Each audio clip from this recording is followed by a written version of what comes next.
Things to share, a reading, some music mediumship, and also I think I might carve a pumpkin and make some bread. You can hang out with me. Now's the time for a great deal. Don't. We'll see where we go with this.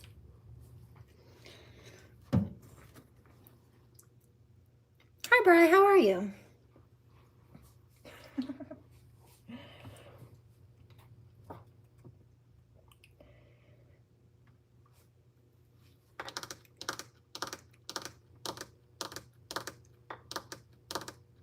Bonjour.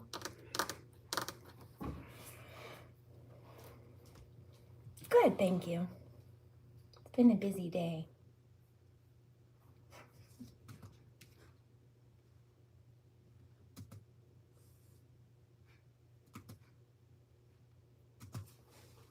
They've double spammed us with commercials.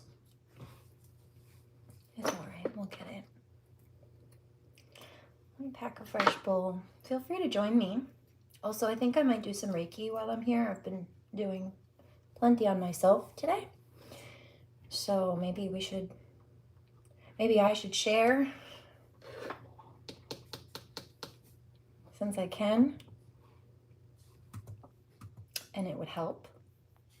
And I know that.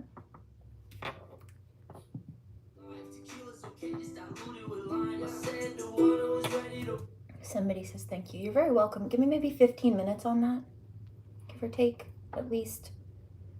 We'll see. We'll do it within the next half an hour, but I'm just going to flow it out for a minute.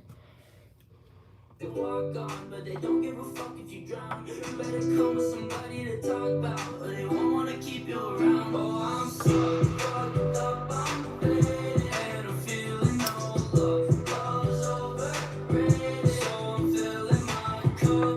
Maybe I need to save it. Let me tell you I'm fucked, I'm too fucked up. Everyone try to get ahead right, but I'm only trying to get my head right. It's the dead of the night, my head's like my mind and my heart in a bad fight, yeah. But bitch, I'm a youngin', I gotta do something to keep me alive.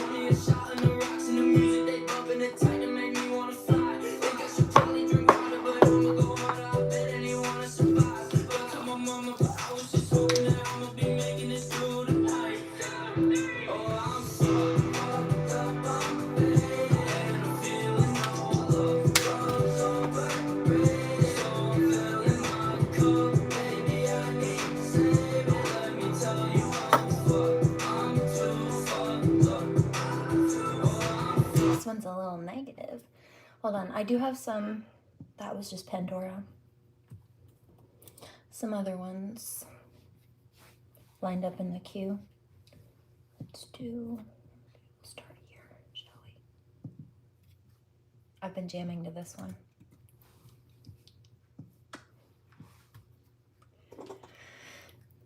Somebody's upset.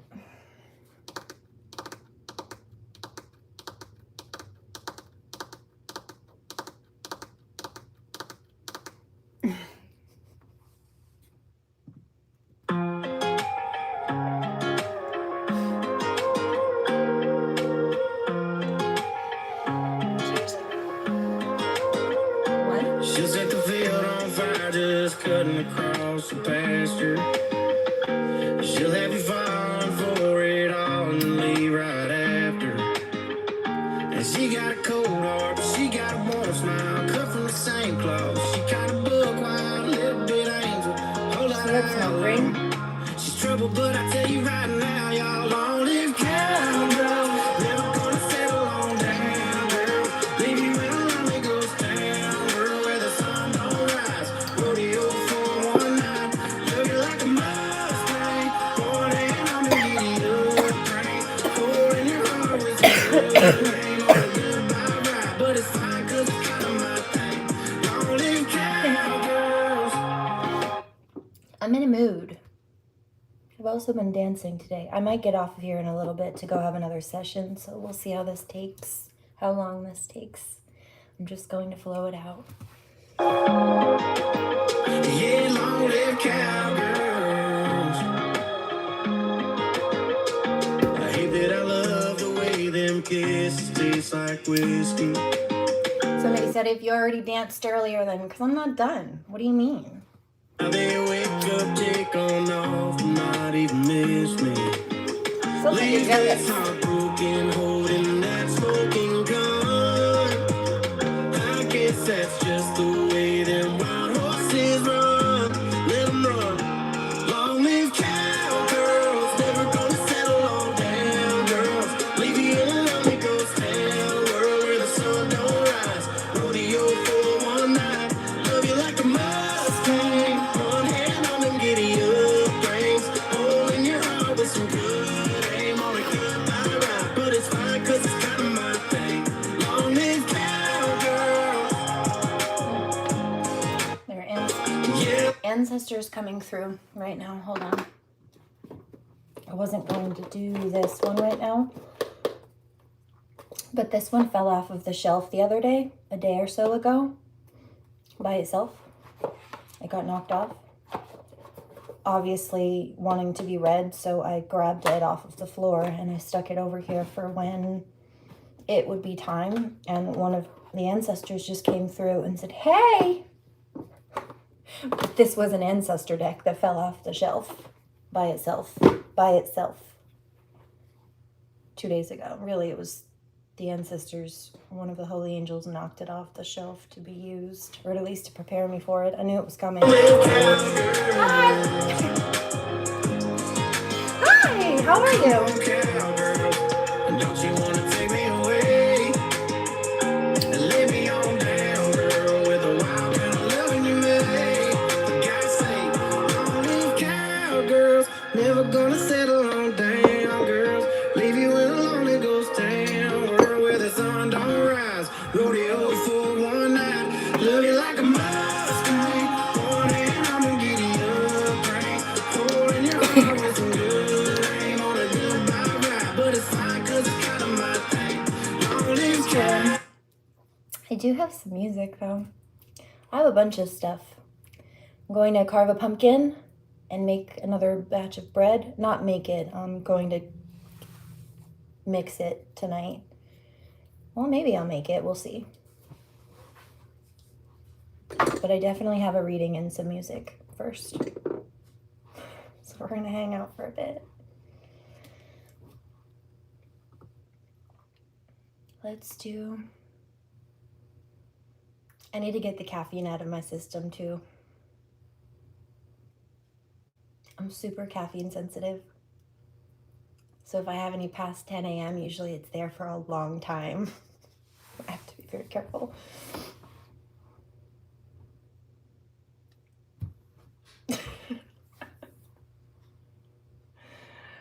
Got a lot done though. This is Billy Raffle. I like this artist.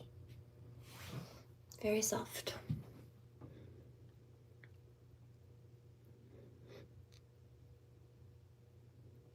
Ready to blaze up?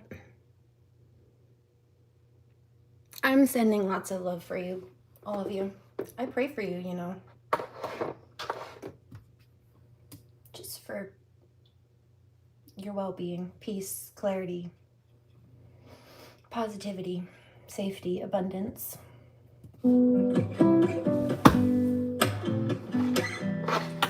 Also, you know what one of my favorite things is? When I notice people forming genuine connections in my comment section. Like, I've had so many people come through here and make friends just with each other in the comment section, to the point where some of them have even brought it off YouTube and like, they'll chat other places. I love you guys so much. I love when you interact, not inauthentically or like you feel like you need to, but when my people genuinely connect, I think that's so cool.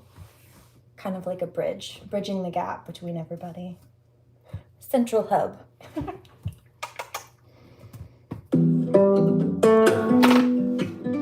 everybody's happy. That's all.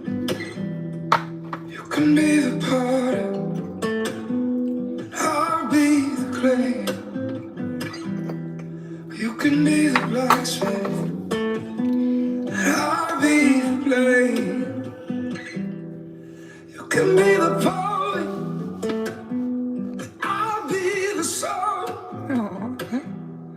Or you can be the sunlight, I appreciate you.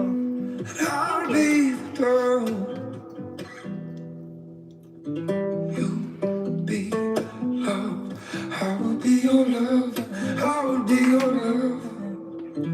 You be love, I will be your love, love you like no other.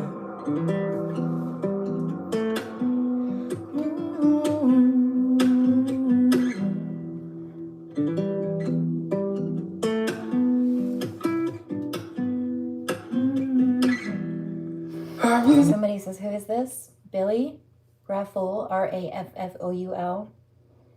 This is the acoustic version of You Be Love. He also has a rendition on his own, which is also good, but I love the acoustic.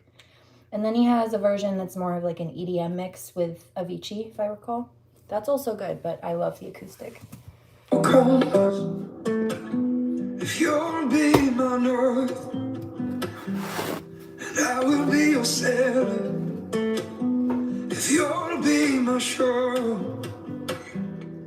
you can be the gravity, and I'll be the fall.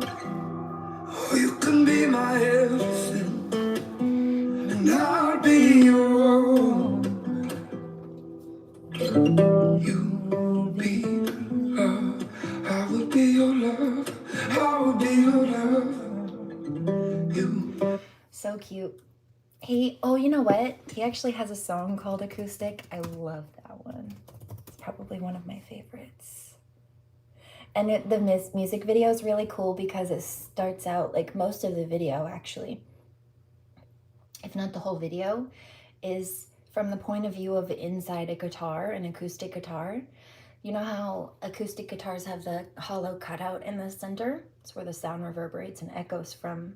They put a camera inside the guitar, looking out of the hole in the front of the guitar, and then the whole song is just little clips through the guitar hole from the inside of the guitar.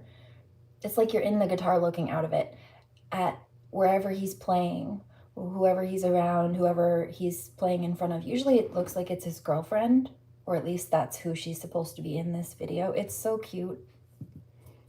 I thought that was very clever. I've never seen another one like it. I love it. Adorable.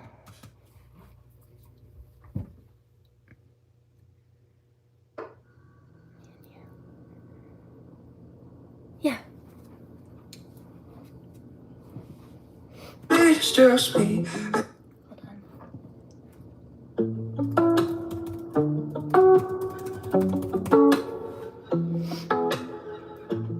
I love this.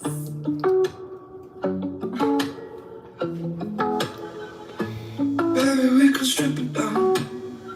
We could take it back to basics. My Baby, laundry. we control the sound. We could make it wake the neighbors. But baby, let's be quiet now. Reach out, pull down on the faded. We don't have to get so theatrical. 'Cause you know even simple can be special. We don't have to get loud to lose it. All we need is just me and you. We don't have to scream out to prove it. We could keep it all acoustic. Ooh, keep it all acoustic. Ooh, if you keep it all, let me see the real you. Baby, take off all your makeup. Undress me to the naked truth. Until we're both uncomplicated. 'Cause all the things we wanna do are so much better when we're naked. We don't have to get so theatrical. 'Cause you know even simple can be special.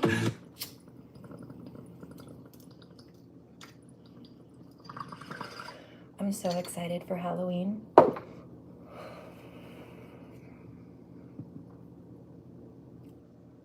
Oh, I hear that.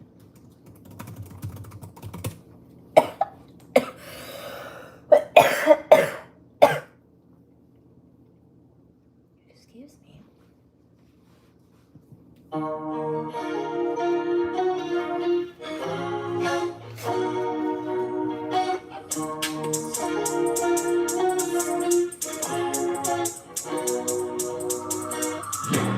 You ain't gotta worry about nobody else's.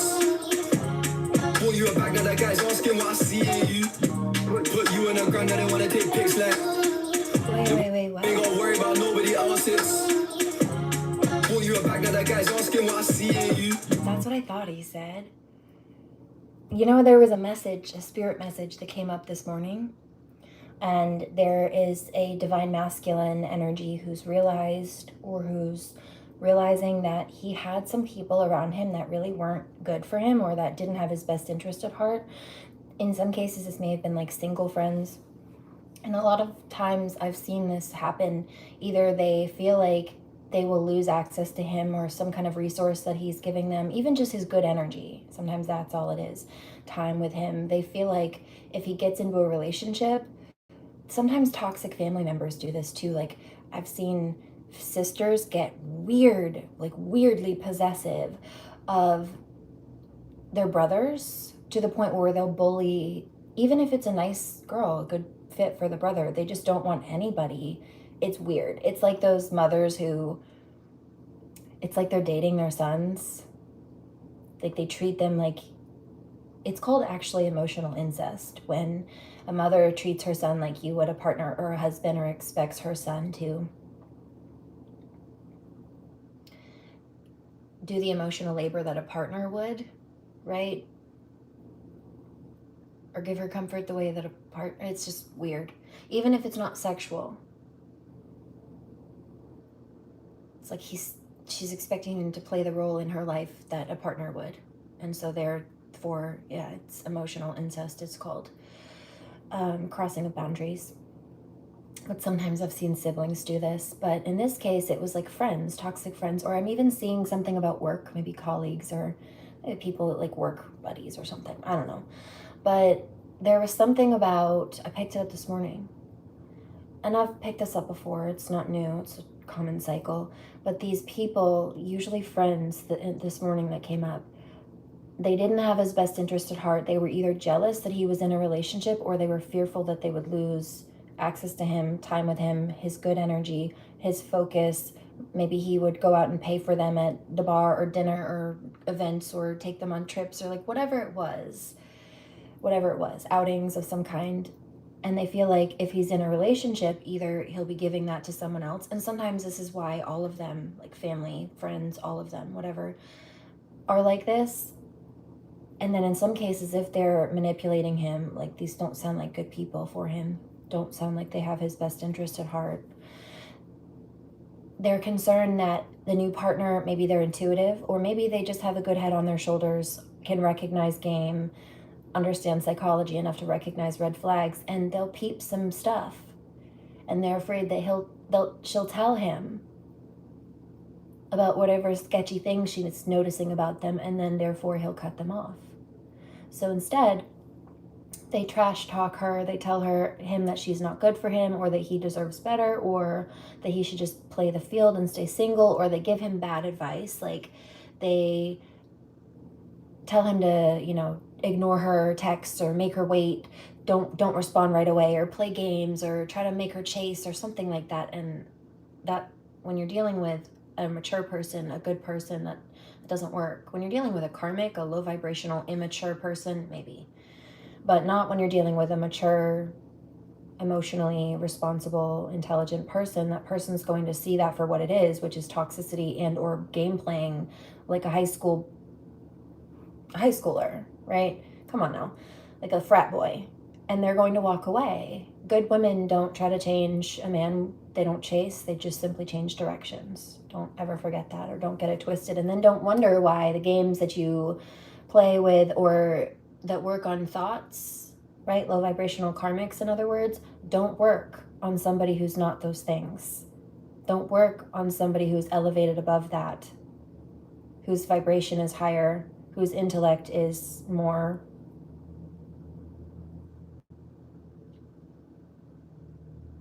eloquent and deep, and whose observation can read through it, especially. Thank you. Put you on the ground, they wanna take pics like, they wanna take trips like. Good call. You ain't gotta worry about nobody else's. Pull you a bag of the guys asking what I see in you. Put you on the ground, they wanna take pics like, they wanna take trips like. Alright, look, your love's a contagious feeling. Real is rare, it's harder to come by. You're an endangered species, on top of the food chain. Don't post what we eat, they're praying to see me. Well educated, good vocab. When I don't understand, she explain the meaning. Look, somebody says about the jealousy. What about jealousy? In some cases, they're just mad that they can't pull, I hear a baddie. Pull a baddie like Divine Feminine. So they don't want him to either. And so they encourage him to self-sabotage so that he doesn't elevate above them in their mind or eyes.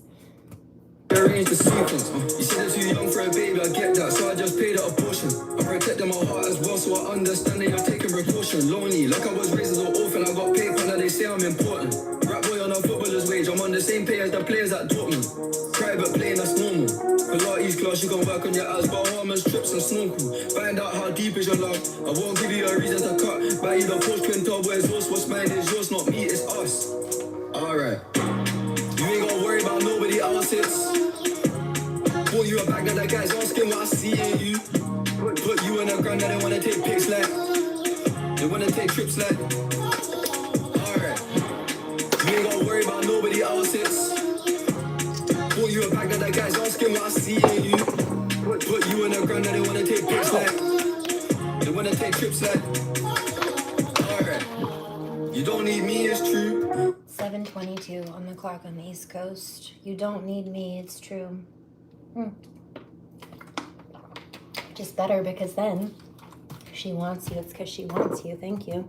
I guess, but you'll read the awards if you see this through. Alright, like the fact you ain't slept with no idiot youths. Trust, your girl's on WhatsApp, bitch, and I beg you just leave that group. They don't know what we went through.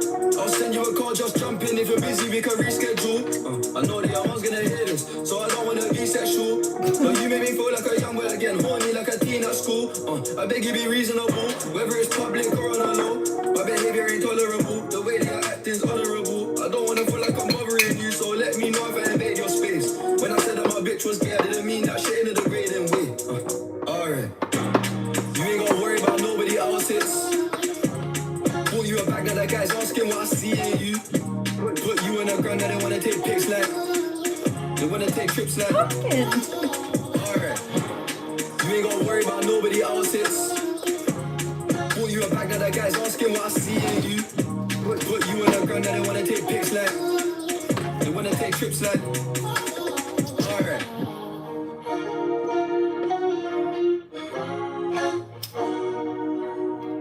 Ready? Feel free to tap out for a minute if you need. There's abundance Reiki coming through. There's also eloquence Reiki coming through. I heard that earlier too. There's also, I just heard cognitive shift Reiki. So there's something about breaking old patterns, mental patterns, or being able to see through a situation or dynamic, even something that was holding you back. This might be somebody realizing aspects of spirituality when they, or something about themselves, right? Spirituality within themselves or their own life, where they maybe didn't believe it or didn't see it or didn't know or understand it before. This could be learning an information piece about a situation. This could be learning, I'm getting a lot of downloads, like on fire right now, not in a bad way. This could be something about a job, like learning something at a job or school, like some kind of advancement, maybe a program or a study of some kind. I don't know exactly, a degree, a workshop, a class, a training session, something for a raise too, possibly for some people. But it also might be about, like, if somebody's being snaky or shady, figuring that out, getting information, learning something about that. If somebody also is a good person for you, like maybe whether you have fears of connection based on past hurts or not, maybe wondering if somebody was a good fit for you as a partner, or maybe like, is this my soulmate? Maybe that as a question. It's getting some kind of information or clarity, or knowingness about that. It doesn't have to be a bad bit of information. Could be solidification of something, could be a piece of information or a sense of security and like inner, again, knowingness or guidance on some level, that like an epiphany I'm hearing, or a wake-up call or moment. I hear all systems a go. I'm seeing like green and white flags. Yeah, those are like race go flags, right? With like race cars. All systems a go. I think that's racing of some kind. And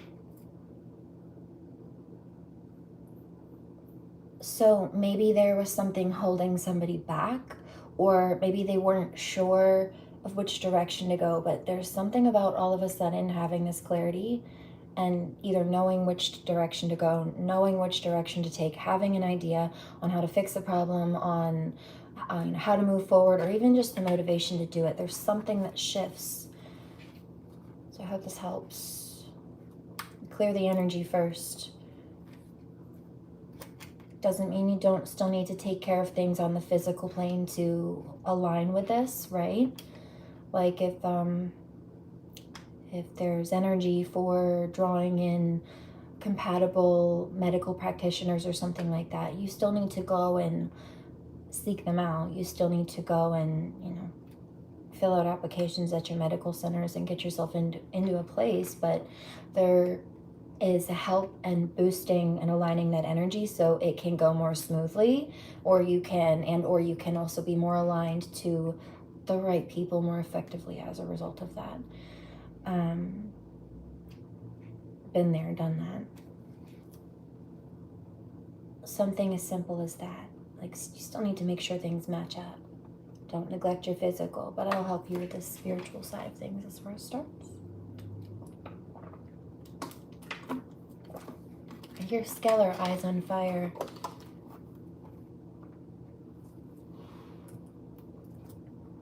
Yeah, that makes sense. Hold on. I'm getting the download on that too.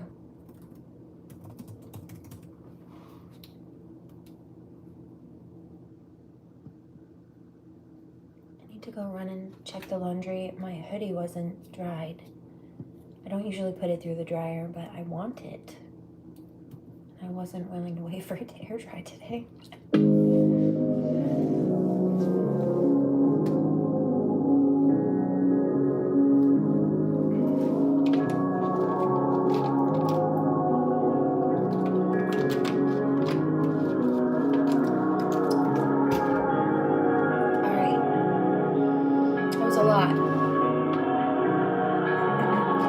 I'm interested to see what comes out in the cards, because that was all just raw channel. Off the go. Thanks.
Depends on the song. I just heard that one. I love Skeller. Been listening to that a lot lately. I also just heard, let's do maybe this one first. I think probably my hoodie's done. I'm going to go switch it now. Somebody's angry.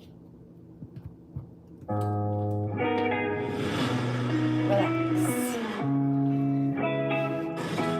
Oops. Baby, what you got made me fall in love.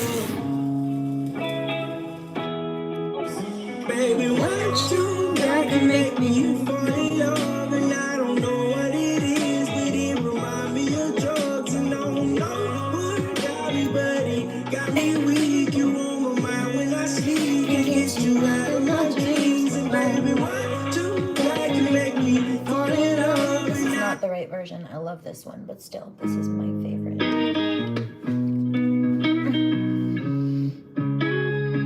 Something about that raw live version. Just got chills.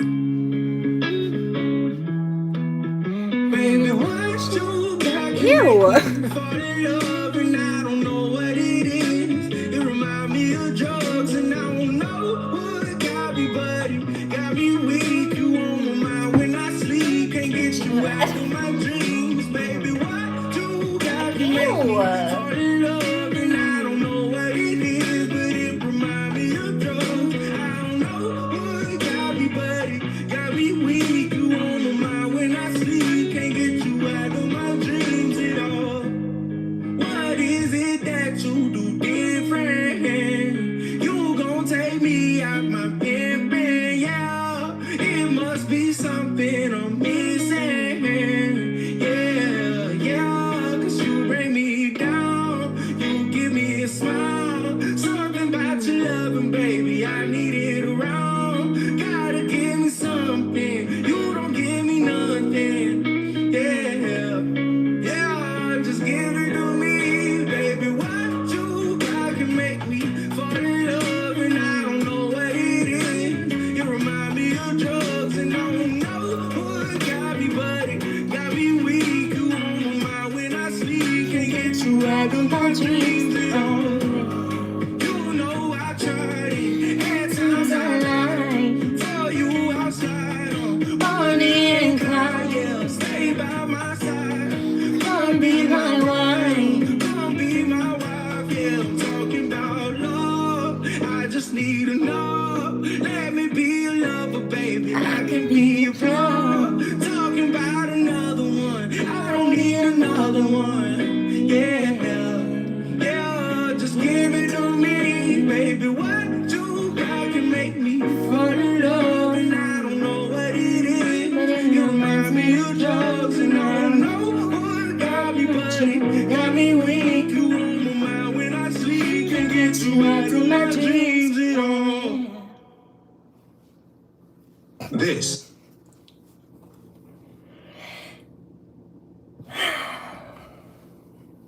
I love this one.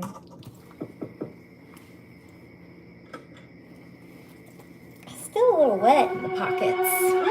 It's fine. I heard you got you a penthouse on the west side. When will he learn that you're afraid of heights?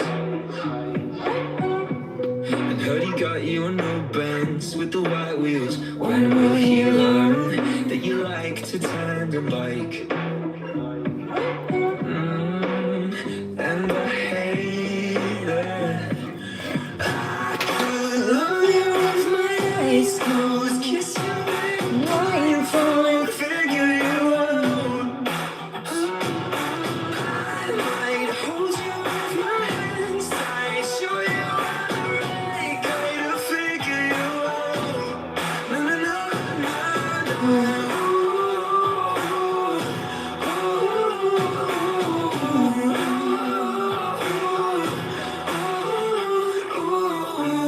I heard you got you some new friends with some big dreams. When will he learn that you already got your own? Oh, I heard he got you the front row at the rap show. When will he learn that you like the Rolling Stones? And I've been thinking of all the little things that you've been missing. When will you love? I could love you with my eyes closed, kiss you with a blindfold and figure you out. I might hold you with my hands tight, show you how to right, kind of figure you out. No, no,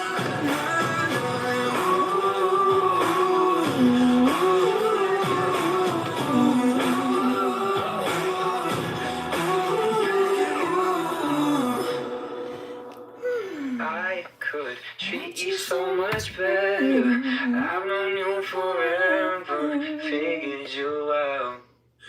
I could love you with my eyes closed, kiss you in a blindfold, figure you out. I might hold you with my hands tight, show you how to right, kind of figure you out. No, no, no,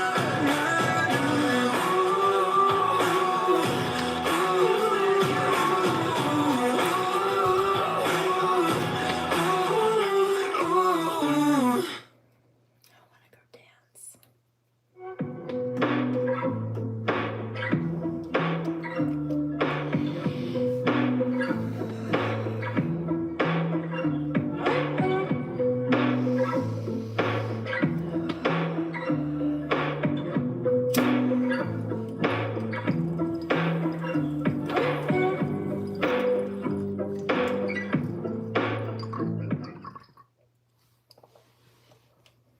Summer Fridays just.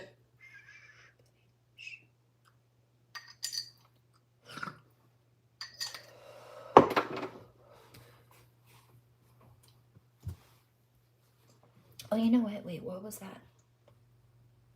Of course. So I wasn't going to play this, but this is one of my favorites by this artist. I've listened to it a couple of times recently.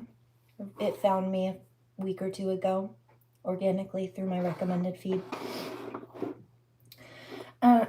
So it wasn't on my queue, but it just started playing in an autoplay after that last song. I'm going to let it. This is Cameron Whitcomb. It's called Pretty Little. I like this. It's fun. Am I irrelevant? The only thing that matters is a medicine. Maybe I'm a fool for mixing love with adrenaline. There's no feeling like your heart beating right before you bite the fruit you've been feeding. The air for the scratch, kinda for the crash. The fever for the feeling, no excuse for coming back to. I'm pretty little heart shaped box and I can't keep walking now. My pretty little heart shaped stop, 'cause you're all I got. Come crawling back every time. Perfect paranoia, beauty bliss and torture. My pretty little heart shaped box and I can't keep walking. Pretty little, oh, anticipates it, start twitching like the ventilate. Hesitate, waiting on a lady who could replicate the serotonin and sedative. The tone needs repetitive obsession and it's got me talking incredibly. The fever for the feeling, no excuse for coming back to. My pretty little heart shaped box and I can't keep walking now. My pretty little heart can't stop, 'cause you're all I got. Come crawling back every time. Perfect paranoia, beauty bliss and torture. My pretty little heart shaped box and I can't keep walking. Pretty little, my sweet temptation. I need some patience to keep me waiting. Don't keep me waiting. My sweet temptation. I plead to taste it. Don't keep me waiting. Little salvation. My pretty little heart shaped box and I can't keep walking. My pretty little heart can't stop, 'cause you're all I got. I'm calling back every time. Perfect paranoia, beauty bliss and torture. My pretty little heart shaped box and I can't keep walking. Sorry, that was so loud. I'm so sorry. Now loading. Shush. This is also a good one. Played this earlier, but let's just let it do its thing. I need to watch this. We buried the hatchet right in my back door. Look what you've done. The last one is laughing, the last one is standing. Is the one who took the gun. And I thought you were different. You got to not pick down. Sorry, guys. You buried the hatchet right into my back end. Now I'm slowly building up a throne from all the sticks and stones you have thrown. But all you was still on me like a ghost. Until you sleep at night, all night. You made your bed alive. 'Cause you can't be yourself away. Baby, look what you've done. Until you sleep at night,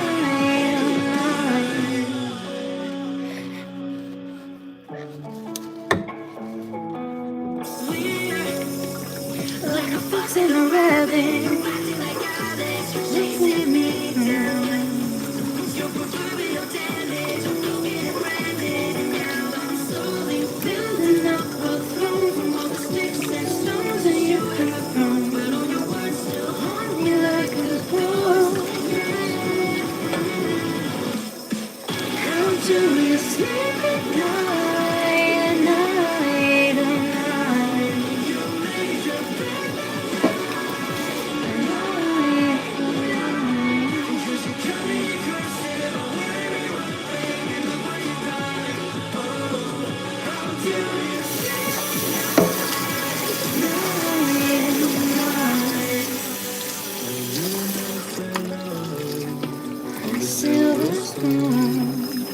You learn to let go of noise. You do. When you were never found on a silver spoon. You learn to let go of noise. You do.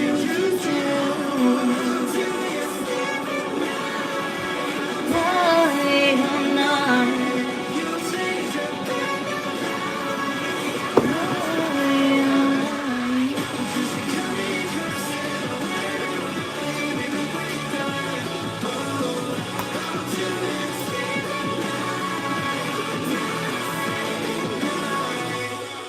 Help!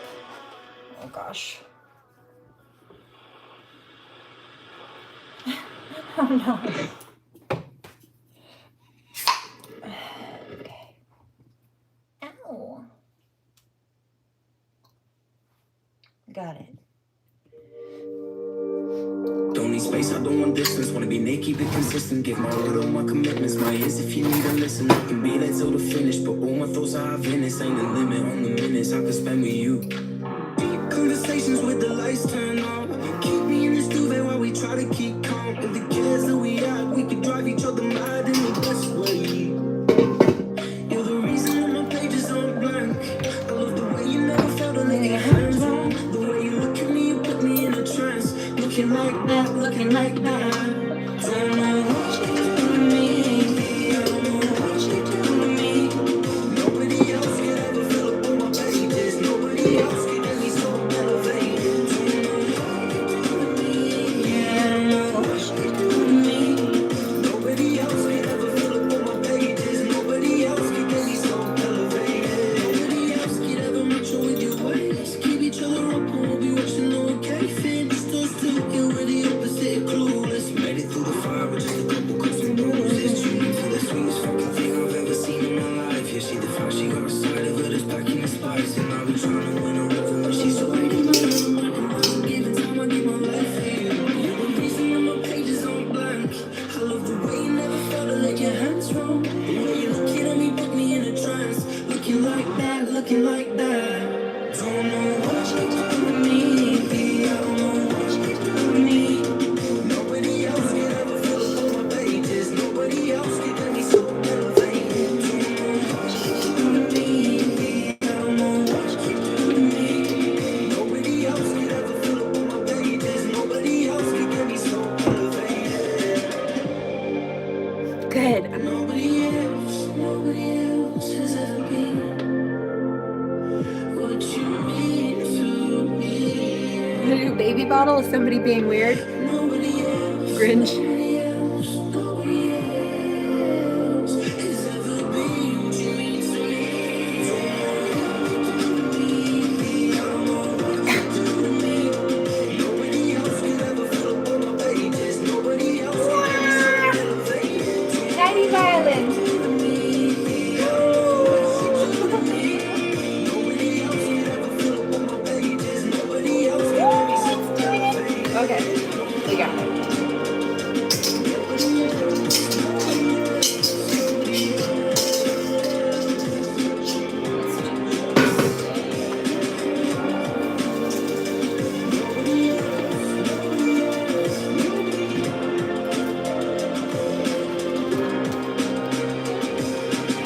Oh, my other cup went. That's fine. Also.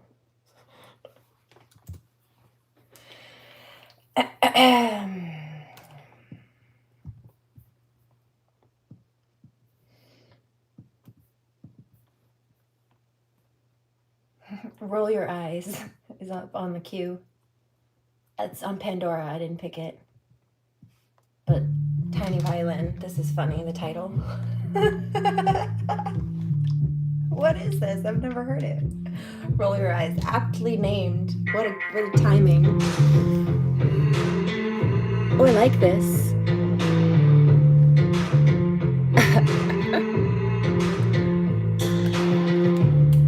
I'm a symbol of madness.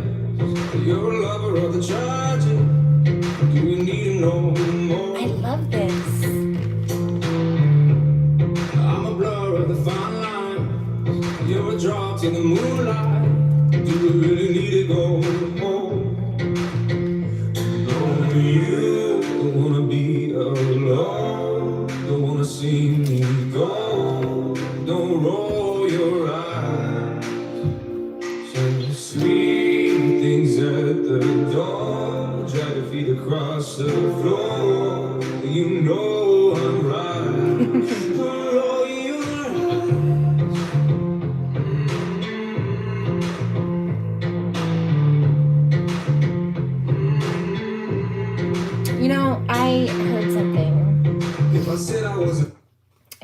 say it, but like last week I was on screen and I rolled my eyes and I definitely heard a divine masculine have something to say about it. I just ignored it. I probably kept rolling my eyes if I recall. We're perfect. I heard that We though. open up the curtains. Gonna make you feel at home. Trust me, baby, it's worth it. You're the only one that works it. Don't know what I did to deserve you. Cause you don't wanna be alone. Don't wanna see me go. Don't roll your eyes. Just leave things at the door. Drag your feet across the floor. You know I'm right. Don't roll your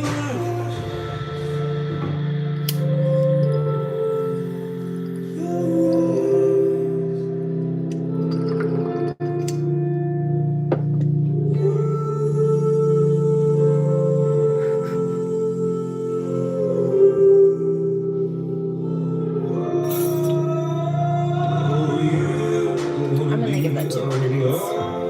Don't wanna see me go. Don't roll your eyes. Just leave things at the door. Drag your feet across the floor. You know I'm right, right. Cause you're gonna be alone. Don't wanna see me go. Don't roll your eyes. Just leave things at the door. Drag your feet across the floor. You know I'm right. Roll your eyes. I love this. Roll your eyes. I'm going to pack in my bowl though.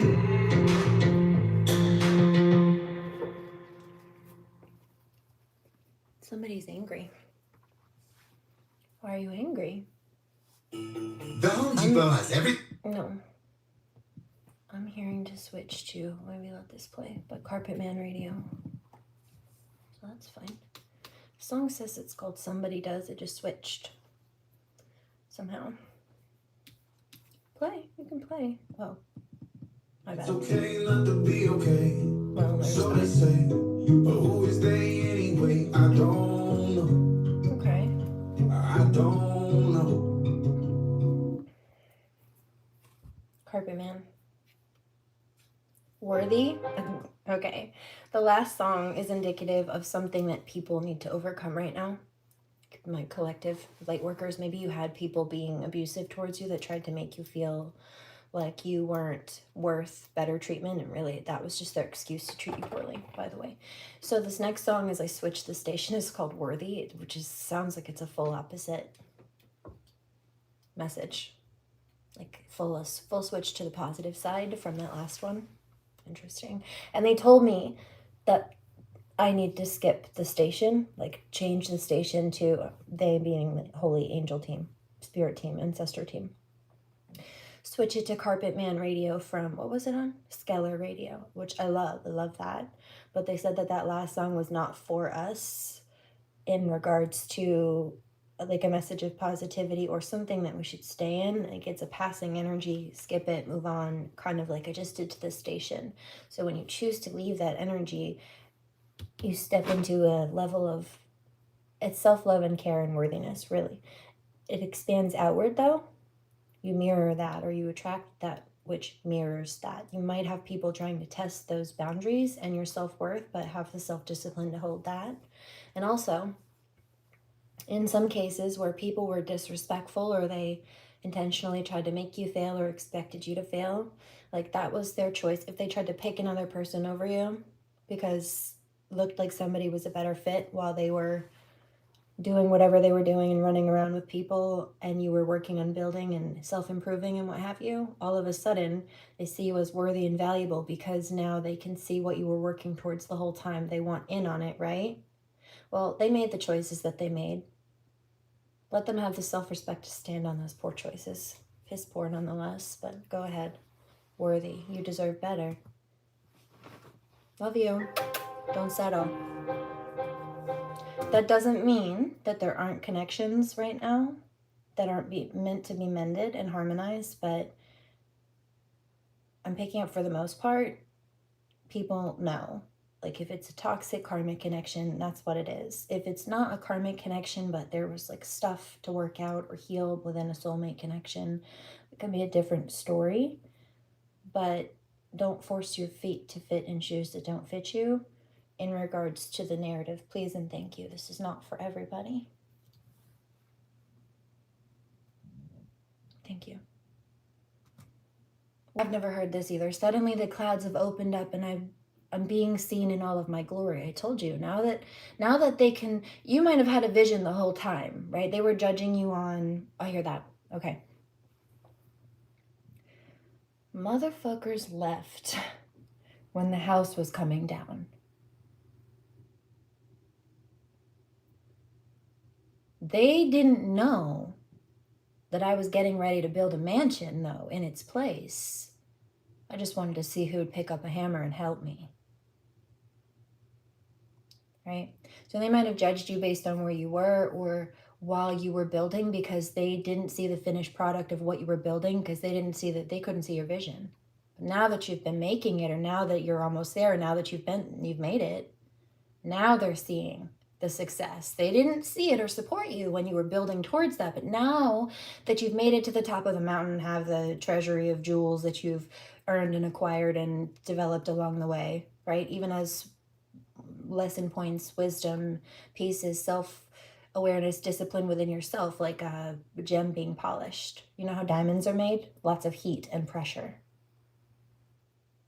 Pieces of coal that are so far underground, typically, right? These people try to bury us, bury the truth, bury us under abuse or whatever oppression or setback tactics they were spinning, and throw us in the fire, failing to realize that those of us who are connected to that divine source run in phoenix energy.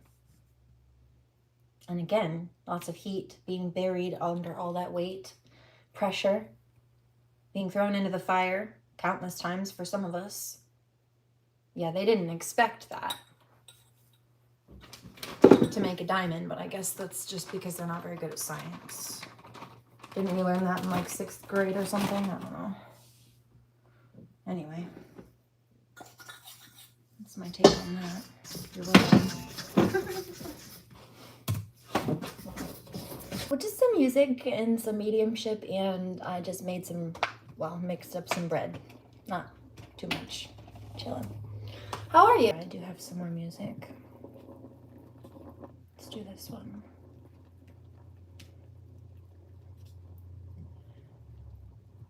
I just noticed that this one's 3 minutes and 22 seconds long. Also, this one in the recommended. I've been hearing it all day. I love this. I need to go find something.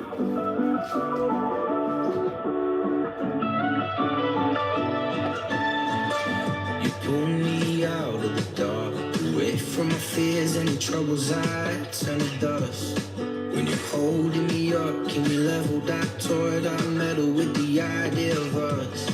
For a lifetime, I put the two of us together since the day we met, love.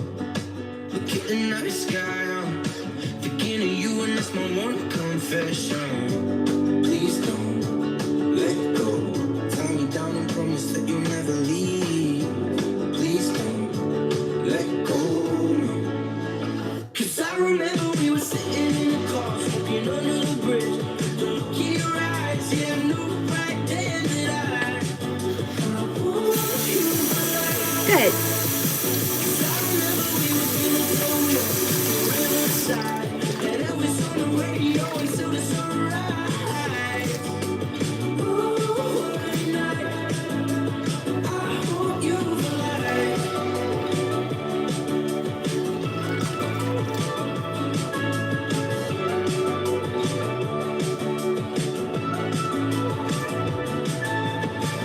Take my arm, keep every last piece, I mean it. Do what you want,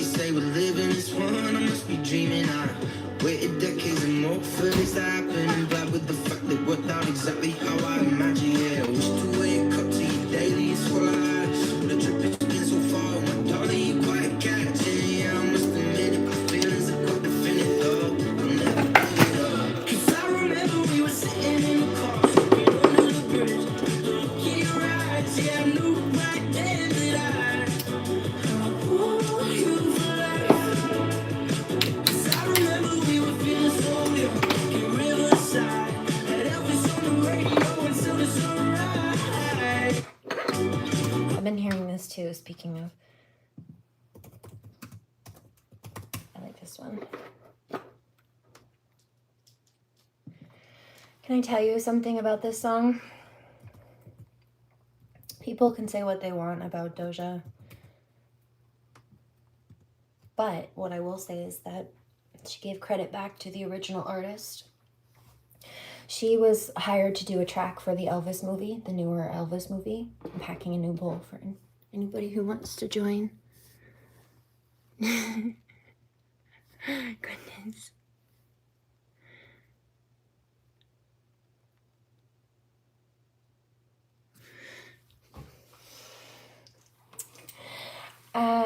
And so originally, you ain't nothing but a hound dog.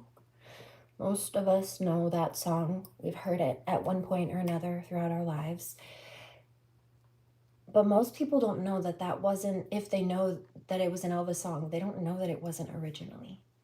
Initially, that song was sung by a really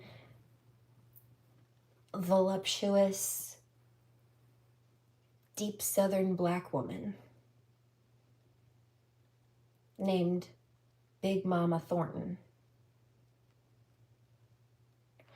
And Elvis ended up with the song for pennies, whitewashed it, and she faded from obscurity, basically. But she was a really talented, like, soul singer. And so when Doja was hired to do this track for the Elvis movie, the version of the track that she used was not Elvis's version. It was Big Mama Thornton's original, which is why it has this extra swing to it. I think it's so freaking cool that she gave props back to the original artist. I think it gives it some extra spice. And then also when you know the story behind it, I just think that's so fucking badass. And then also Cynthia Erivo, say what you want about her too. People have their mixed opinions, but before she was doing anything in regards to the Wicked series, I first started hearing her song Stand Up, which was done for the Harriet Tubman, like the slavery movie, years ago. It's also very good. She's super talented. Similarly to the way I think that Big Mama Thornton is, I just think it's so cool. So rather than me continue to talk about it, let me just let you listen. Packed in a bowl too. I think the backstory and the history is not only cool, but important as well. So I like to give it when it comes up. Just adds a little bit of depth and context.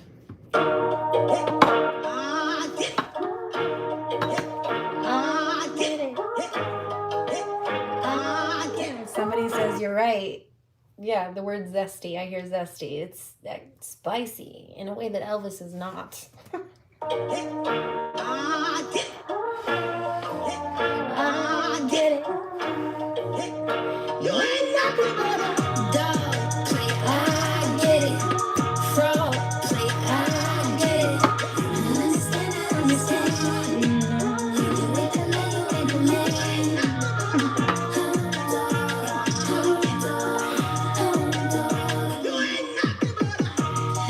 Getting violated, running that whole whip. 2 fingers up, 1 down on my toast 10. Flued out my boots out with a cork in it. Never when you be crying out when I'm cross-headed. I don't think he gon' make it. Do not let me start raging. Losing my patience. This ain't staying in Vegas. There's more sides to the story, I'ma tell everybody. Had your ass in courtside with your arm around me. Had your ass in first class with your burnt ass out in Abu Dhabi. Could've been remember we should have been. Okay. Lost it, better you got it from me. Fantasy. I ain't playing this hide and seek. High school where you finally peaked. Hound dog, come find a treat. I'm a bad bitch, but dog. Play I get it. Frog. Play I get it. Understand, I understand. You with the man, you with the man.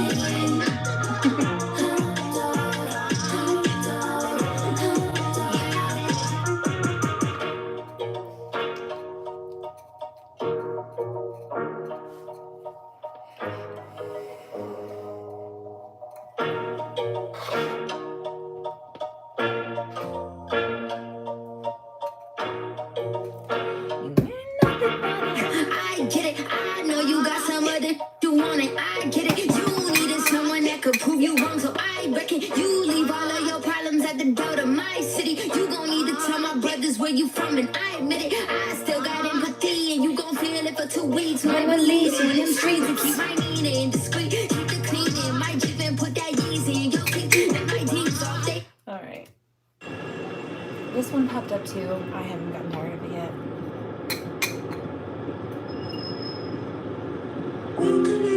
It's so good.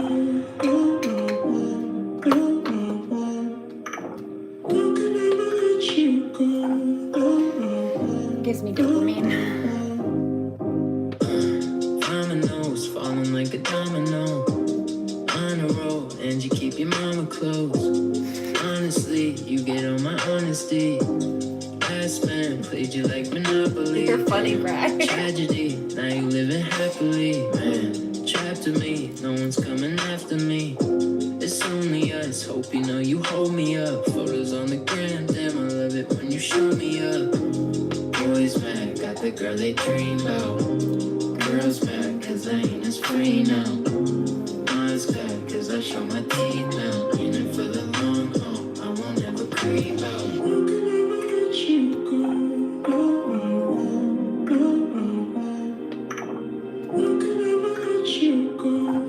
All right, let's do.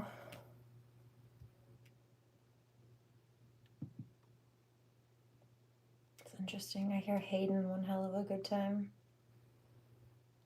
It's also a good one, but.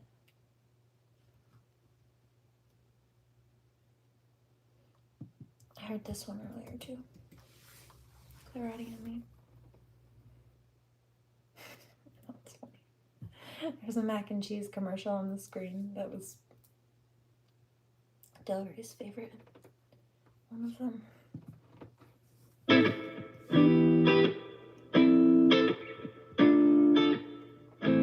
They say what goes around comes around. I gave my love a hope, hold it down. Tell me what's wrong so we can talk about.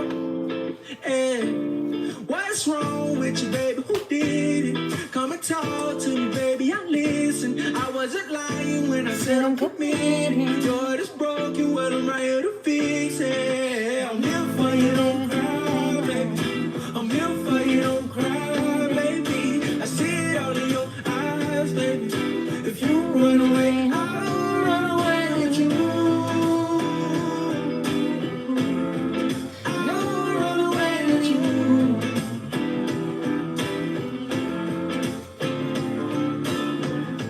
They say what goes around comes around. I gave you my love, hope, hold it down.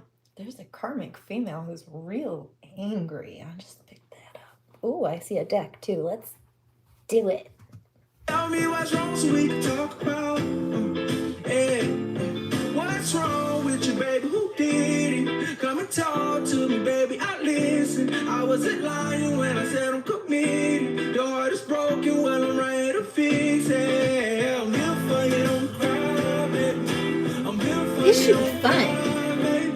I see it all in your eyes, baby. If you run away, I'll run away with you.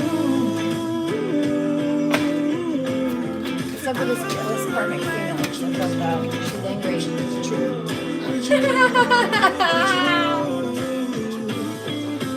I told you, I'm psychic. They're big mad. I know, I told you. But I'm protected, don't worry. Who do you think told me that they're angry and projecting? God, silly goose. So you're going to stay mad and die jealous. Thank you very much. Welcome to my TED Talk. Congratulations for making it this far. Right. The divine is watching. So release them. Just let it go. We got it. I told you. Somebody said, how did you know that would come out of the deck like that? I didn't. I mean, yeah, but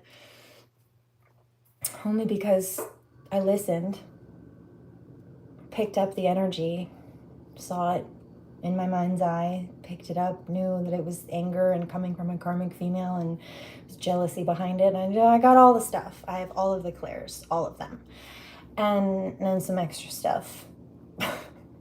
And then I saw this particular deck, so I figured there would be a message in it for us. And that's what came out. To confirm what I picked up. See, I don't need cards to read. Cards are just like adding pictures to a book. Thank you very much. See, and this is why, like I said earlier, in some cases, there are masculines who've had people around them that are shady or who don't actually have their best interest at heart. And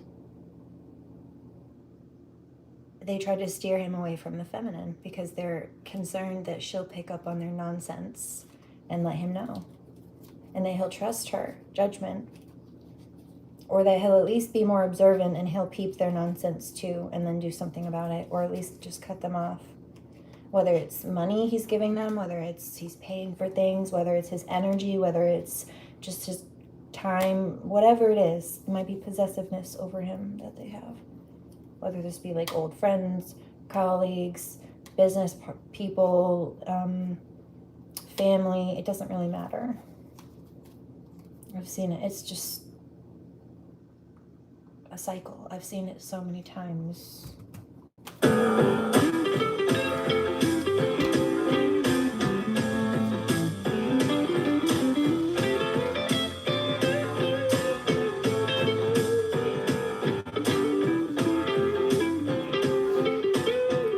Talking about. Okay. Let's smoke, shall we?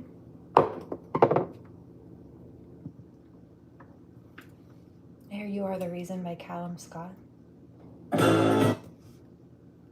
It's pretty. I like Callum. Somebody's angry. Keep feeling that. Oh, there's the karmic trying to do. What is that? Binding magic, womb magic. No, Uno reverse. There's something about like karmics faking their happiness too. Like they're not actually happy in relationships, or they don't actually have good relationships with their kids. They might try to post otherwise online, or they don't even have their kids. And they might even try to bully other people about those things or project those things onto other people, but they don't want people to know that that's the reality in their lives.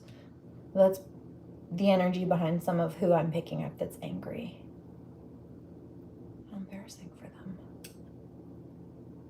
I do suggest you sit on your hands and keep your energy and your mind your business. Keep your energy to yourself, mind your business. It's foul. Get bad karma for not minding your own.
times two, and only a fool would let you do. I can't explain it. This love will drive you crazy. I still give you my heart while knowing you could probably break it. Now we getting wasted, having conversations. I won't stop chasing you. You said love is not allowed around here. But that's all that my heart can feel. I'm in love with you. What am I gonna do? I can't let loose. I'm so into yeah, I'm so into yeah, I'm so into I love his live sessions. He just jams out, man.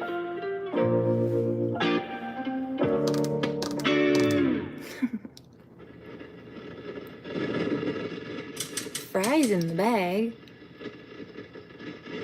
Very good. Good. I hope you enjoy your time. It's been nice to have you here.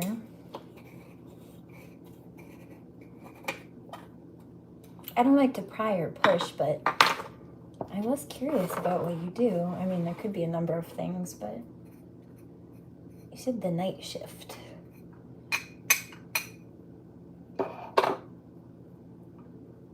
Could be a lot of things.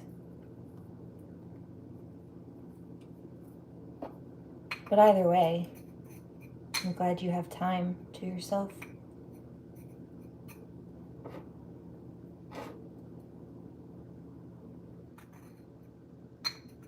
Let's do this. I just heard this. I love this one.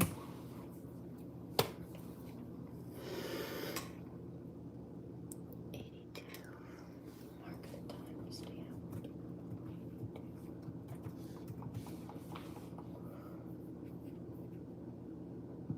Oh yeah, I need to grab the life purpose stack. I've been seeing that today. Quite an interesting one. Not so much the deck, but I'm curious to see where they go with it.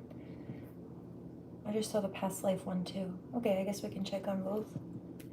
I've been picking up Egypt energy again. Not just.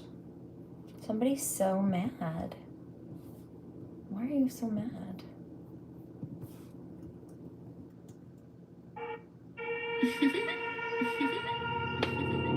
I need a gangster. Somebody's asking what options you could be. You could be anything. Doctors and nurses work the night shift. So do people that work at clubs. Plenty of people do. Or it could be restaurant. You never know.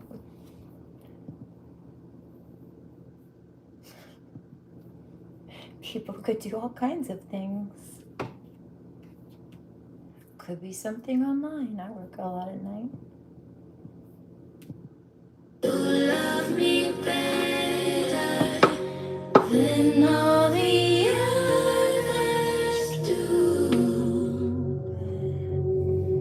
To always forgive me, ride or die with me. That's just what gangsters do. I'm fucked up, I'm black and blue.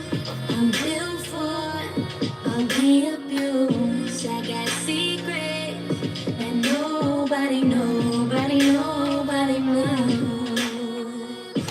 I'm good on that pussy shit. I don't want what I can get. I want someone with secrets that nobody knows. I need a gangster to love me better than all the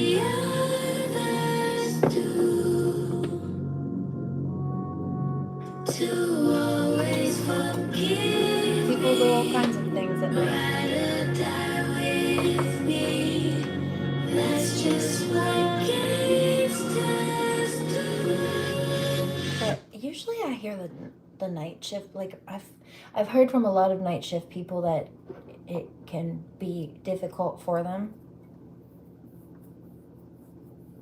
Some people prefer the night shifts. Just depends, I guess. I don't judge. I get it. Freakness is on the loose and running all over you. Please take me to places that nobody knows. You got me hooked up on the feeling. You got me hanging from the ceiling. Got me up so high, I'm feeling breathing. So don't let me down, let me down, let me down, let me down. I'm a night owl too a lot. That's alright. To love me better than all the others do. They do. To always forgive me, ride or die with me. Makes just what gangsters do.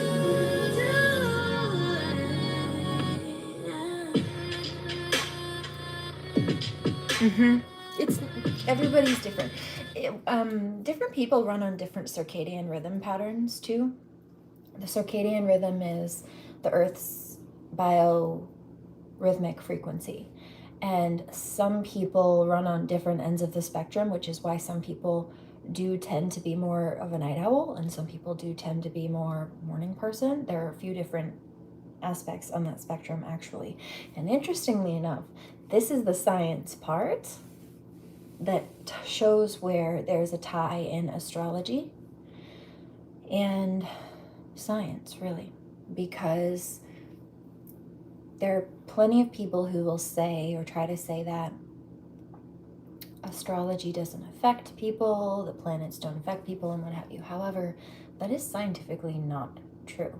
Studies have been done on hospitals and records have been pulled, and statistics show that on full moons, that's when the emergency rooms go the craziest. On full moons. One, but that's not really the biggest piece of this. The bigger piece, I just heard allegoric. Yep, kind of on that one. But listen, humans are made of mostly salt water, right? It's saline, which is the same thing the ocean's made of, right? But the moon, full moon especially, pulls really hard on the tides, which is salt water, and seems to affect humans the most on full moons, just like the ocean, because it's affecting something in our human system. But there's more to it, because it is more to do with the biorhythm of the earth. We know scientifically that the shifting biorhythm of the earth affects the human frequency. It affects the human body and the cycles it affects us. We know that for a fact.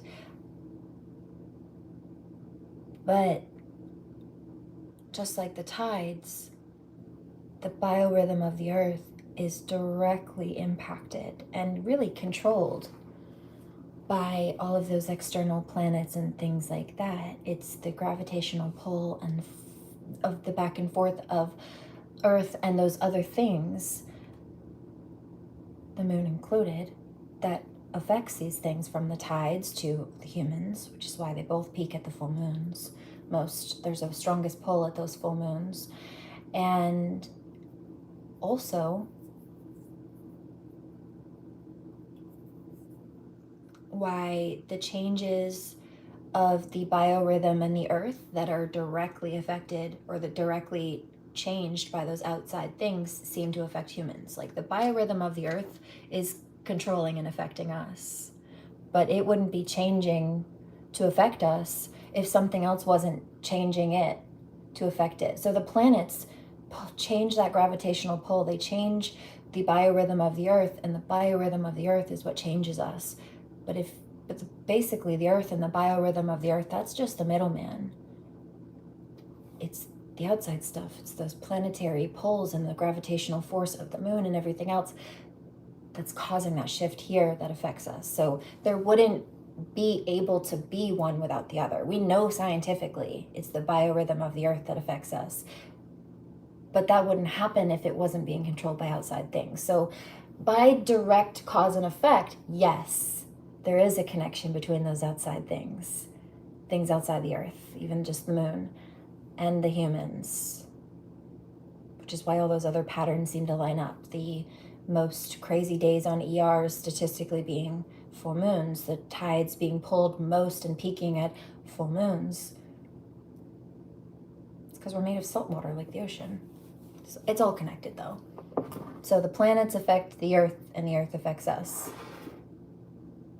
So really we're affected by the planets and what it does to the earth. Thank you. Welcome to my TED Talk. There's your direct connection, science. How fun is that?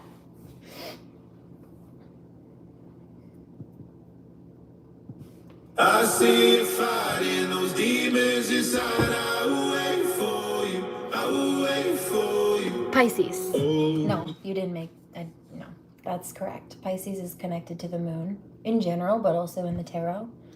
Pisces is often very empathetic and intuitive.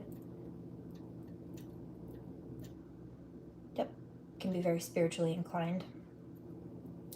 Even without, there are some Pisces who may not necessarily get into spirituality per se, but they just seem to be in touch with things or people. Maybe out of touch with aspects of the world, kind of like in a dreamy way sometimes. Or a creative and artistic way, it just kind of depends, but yeah. Those are aspects that can be tapped into. Intuitive and emotional flow as well, for starters. Friend of mine, see you walking down the road, but you don't have to walk alone. No need to hide. I know it's hard to let it go. It's even harder if you don't. It gets better when you reach the other side. It's hard to see it, but I promise there's a light. I see you fighting those demons inside. I will wait for you. I will wait for you. Don't be afraid. I said that. You can push me away. I will wait for you. I will wait for you till the light in your eyes reappears. I'll be here by your side. I see you fighting those demons inside. I will wait for you. I will wait for you. Lord, in the time. Okay, this one also, I found this one, or this one found me earlier. It's called Joyride by Houston. What? I liked it.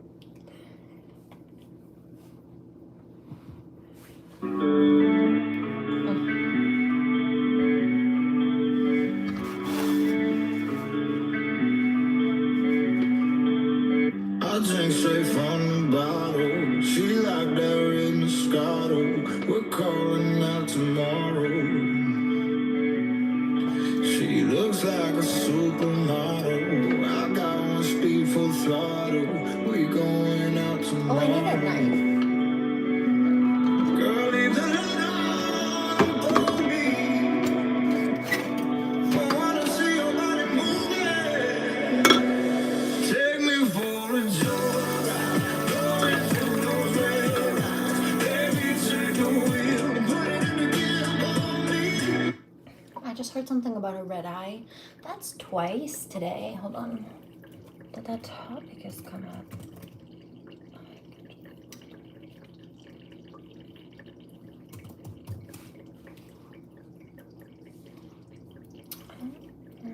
Topic about a red eye. It's a flight in the middle of the night. There's something about it being, oh, okay, that makes sense. Two things, either being like the only flight available, the only time somebody had available in their schedule, maybe they had to make something work, and so it was just easiest to catch the red eye, maybe to save time or like have the most time in between instead of having to wait so long to catch a flight that like their, I don't know what it was, off time, vacation time was burnt up. Or this could be a really long travel distance where either they're switching time zones, or what was the other thing that you said? Hold on. I'm getting downloads.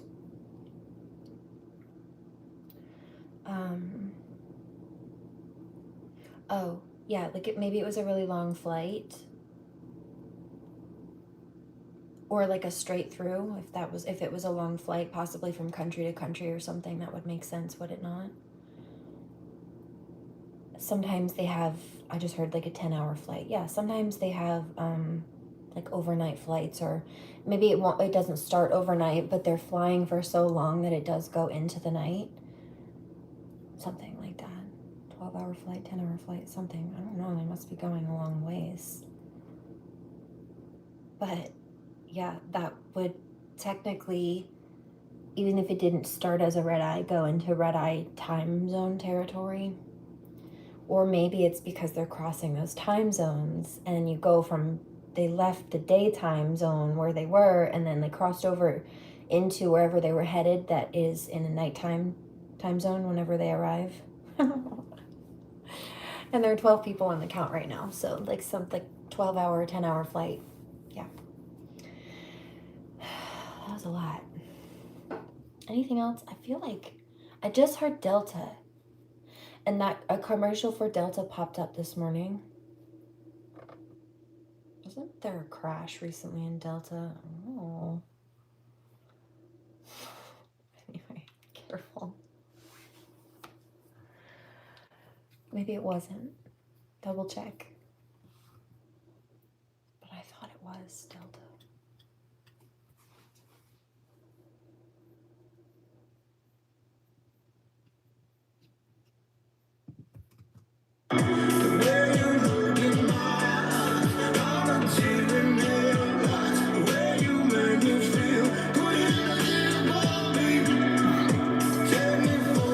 Ew! Yeah, sometimes you do that, and I don't enjoy that very much, dude. You get a little out of pocket. Remember that this is not your channel. Drop the top and let that thing go. Yeah, we about to break the rules. Love making and booze. Take a full cruise underneath the moon. Take me for a joyride. Rolling through those red lights. Because you guys didn't see the weird comment he left earlier. I blocked it. Or YouTube banned it. Take the wheel, put it in the gear on me.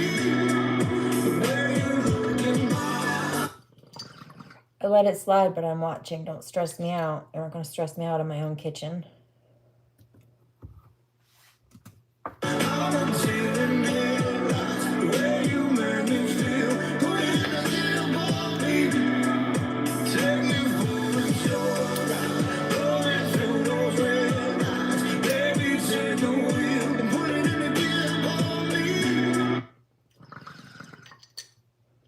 Need something different.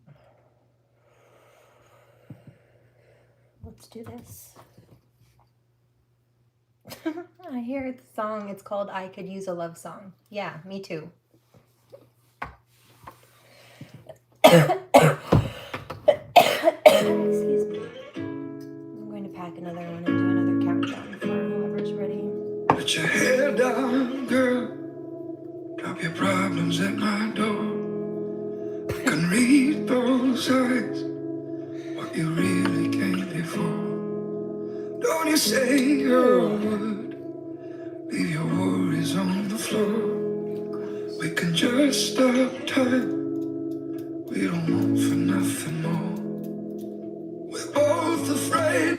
Has anybody else noticed the uptick lately in like sexual harassment comments since the doxing of my information on that weird website? You know what I'm talking about. Because I have.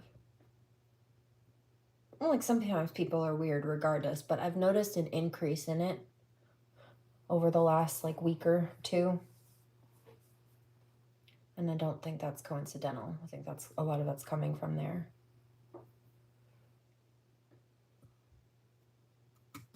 Take a chance. We both have got the same question.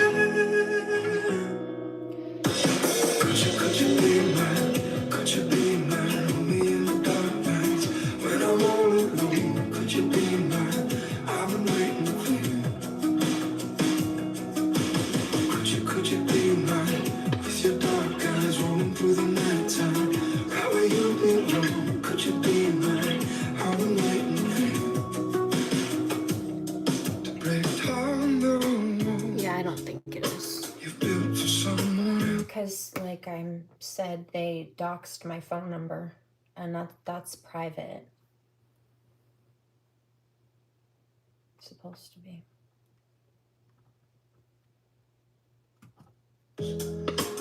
But, like I also said, the police even went on a search to see if they could find it anywhere publicly. It's not. It's private.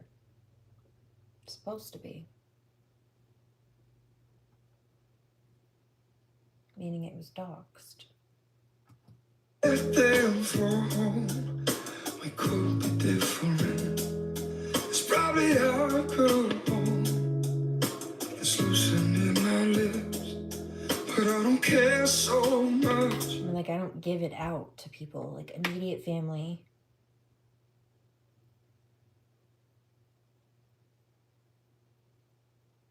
The police, the court.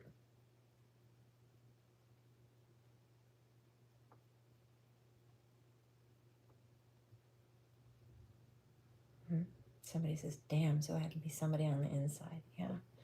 But I will say that the court was supposed to redact my number in some paperwork before they sent it out to opposing counsel, which is where the stalking and the harassment has been coming from.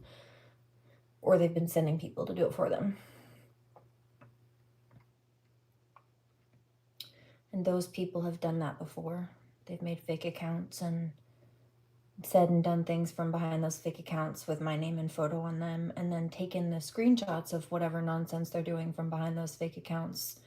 They're sending themselves on their normal accounts messages from this fake account that they made with my name and photo on it. Somebody said a setup. Yeah, that's what they tried. But then, so they'll make an account, put my name and photo on it, send themselves a bunch of shit from that account, and then take screenshots of it all, and then they took it to court and tried to say that I was harassing them. So they've done this before. It's just that this time, instead of from a dating, they made a fake dating profile on like a Christian dating website last time. Instead of doing a dating website, this time they took it to a porn website. So they escalated. But this is not new either, because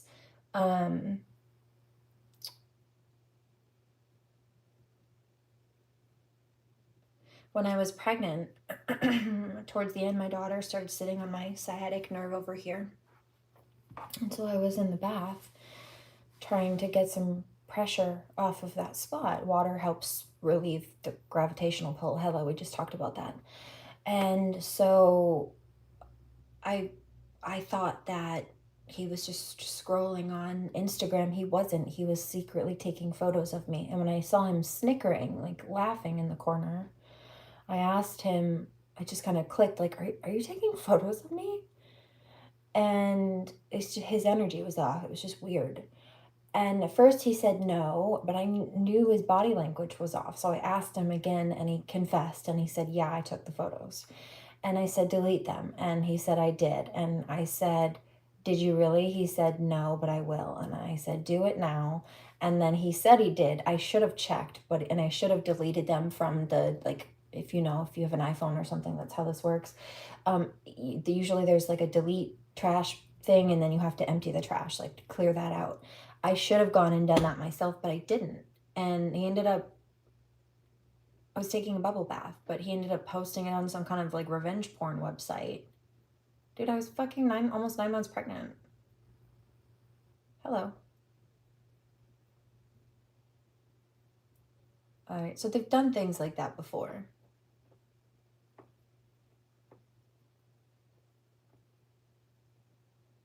And like I said, it's been a group of them. The second one of them gets a piece of information like that, don't you think they pass it around? Probably, or post it on the damn internet, especially on some place like that, which is precisely what they did. Which, hello, why do you think I keep it so private and I've changed it so many times?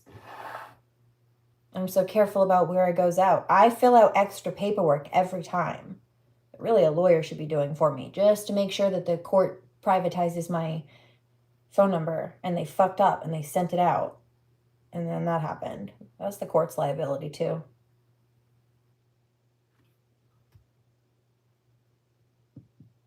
At least I'm saying it. We're both afraid to take a chance. We both have got the same question. Could you be mine? Could you be mine? Only in the dark nights when I'm all alone. Could you be mine? I will make you feel. Could you be mine? With your dark eyes rolling through the nighttime, right where you. Hey, Karmic Male, Pie Face, I don't know why you're laughing. You don't have any reason to laugh. First of all, I've just been biding my time. You're about to lose everything. I know your parents are upset with you, in case you thought that that was a secret. Especially your dad.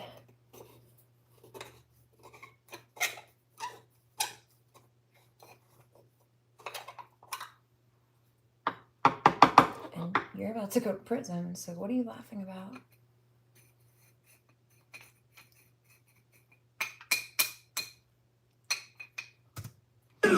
Could you be mine?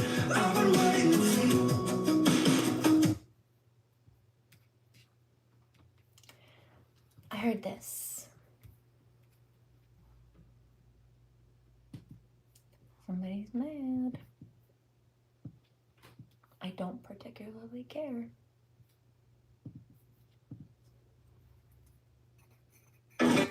Shit. Packing another bowl. I'm lighting some sage. I need to shift that energy up. That's always a very negative, heavy energy. Of course it is. We're talking about abuse. Of course it's toxic. It's toxic. It's not my fault, but it is toxic. They're the ones breaking the law. So I'm not worried about it in the long run. I am concerned for the well-being of my daughter in the meantime, but faith over fear. I want you to want me like you wanna be when it's hot in the middle of June. And I wanna be like your morning coffee, always the first thing you do. Baby, I know what you're thinking before the words even come out of your mouth. When I look at you, I forget what the hell we were talking about. And I don't deserve you, I'll never hurt you. If I ever lost you, I'd die. If I couldn't hold you, I would be so blue. And I'm not supposed. There's a karmic male who says, I'm not going to stop stalking now. But there's another energy that's coming through. It's divine masculine. And he's saying, like, you're going to regret it if you don't. You say this karmic male, he thinks it's funny. And I'm hearing he's not delusional. Like, he really, yeah, he says he's got something up his sleeve.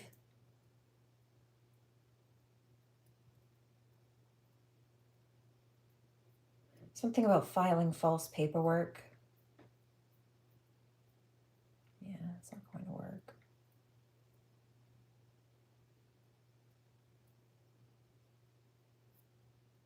Yeah. There's more to it than that, but I'm being called to be quiet.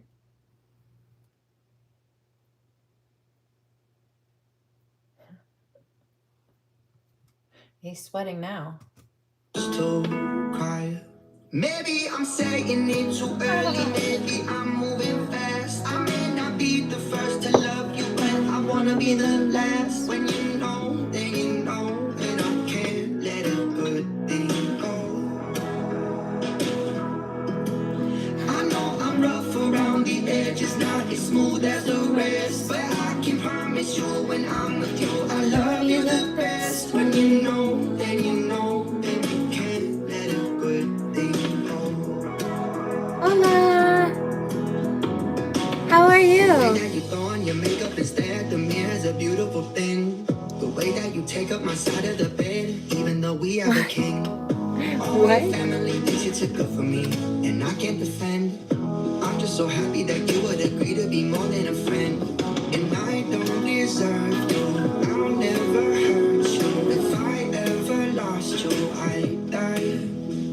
If I couldn't hold you, I would be so blue, and I'm not supposed. Right. Right. You see, now you see, my loves. Okay.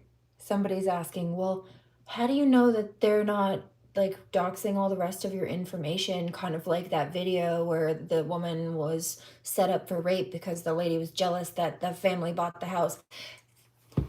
That's my point, because they've done that before too, actually. Yeah, they've done that. Put my address on Twitter or like Pinterest and all kinds of shit. Yeah, they did that before. Oh yeah, we've done it. So that's my point, babe. If they're willing to escalate from dating sites to porn sites, what else do you think they're doing? Especially when the main person behind all of this and who's recruited all these other people actually sexually assaulted me and sat my child down in front of gay pornography because he like swings both ways or has like secretly in the closet, which probably is why he's aggressive towards women. Like usually men that are hiding something about themselves and resent the femininity of women who feel like they can openly express the femininity in themselves because it's like normal for women. Like they get angry at women because they want to be able to express their femininity without being perceived in some kind of way, or maybe they were raised religious and they have some kind of shame about it. But like, it's very common. I've seen it many times, and not just from men. I mean, like, yeah, actually, but no, I'm sure it's both genders.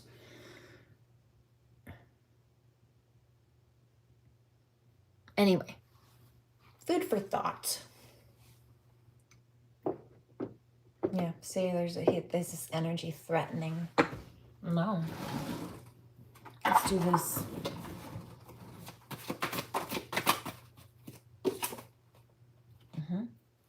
Sage. Like I said, let me light some more and shift the space.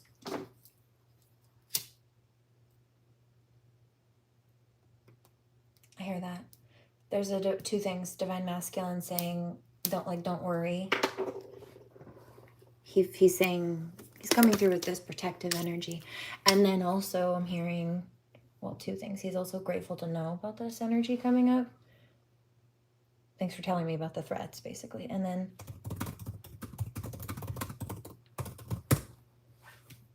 okay, this one. Got your dry bag?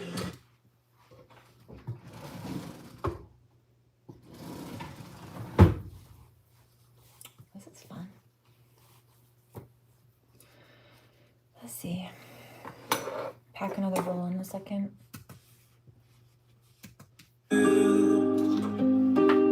I say your wrist 'cause I want to. Tell me about this energy. You're number one and I'm cool with two if it's next to you. No, no, no, no, no, no, no. I fuck with that. Wait, hold up. It's like a hopscotch. Got these bitches hot, everything they got. Rockin' them leaning, hot for no reason. Pretty bushy gleaming. You miss a Savannah, get you gift just like I'm sending. Number one like I'm a Vanna. She my love, tiny dancer. Oh, she only do that for me. Okay, in the beginning of this reading, I told you I was picking up like the throat chakra attacks. Oh, that's a third eye chakra. But yeah, I have been picking up, I think in, if not this reading, then the last one, the third eye and the ear chakra attacks, right? So these people make bad decisions. This is, I'm getting an X. That's the energy behind it. But that makes sense. Hold on, I'll explain why. They're angry, like I said. So that's two decks that have expressed their anger. Yes, please. Thank you. I appreciate that. Also, I hear Hey Mama by Jonas Blue. Pyrite, also, I've got some of that over here somewhere. Let's see if I can find it. Maybe. I'll look for it in a minute. Otherwise, I do have some though. No, here it is. I'm sticking it in my pocket. So this is actually Isis and thank you, Osiris Pyrite. Seek someone to help you do a cord cutting ritual. I'm actually qualified to do that, so I'm happy to help. Let's do this. Also light some more sage. Anything else? Secretly hating on your romantic relationships. Family member hating on you. Causing friends and family to be mean and cold towards you. This could be somebody, like I said, trying to set somebody up to look a certain way or seem a certain way. They wanted people's mind's eye to be blocked. Almost Monday.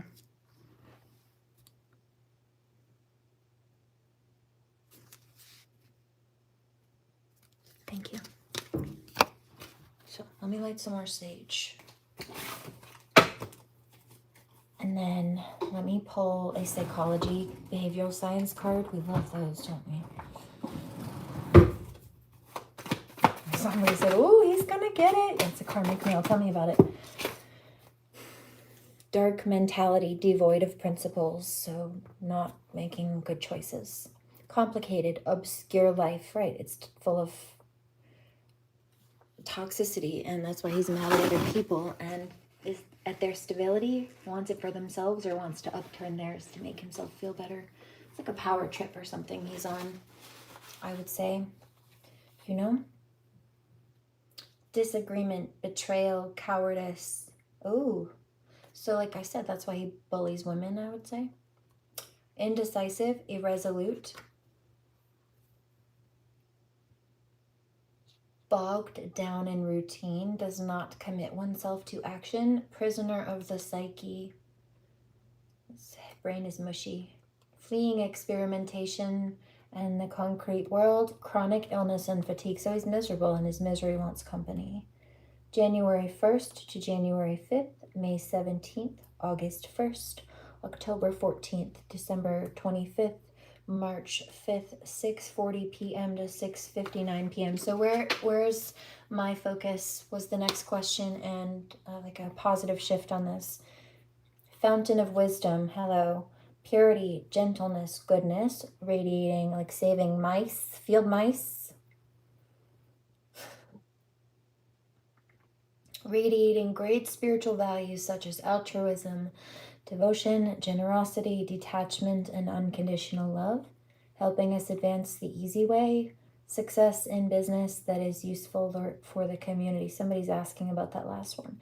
Like how I come here, for example, and try to help people navigate complicated situations to make the best choice for them so that they don't end up having to learn a lesson the hard way. Like they can kind of just navigate it as appropriate or a shortcut. Success in business that is useful for the community, I'm speaking of. Linking to waters, seas, rivers, springs, emotions, and feelings. We just talked about that too, all the water energy and the moon energy. Providential person capable of solving compromising situations. Watch your eyes. I'm not making it up. Can you see? It's a little hard to see.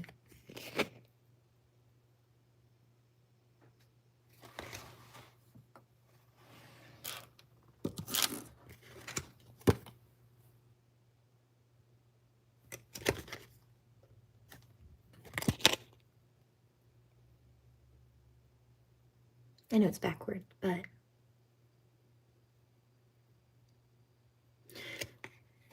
last one. Fountain of wisdom.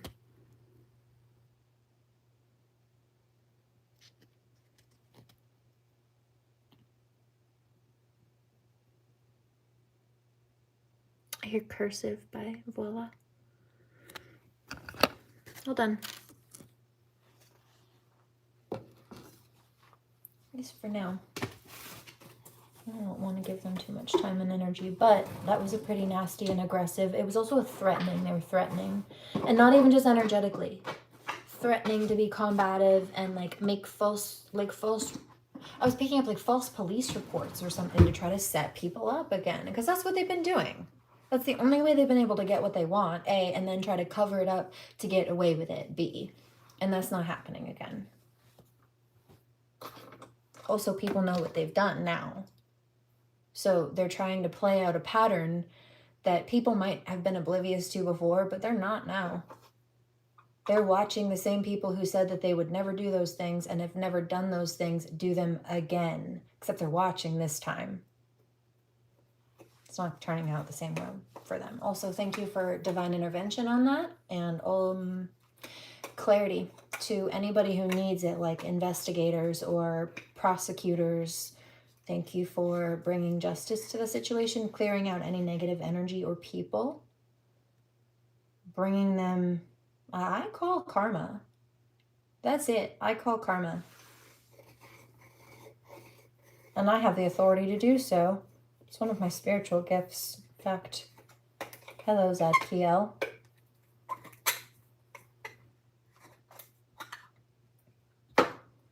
Now that swings on both ends of the spectrum. Karma and dharma. I wish people the day that they deserve the life that they deserve. That depends on you, boo. A little more weed.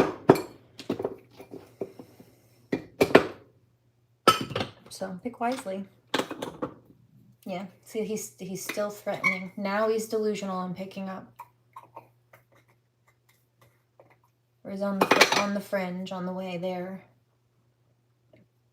Yep, because he really does think that he's got some kind of upper hand, but he's gaslighting himself now.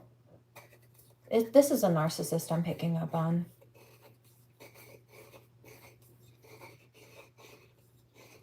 One of my gifts is to swing Pandora's box.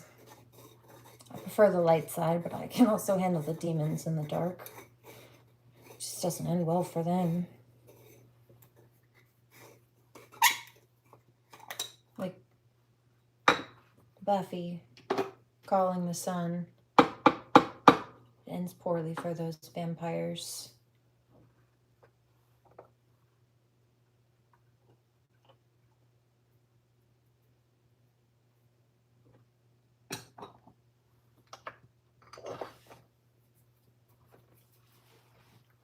It's not like I didn't warn them. It's in my bio. Cheers. Yes. Karma's a bitch. But really only if you are. And sometimes, babe, she has my name.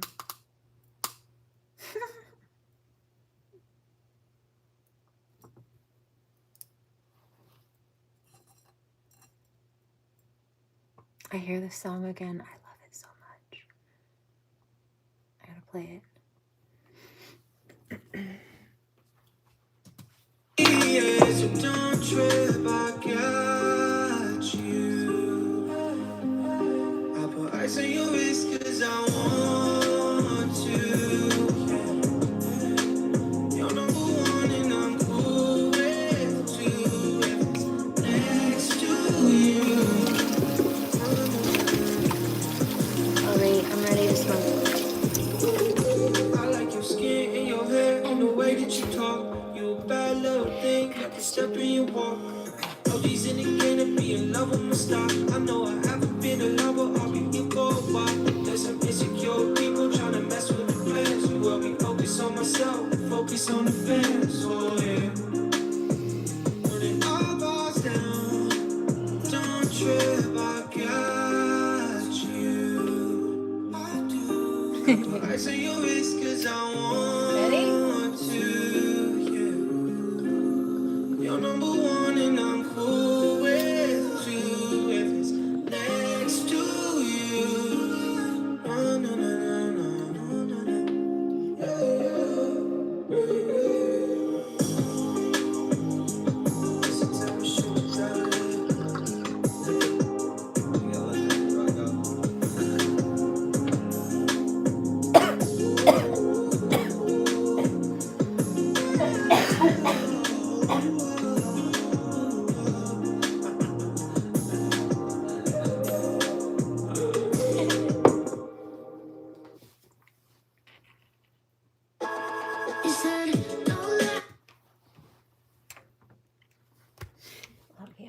I love this song, but I can't play it. There's a copyright issue with this one. I wish there wasn't.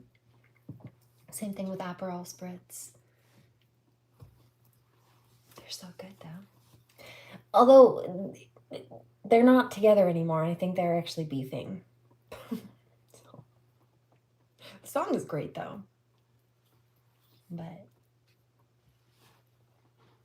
And frankly, I don't even know what they're fighting about. I'm in the business. But I did see something pop up where it said that in like a headline that they're not together or there's an issue between them. Like, I don't know. I didn't look into it. It's not, it is, it's there. There it is. But the song was great. Are you okay? Aww.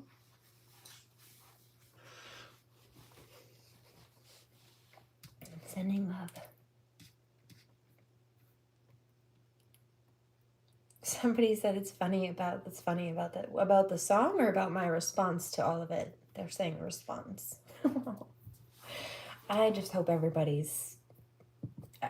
heals. That's all. Ooh. Bronwyn's Cove. A reading from Bronwyn's Cove popped up. I don't even think it's out today. No, it's out tomorrow. It says high-level narcissists celebrated way too soon. They thought that they got one over on you, but what did I just tell you? What did I just pick up? Bronwyn's Cove Tarot 111. 111. She's from England, I think. That's funny. I did pick that up too. These parts of it.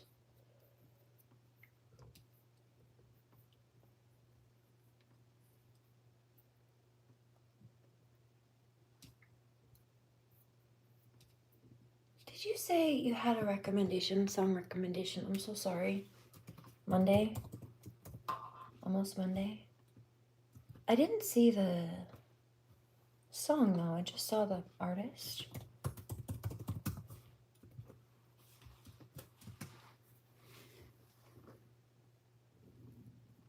I need another bowl.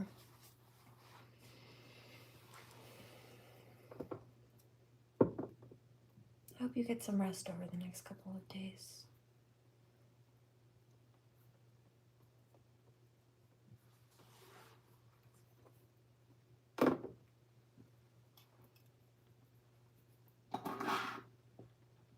Definitely take care of yourself.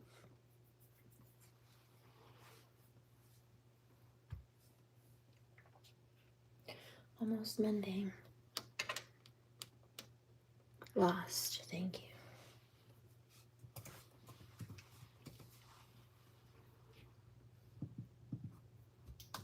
I just heard Broken by Seether in my ears. Clairaudiently, holy crap, that scared me. There was a truck behind me and it cast a shadow out here. It looked like there was somebody right out in front of my window for a second. It wasn't. There wasn't. I'm gonna make sure everything's shut down.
Yeah.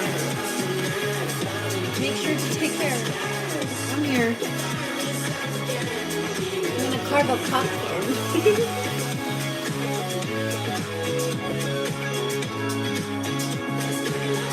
Hydrate. Too.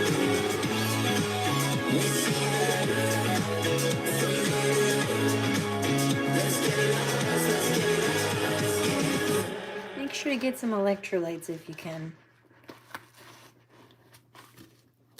Hold on. It's gonna be loud. Oh, that's okay. Finding new adventures. This is.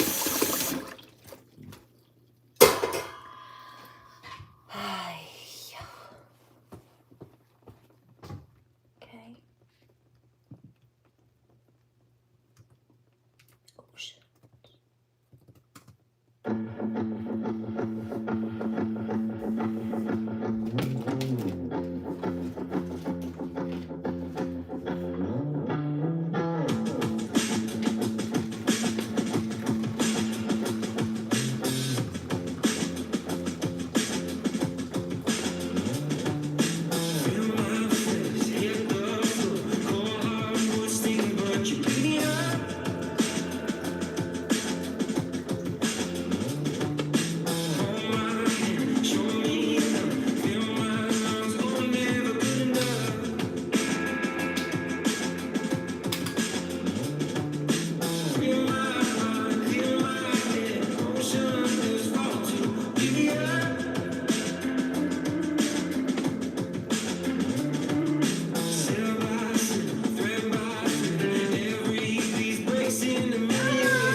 What Chili Pepper song does that remind me of? If you know, list it, please. Do you know that one last chord? Please help me. If you know, you know. It's so good.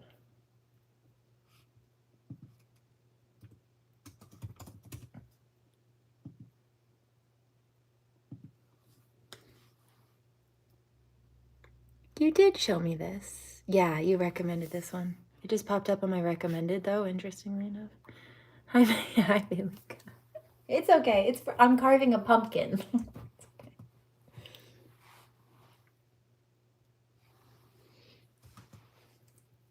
I don't know what pumpkin is.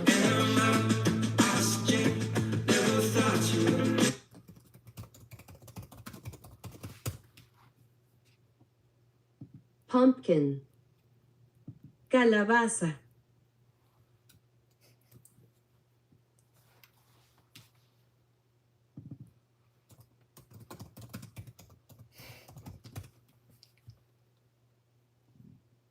Tallar calabaza.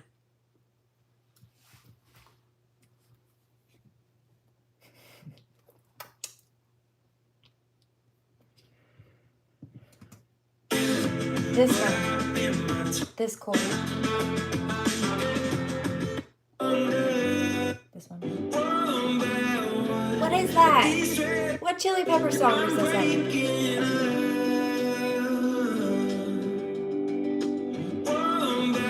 Help me.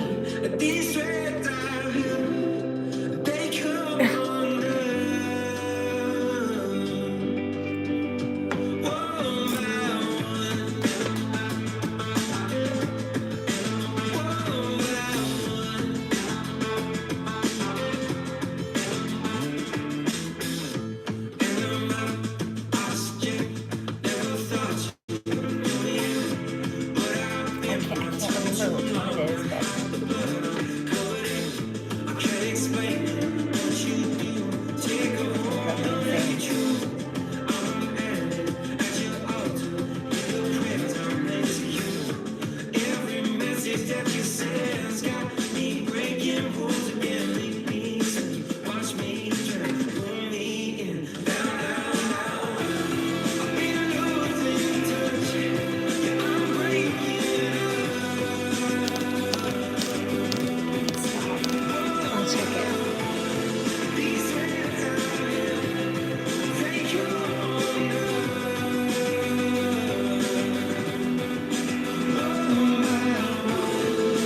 I love it, but I knew I heard something.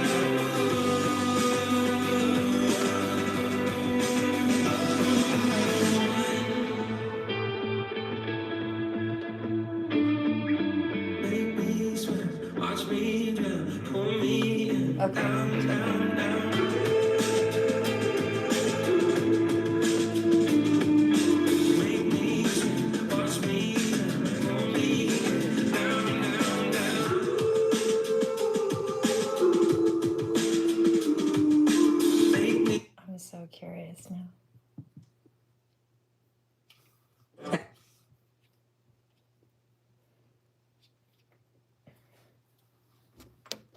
By the way, I know it's a Pepper song. We'll find it.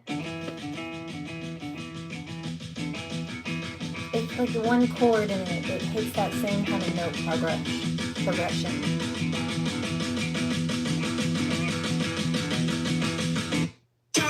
It says I'm gonna win big. Choose not to look best fit. White heat is screaming. Back strong with victory. For the world I love, the tears I've tried to be part of the wave. Can't stop. Ever wonder if it's all for you? The world I love, the trains I hop to be part of the wave. Can't stop. Come and tell. So smart, she's No. It's not that one. It's good though. What was the other one, by the way? Yeah, I do have that right here actually.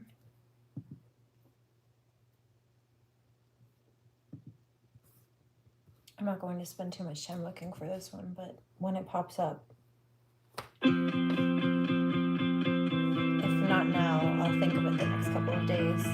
Ooh, this sounds like that, actually. Good call. It's not this, it's sure close.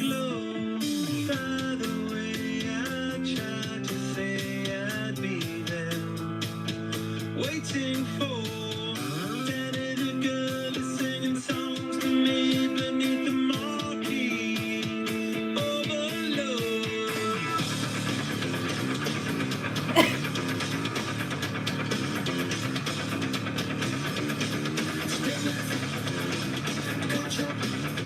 DJ, get that.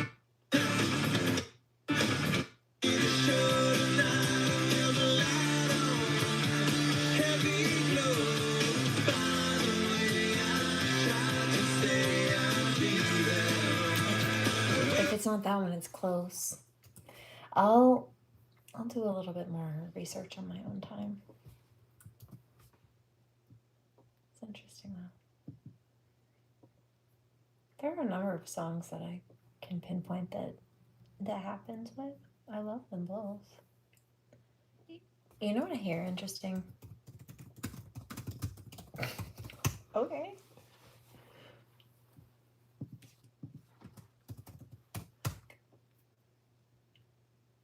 Did you get snacks? I didn't need to eat. I didn't eat today either, actually.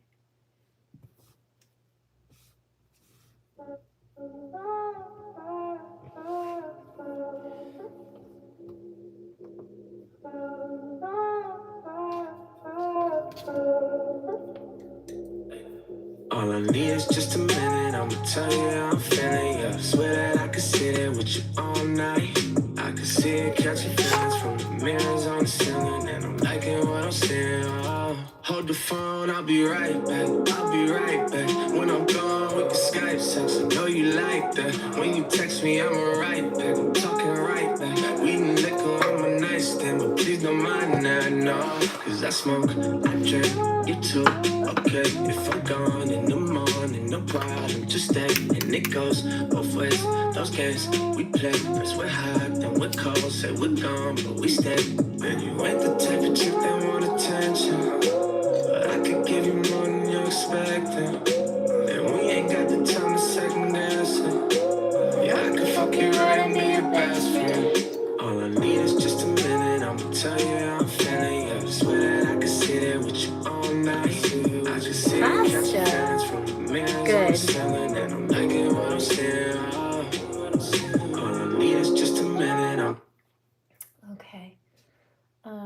Those mirrors on the ceiling by Mike Stead, Under the Bridge.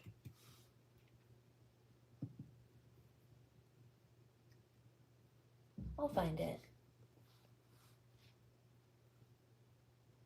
I forget which one it is, but I know it's a chord in another Pepper song. I've been listening to them for a long time. I just forget which one. But I'll recognize it when I hear it. My only friend Oh, this is so is the pretty. city I live in, the city of angels. Lonely as I am, together we cry. Also close if it's not the one. I drive on the streets 'cause she's my companion. Oh, you know what? This was the... It looks like he's wearing no pants. That main abusive person, that person who was like angry and toxic and aggressive earlier. This was his favorite song too, and I believe this one's about like a drug addict, right? And he actually has some addiction problems. She knows who I am. She sees my good deeds and she kisses the wind. I still like the song. It's I beautiful. never worry, now that is a lie. But I did just catch that.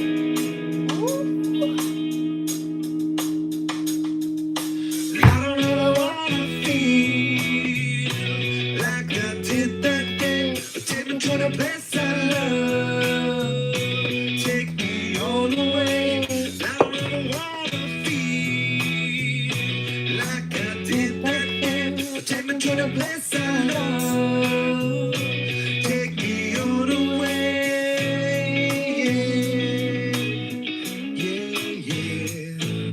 You know which is my favorite, actually?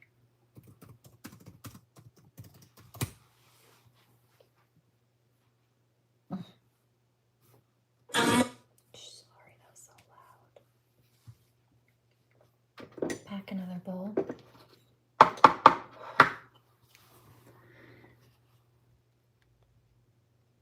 Yeah.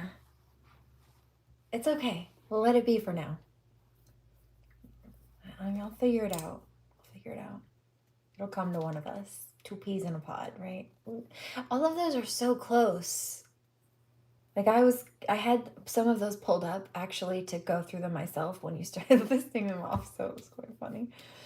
But this is my favorite. I'm not mad.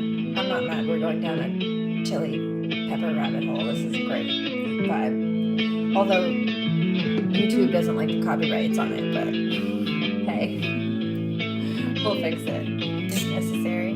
Sometimes it's not an issue all around. Sometimes it's just an issue in like some locations, but there are some songs that don't have full licensing or licensing at all with YouTube that don't like, they don't want or like or allow their music to be played elsewhere, and so at that point it becomes an issue.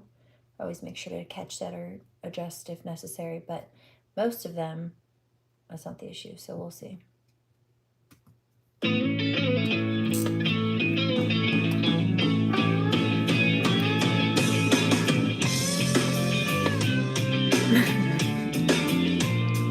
okay.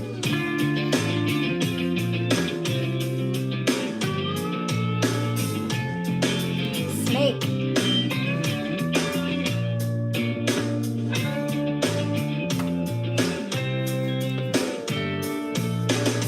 Like a bad disease. Off from my brain is where I bleed. Insanity, it seems. It's got me by my soul to squeeze. With all the love for me. What kind of sauce? Do you have a red sauce tonight? I'm curious. With all the dying trees I scream. The angels in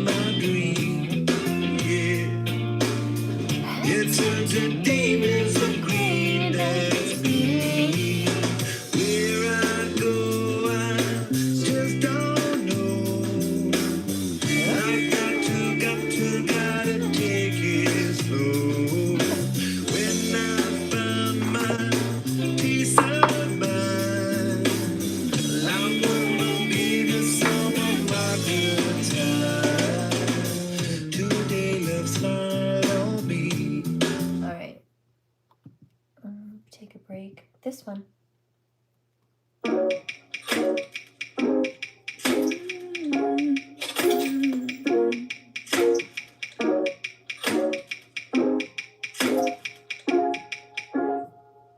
Yeah.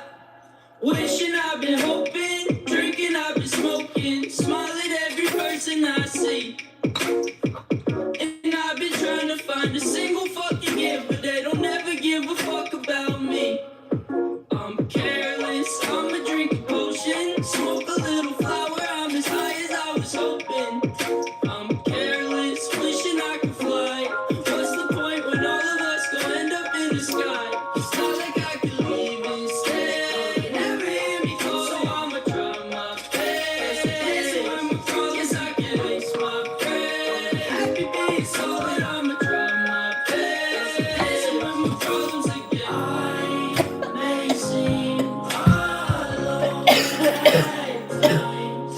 My mind's just in the sky. Yeah. Wishing I've been hoping, drinking I've been smoking, smile at every person I see. And I've been trying to find a single fucking gift, but they don't ever give a fuck about me. I'm careless, I'ma drink a potion, smoke a little flower, I'm as high as I was hoping.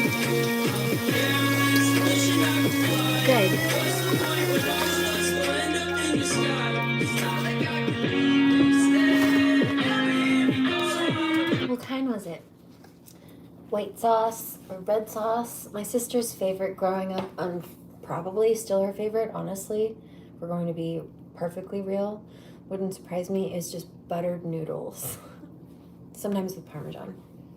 Just buttered noodles. It's always her favorite. Even if we went out to a restaurant, like, she would just get spaghetti. Like buttered noodles. Just buttered noodles. No sauce.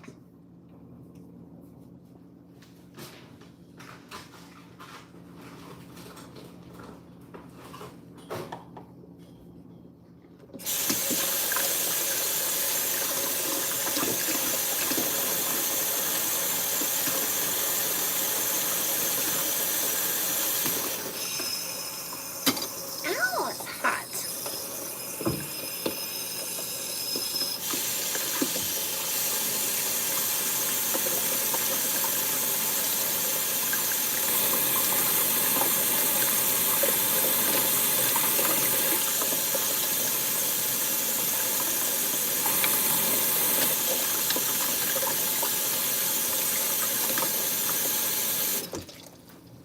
You're pretty wet. You're pretty red in the kitchen. Like, seasoned.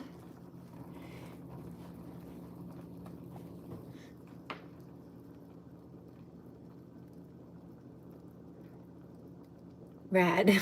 No, I believe you, especially with those Italian roots. And I'll just say there is a past life tie there. Sometimes people reincarnate in like the genetics that you have now, the lineage you have now. You might not be in the same places that some of your ancestors were at certain points, but or maybe you are, and sometimes that's because of past life ties. Or let's say that you were from Italy in another life. Wouldn't surprise me that you A, like those styles of cuisine, B, were born into a even semi-Italian family, and C, also like to cook or are good at cooking that style. Does not surprise me at all. Interesting thing to think about on a spiritual note. Take what you will from that. I struggled to get that open.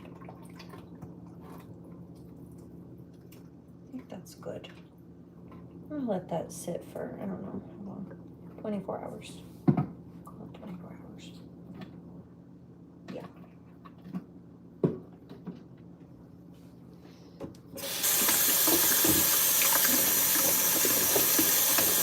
No worries.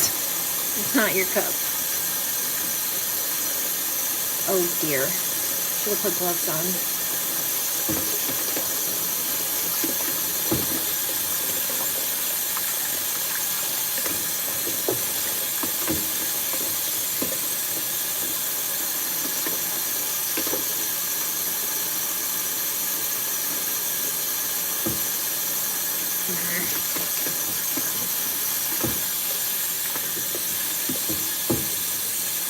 Somebody says, why? Well, they're fine.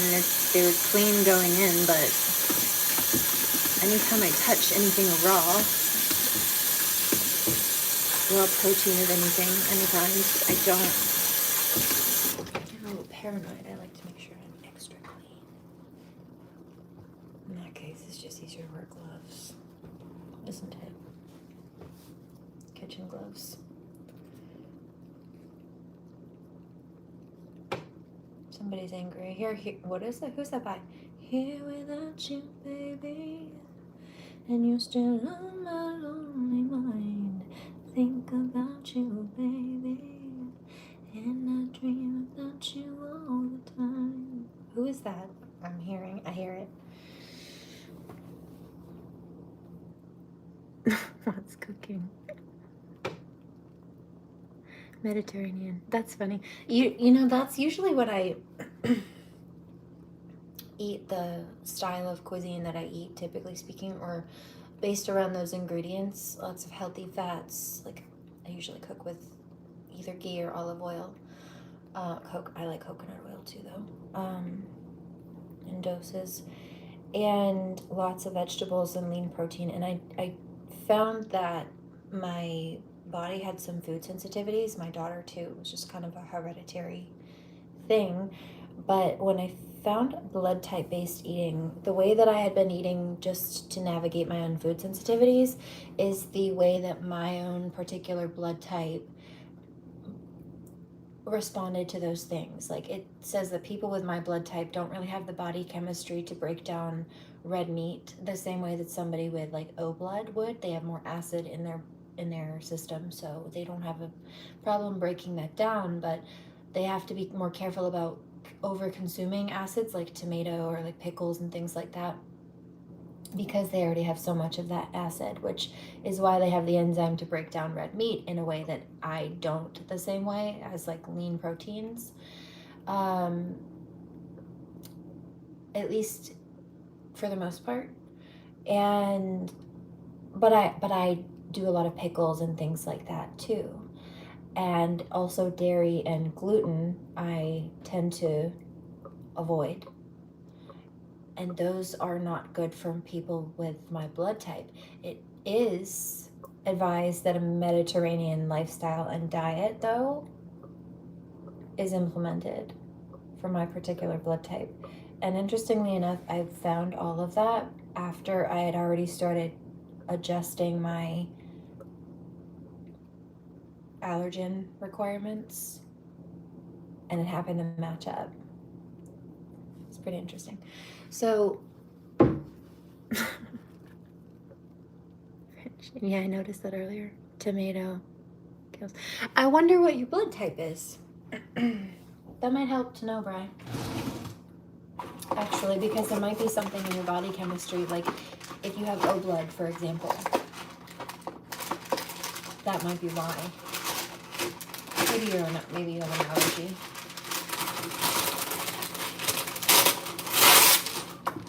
But if you have O blood and you have more of an acid content, it would make sense as to why acidic food doesn't sit as well in your stomach. Because then you have an overload of acid, whereas I don't, right? My body can typically handle that a bit of extra because I don't have those enzymes the same way. Like, I take probiotics, or I make a point to drink kombucha, like something with healthy bacteria in it,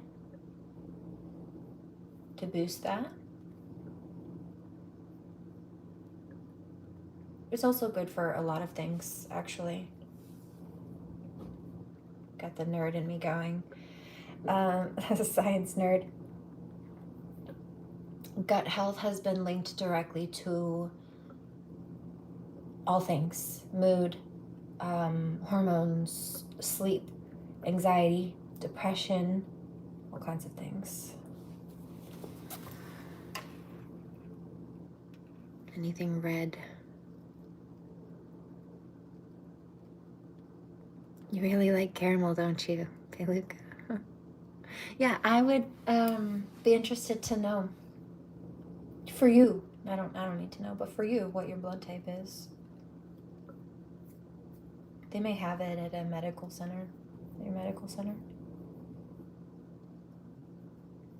Anyway. Oh, so sorry, that was so loud.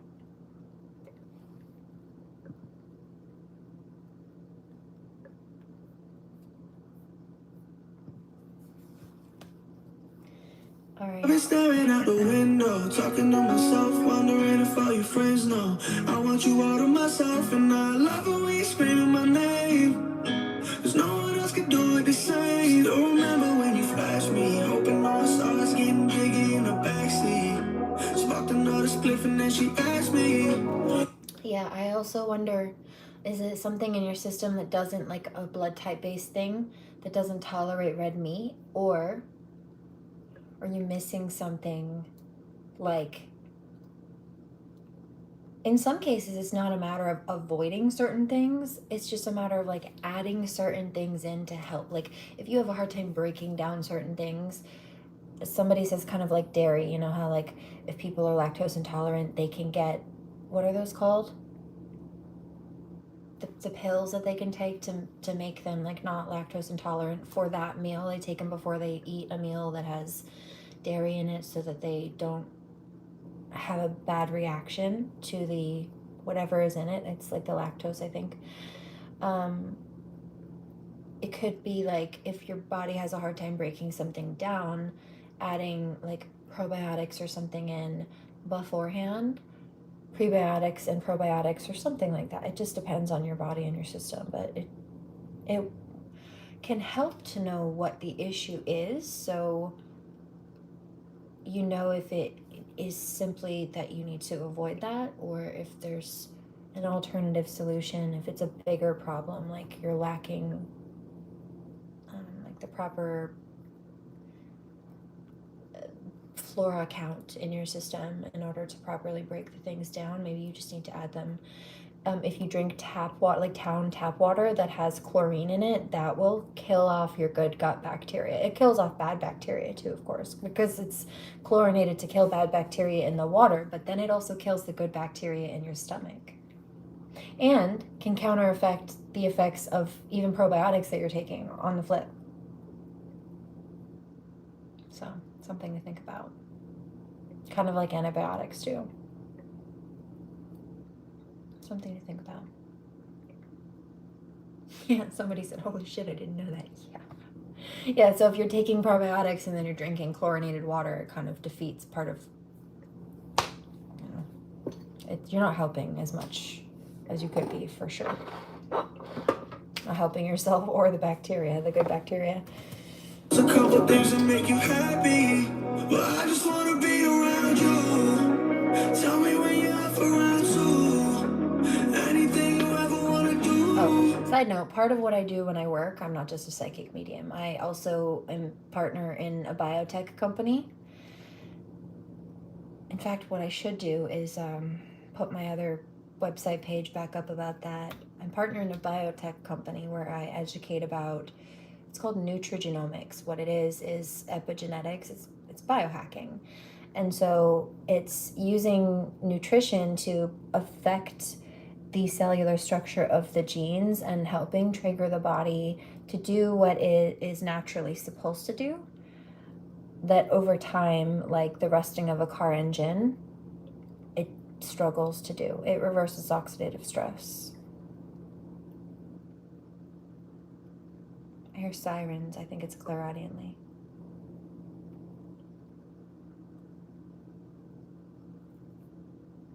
Yeah, that's definitely clairaudiently. But you know what I picked up this morning? I had to sit with it for a second. I picked up a karmic female being arrested for tampering with an investigation like obstructing justice. She did something to involve herself with a crime, or like help criminals get away with things, or maybe she lied and made false reports, or there's something she did that messed with things, and or made things take longer, or made it harder for the truth to come out, or for justice to be served, or whatever. But as a result, she was also being charged with criminal conspiracy. So she worked in a group to help cover up crimes, and it affected victims. Victims have suffered and struggled longer, women and children at that. And I mean, their family on the outskirts also suffered from those things, right? By just like ripple effect. And so she was being charged with, that's a felony, actually. The FBI has a webpage about that. It's a federal violation, criminal conspiracy. It's a violation of United States Penal Code 18-241, section title 18-241, conspiracy against rights. It's punishable by death in the states that carry it, or life in prison in those that do not. Serious crime. And so basically it's organized crime. They ganged up in a group to commit crimes, and she in particular did something, made a false police report to get the heat off of the criminals, or to falsely accuse a victim in order to use them as a scapegoat to distract from the real issue.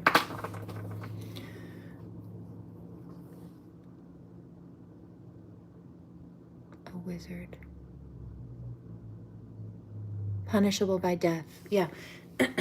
Criminal conspiracy in the United States, according to the FBI, is a crime that is punishable by life in prison or the death penalty. Not every state in the United States, like there are 50 states in the United States. Not every state has the death penalty still. Some of them do. I know Colorado does. Maine does not. Maine abolished, or got rid of, in other words, the death penalty in, I think it was the 1800s. They got rid of it actually twice. They got rid of it once, and then they brought it back when I believe a man murdered a constable, like a police officer. And then I think they went to hang him, and the noose wasn't tied properly, or it malfunctioned. And so it was a slow, miserable death. It wasn't just, like, if you're going to put somebody to death, it needs to be a clean, you can't drag it out. It's not for their torture, it's just to clock out. And because it was inhumane and it caused excessive suffering, extended suffering, they said, nope, we can't risk this again, and they threw it out the window again. They brought it back one time for that, and then they got rid of it, and they haven't had it since. So in this particular state, the people committing that, and the particular person that I picked up this morning actually was a female involved in pedophilia as well, unfortunately, but it was like a group ring, and it was a whole thing, the whole targeting thing.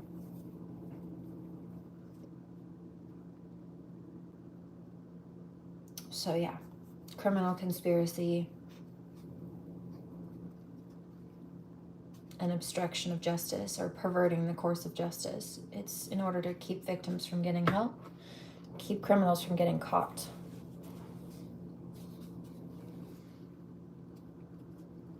They're in trouble now. So as a result of not every state carrying the death penalty, the next option is life in prison. It's an FBI law. It's not a state law. That's a federal violation. Covers every state. Cheers. Want to do a count? Feel free to tap out if you need that. 1, 2, 3. I think I was on my way in or out of the shower when I picked that up this morning. We can do it all over the room, 'cause I just wanna be around you. I just wanna be around you. I just wanna be around you. I just wanna be around.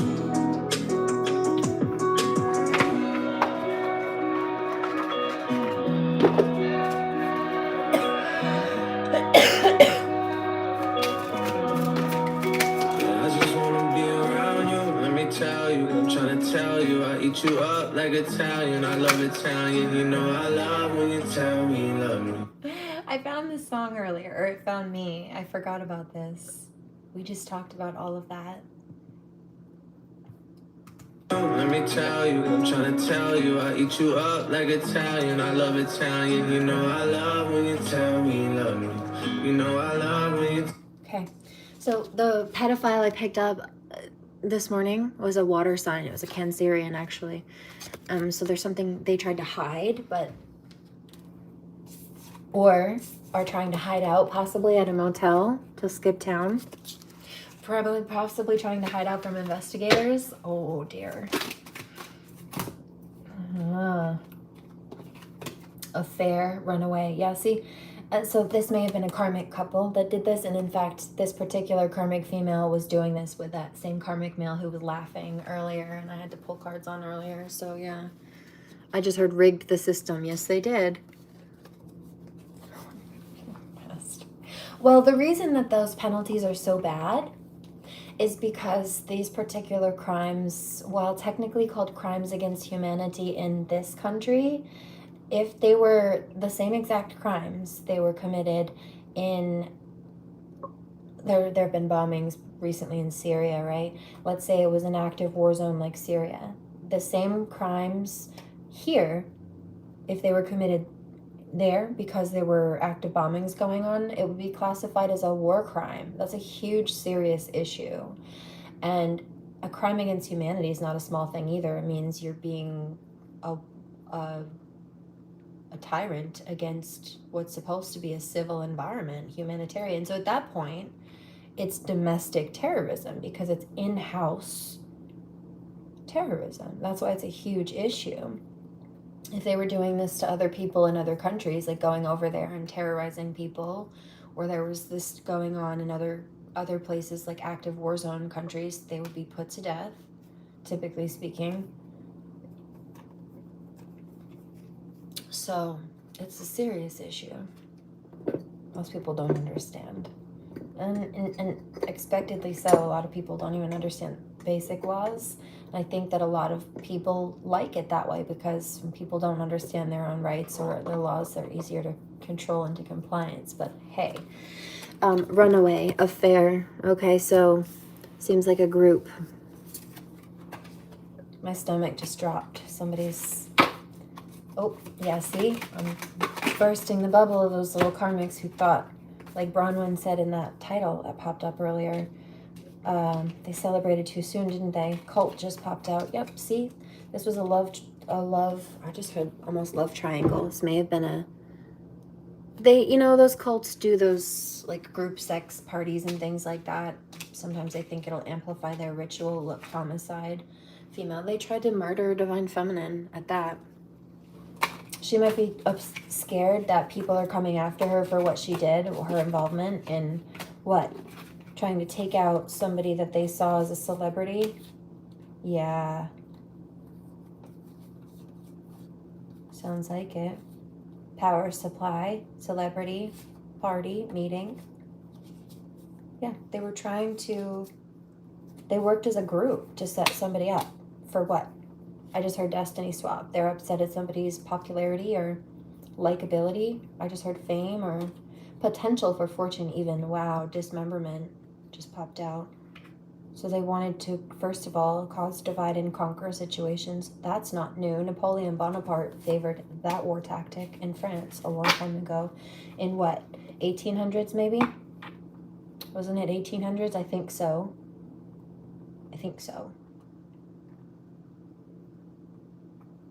It was either 1800s because Joan of Arc was in, like, I think 1500s, or it was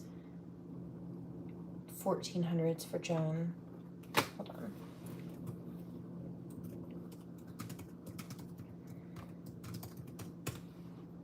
I forget. 14. Yeah, it was 1400s. 13 and 1400s, so it was both technically.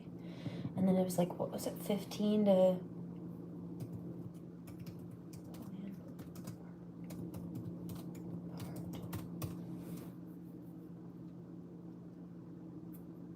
No, it was 18. I said it right the first time. 18 to 7, or 17 to 18. 3 apart. And he really was kind of obsessed with Joan of Arc, actually, wouldn't you know? He really admired her. He admired her mission, her military tactics. It's quite fascinating. Marriage, wedding. He also, I read at one point, was said to have pushed for her canonization. I mean, meaning like he wanted her to be marked as a saint. And she is now. Marriage, wedding, suicide. This was a couple. In some cases, they try to bully a victim to suicide. What did I tell you? What did I tell you? The criminal conspiracy was, in other words, but organized crime. Yeah.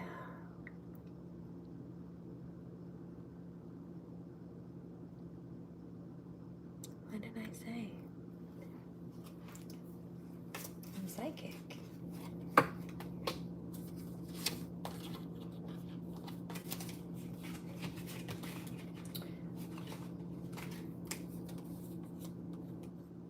Egoism. See? I'm picking up narcissism too. And something, I wasn't reading these in reverse, but like they were traveling to do things to people and target people or paying people to do so, or even stealing people's money to go travel and do things, maybe to other people. Or like stealing money and just going to travel, like going on vacations with other people's stolen resources or something. But in other cases, it's that they're blocked now, right? They're stuck. They celebrated too soon. They thought that they won or something. Oh no. And what did I say also? They're going to prison. I told you.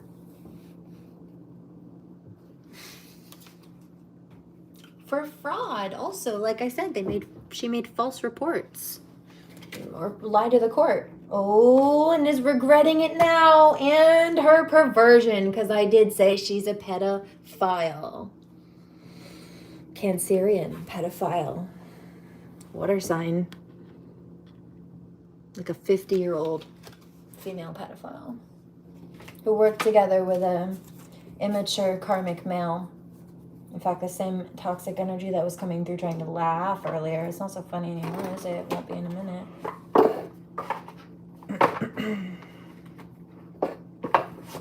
Told you. I know what I picked up.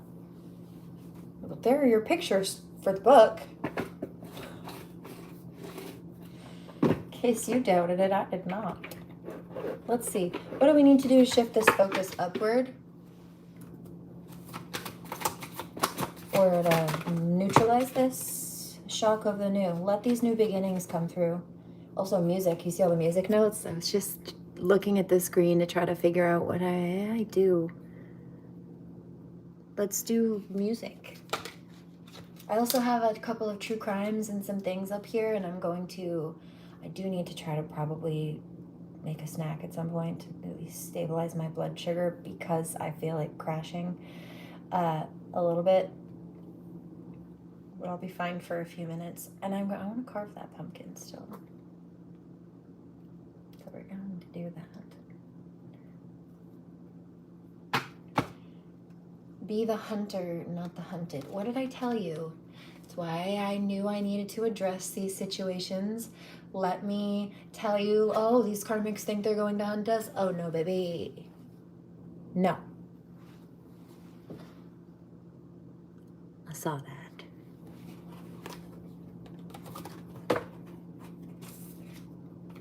Yeah, against the grain. They thought that they would bully people into what? Submission, silence? No.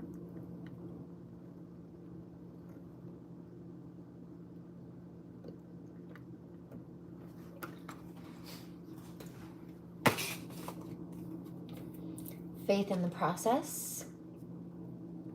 Yeah, what is already within you. Releasing allegiances, bring it into form. So it's about, even if people try to fight against you, pushing past that.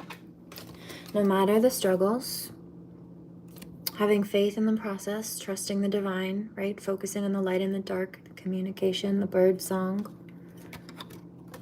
Right? Focusing on the light within yourself. Release the chaos and the clutter of the past. This is also about releasing people and situations that are not good for you, that do not serve you or benefit you. And I don't mean the way that narcissists discard people that they can no longer get a narcissistic supply from. I mean releasing people who are burdensome, who play games, who are toxic to the point of making you anxious or leaving you on edge. For starters, who try to gaslight you, for example. Bring it into form. And it's about stepping through this new gateway, working on releasing those parts of self, and even in some cases I'm hearing like the way that we may respond to certain things, like getting better at processing triggers or releasing certain things so that they just aren't anymore. But what that does is create space for what is and what could be, that should be, that is meant to be, or that you can manifest in a positive way, for starters. See what the ancestors have to say really quickly, though. Just really quickly.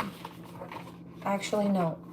I'm being told to just wait on these, but let's keep them out to just let them season and all the juices energetically, and we'll let it be. When it comes up, it comes up.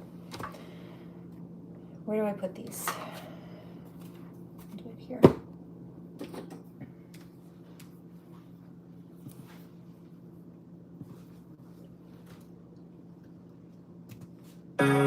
Well, I was married to the game, I'm divorced now. Yeah, yeah. Left for Hollywood, I got a horse now. Yeah, yeah. Everything I got, that shit is yours now. Yeah. Anything you want is yours now, and I just wanna be around you. Yeah, I'm back in my bag, and I'm pouring a drink. I saw it all in my head, it went just like this. Yeah, I'm back in my bag, and it looked like this. Yeah, but I just wanna be around you. Tell me when you're up for round two.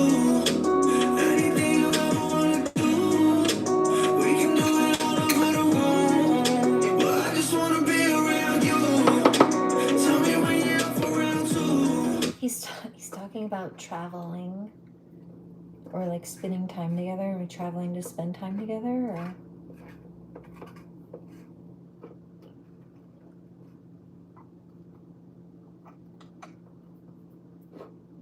Round two sounds like he's talking about in bed, really, frankly, to me. Maybe not. Probably. Okay. This one also.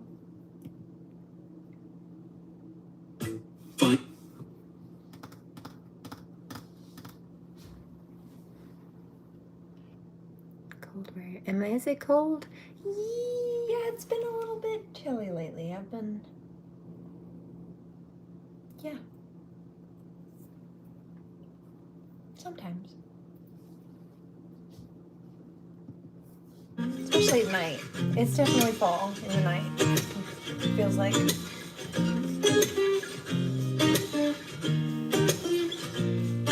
I'm fucked up, I'm tore down, but I'm still down for another round. Passing good treat till it goes out. And all the pretty girls got their phones out, but we still drink and smoke this whole weekend. Wreck my mom's car, she stoked, I'm still breathing. But my mom is stoned and don't think I know she smokes weed like me, so we even. I'm too weird for the cool kid.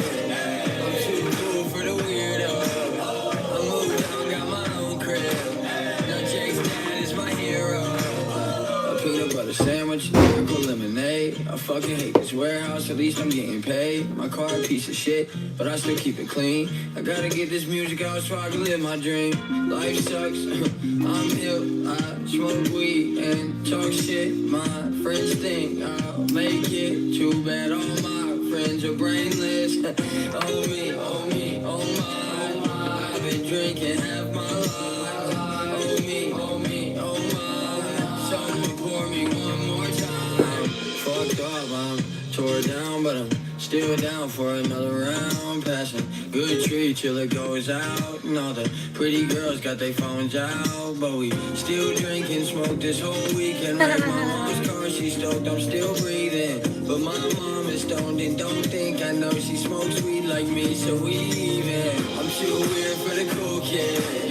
I'm too cool for the weirdo. I moved out. Peluca.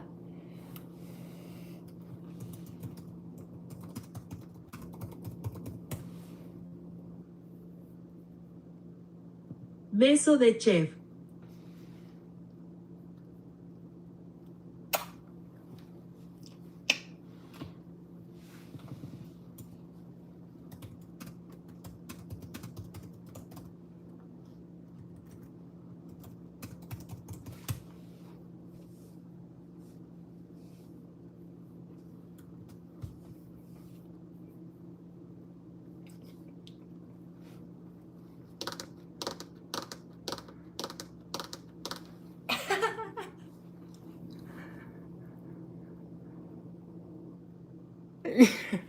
I said chef's kiss.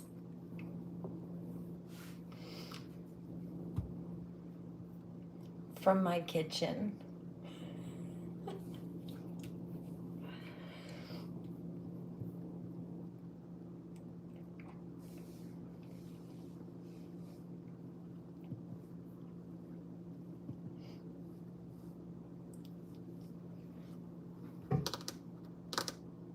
I should.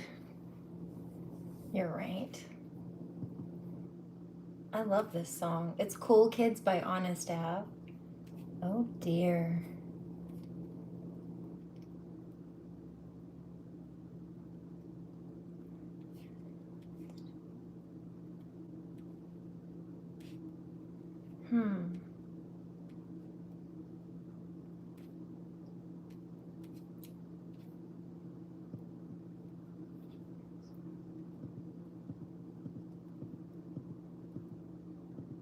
Somebody's angry, but there's another energy that's very lighthearted that's here. We're all just kind of vibing. Yeah, good.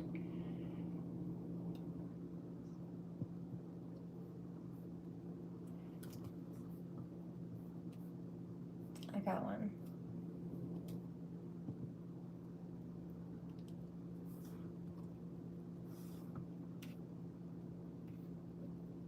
I think this is the one I'm looking for.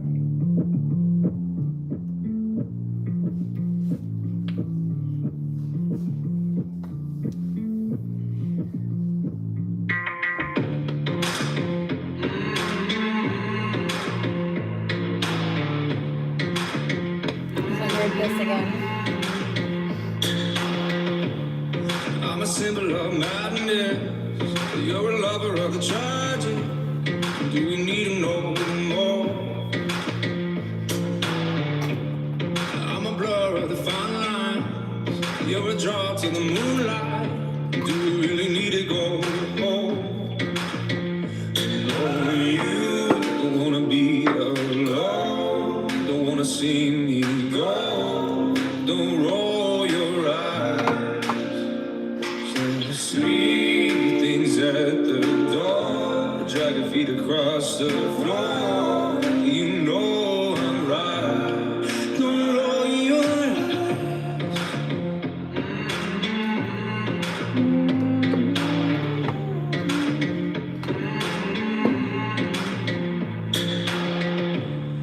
If I said I wasn't perfect, would it open up the curtains? Would it make you feel at home? And trust me, babe, it's worth it. You're the only one that works it. You're good. Don't know what I did. Did you feel your belly? Don't wanna be alone. Don't wanna see me go. I made a whole nother batch of ghee.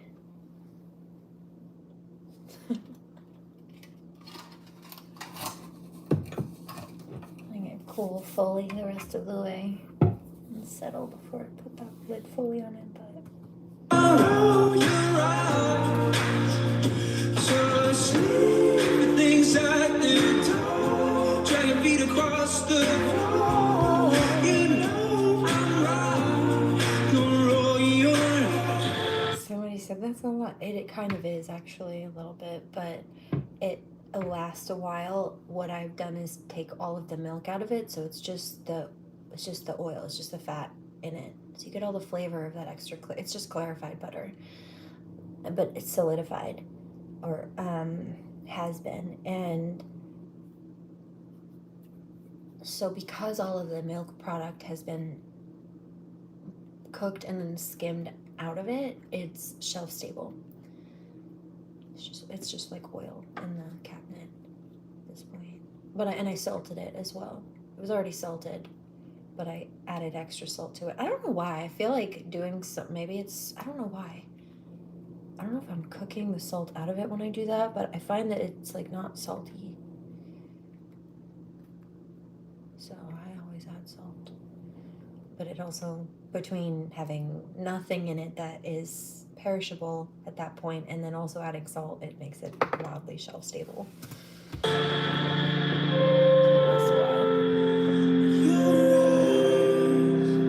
also plan to give some away.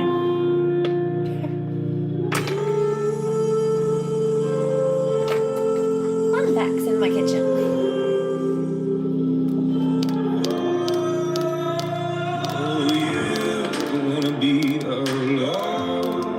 See me go, don't roll your eyes. Just leave things at the door, drag your feet across the floor. You know I'm right. Let's see. I think I'm going to skip that one for now.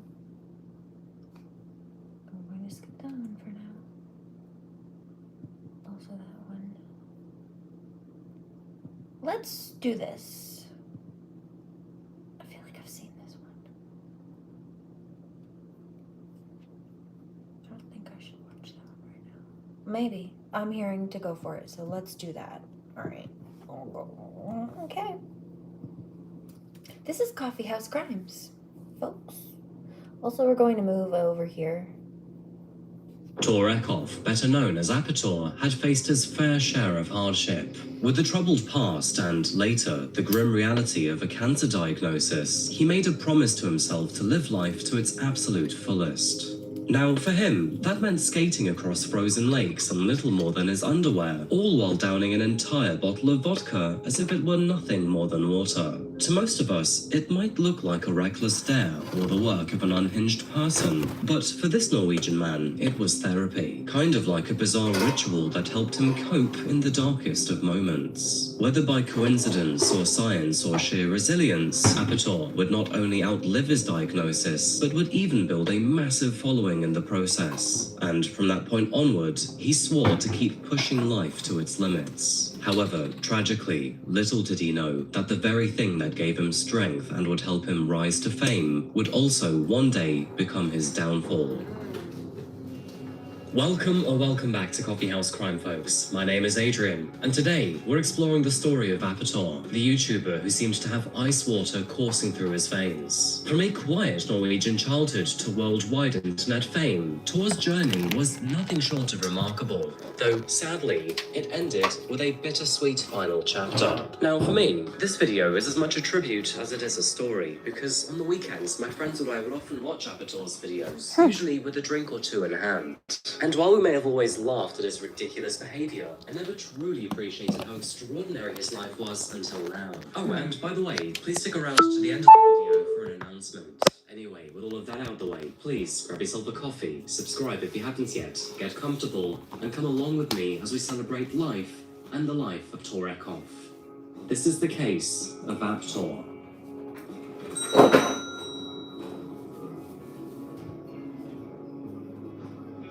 Darling's Kia is your #1 Kia dealer in Maine, and we've got something for everyone. Whether you're...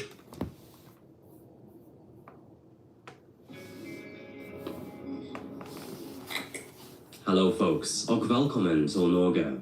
Of course, I'm talking about Norway, the land of fjords, trolls, and people who would likely laugh at your definition of cold. Honestly, it's a place that looks so stunning it looks photoshopped, with towering cliffs, icy waterfalls, and lakes so clear that they make your tap water look like swamp juice. Sounds delightful, right? But don't get too cocky about visiting this place, because Norwegians will probably expect you to hike up a mountain at 5 a.m. with nothing more than a backpack filled with brown cheese sandwiches. The only exception here is that Tor would have likely expected you to bring a bottle of vodka too. Culturally, Norway is hilarious in its contradictions. For example, they are one of the richest nations on earth, but for some reason, they will also happily eat frozen pizza like it's some sort of gourmet cuisine. Oh, and there's also the fact that their national obsession seems to be cross-country skiing, which is basically jogging, but with sticks and less dignity. Feels like I'm wearing nothing at all. Nothing at all. Nothing at all. Oh my god.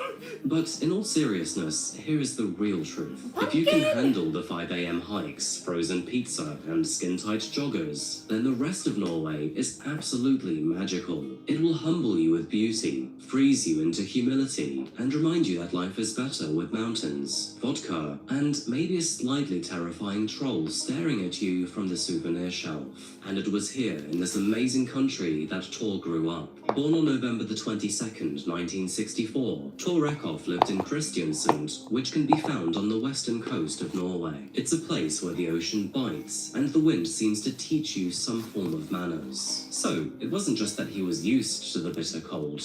He was born in it. As the second of three brothers, Tor grew up as a middle child. He liked to climb rocks, splash into cold water, and generally treat hypothermia more like a suggestion rather than a diagnosis. At the age of 6, the family moved to Sandefjord, a place that is filled with forests and, of course, fjords. Educationally, Tor studied history, philosophy, and Nordic literature at the University of Bergen. It was in the year 1993 that he graduated with what basically translates to a Master of the Arts degree, and it was during this time that he also met the love of his life, Tove Skjøven. In fact, later that year, they would welcome their son, Johannes, to the world. So, in 1 year alone, he graduated, met his soulmate, and even became a dad. Good going, Tor. That is quite the trilogy there. Life, however, was not all perfect. Sadly, Tor lost his mother the following year in 1994, and his father followed 14 years later in 2008.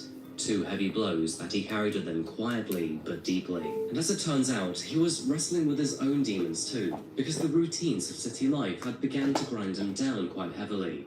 The noise and the repetition and the sense of being so disconnected from nature really started to wear away. Over time, Tor grew even more restless and irritable, and he knew that if he were to stay on this path, it would drive him insane. And so, in the shadow of his father's death, he made one really big decision. He decided that he would leave the city behind and retreat to the countryside. Which is great, but he also had a family to think about here, which is why the decision was so difficult to make. With that said, his wife and child decided to stay put in the city, but despite now living apart, the relationship continued from a distance. But deep down, Tor knew in his heart that he had to go, and so he adopted this new solitary lifestyle. He still supported his family, by the way, but like I said, it was now just more from a distance, and he kept his job at the local paint factory to make sure that money was still rolling in. Moving into his new life, he spent his days camping, hiking Jotunheimen, and, of course, taking hundreds of unnecessary dives into glacial water. It was somewhere between the bonfires, ice baths, and belly flops that Tor grew fascinated by evolutionary biology, particularly with how close we are to apes. In fact, did you know that his future YouTube nickname, Aptor, would actually come from this fascination? Apparently, friends swore you could see it in him too, in the way that his face would light up right before diving into another ridiculous lake. Now, at the end of the day, we are all just human and have our own battles to deal with. And privately, Tor battled with a painful condition called ulcerative colitis. Not only did this drain him physically, but out of embarrassment, he kept it hidden from most of his friends and family. Publicly, though, he openly wrestled with the ice. And that's because no illness could stop him from plunging into freezing water or chasing the raw and simple thrill of being alive. By the mid-2000s, Tor had a unique life that was filled with both joy and hardship. I suppose that's all part of being human again, right? But saying that, Tor had many quirks that made his life just purely fascinating. And although he didn't quite know it yet, but a little thing called YouTube was ready to put all of that grief, grit, and goof in front of an international audience. In October of 2006, and at the age of nearly 42 years old, Tor did something that most men his age wouldn't even think of. He created a YouTube channel, naming it Avatar. His very first upload, which was titled In My Boat, was exactly how most channels begin. Just a homemade video of Tor in his usual habitat. The video was short. There were no theatrics, no vodka, and no thin ice. It was just a glimpse of someone who would soon become an internet legend. And by the way, even back then, you could still catch a glimpse of the many facial expressions that he would make over the next decade. I was reading an article about YouTube in 2006. YouTube was at that time 1 year old, and I just decided to make a channel.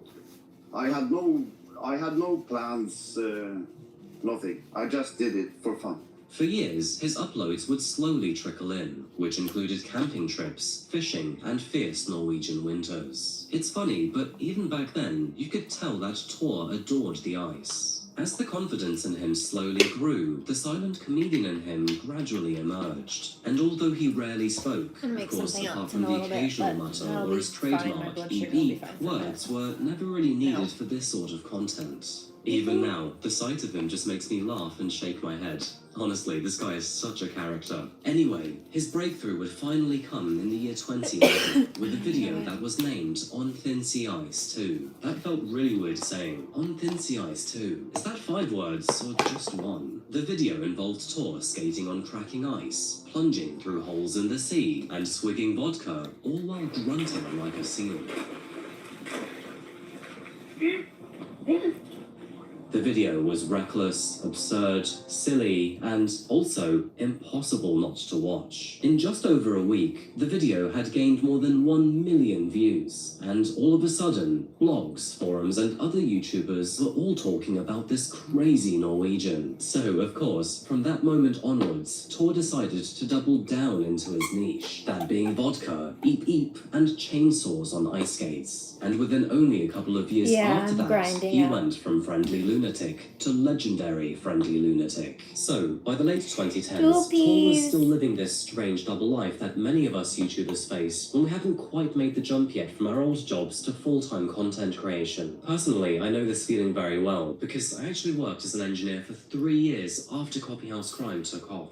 And by the way, do you know how weird it was to be doing that? I remember being on this supplier visit with a few colleagues when, all of a sudden, the company's manager asks me, "So, how did you go from industrial gas turbines to body bags?" And, well, that felt kind of awkward, to say the least. Actually, now that I think about it, probably even more so for him, because his two lives were so completely different. You see, on weekdays, he was this quiet, shy, and mild-mannered factory worker, but on the weekends, well, he was the internet's favourite goofball. But a much harsher challenge was just around the corner, because in early 2018, he was diagnosed with rectal cancer. And for a man who laughed in the face of hypothermia, this was a sobering reminder of his own mortality. The diagnosis came at the age... 2 peas in pod. Also, I just saw baby chicks. Like, I just got a vision of, like, little baby ducklings or something. I don't know. That was interesting. I don't know. 3, which actually is quite young for this kind of condition. And already burdened by ulcerative colitis, cancer was a cruel double blow.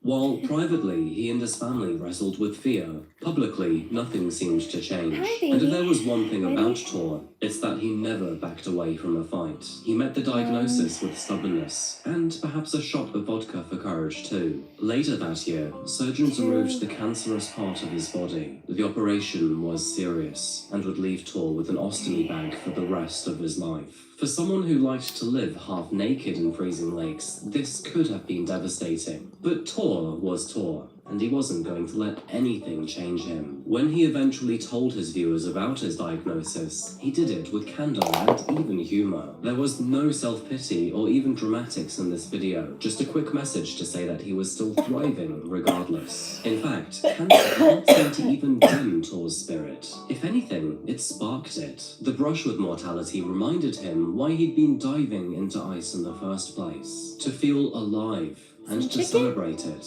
It is very common for survivors to talk about a new appreciation. Some chicken. You like chicken? Is that what you want? Or did I miss something?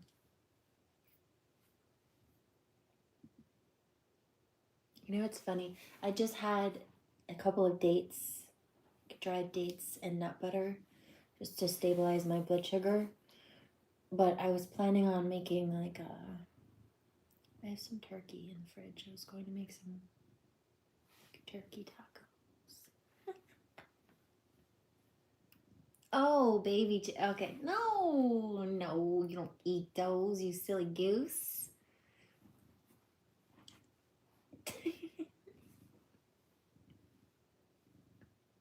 No, I said that. But not to eat, you sweetheart. I mean, actually, no. I think it's like Taiwanese, or there's some culture, I think it's called Balu. And it's actually fertilized duck egg, I believe. And so they will take... Ow. They'll take actual duck eggs that have a baby duck inside them, and they'll cook them like a hard-boiled egg. And then people will just like eat the whole... Like if you cracked it open, there would be tiny little baby bird inside it. They'll just eat. It's just... Ugh, I almost just threw up in my mouth. Excuse me.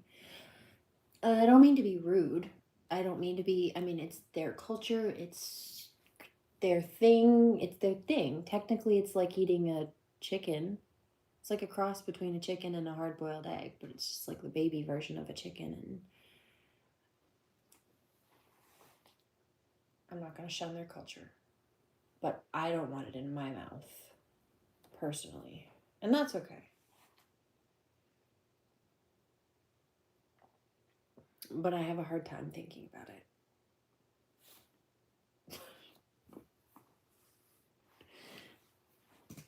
Pumpkin. ASMR.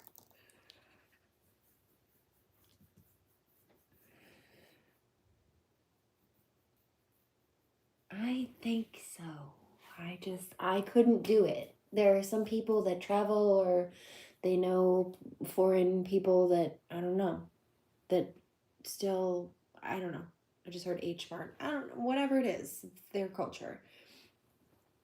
But I wouldn't be able to do that personally. I wouldn't. Nope. Not me.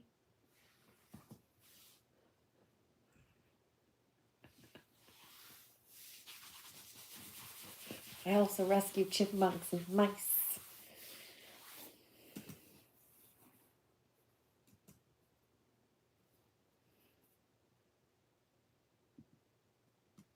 For life and its small joys, and Tor was no different. But where most people would honour that through tropical holidays and newfound hobbies, his version of joy involved more frozen lakes, vodka, and chainsaws. Throughout his treatment in the year 2018, Tor's uploads slowed down for a short while. Now, of course, this worried his followers. But when Tor spoke up about it, he seemed as happy as usual, sharing his diagnosis without self-pity, and even thanking supporters for the flood of encouragement.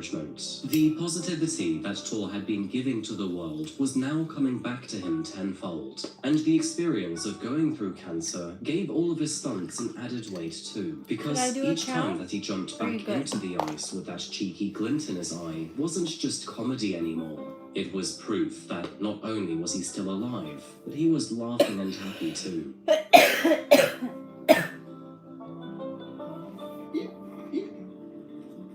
By late 2018, and now finally cancer-free, Tor was back with more energy than ever. He didn't seem to dwell on the illness at all, nor did he make it part of his brand either. Instead, he simply returned to what he loved. Now, from a personal perspective, it was around this time that I actually found him on YouTube, and I remember thinking the same thing every time I watched him, that life is short, so why waste it? Shortly after, his channels surged. Old fans celebrated his comeback, while new There's ones, something like to say myself, about that. It's a great piece of information. Like, life is short, okay? But please, especially in Libra season, remember to take a balanced end of that spectrum. Life is short, so don't waste it on toxic people who don't matter. One, life is short, so don't be afraid to take a leap of faith, to trust your intuition and be open to love, even if other people hurt you. Don't shut everybody out just because some people were assholes. Don't do that to yourself or the person who has the capacity to be a good partner for you. Discovered this Norwegian who Love treated you. hypothermia like a hobby. Some of his uploads were now reaching tens of millions of views, with his most successful video, named The First Snow 4, now sitting at 105 million. It wasn't a long one, it was just Tor doing what he usually does. Of course, that being speedos, boots, snow angels, bear hugs with icy trees, and plunging into a frozen bathtub with vodka in hand.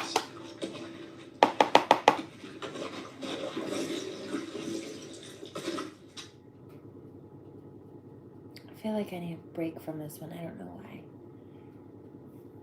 I'm being drawn towards this one. This is the Law and Crime Network. This is a true crime. The other one is kind of just like I think it's kind of like a sad story, possibly, of some guys' choices that weren't necessarily the safest.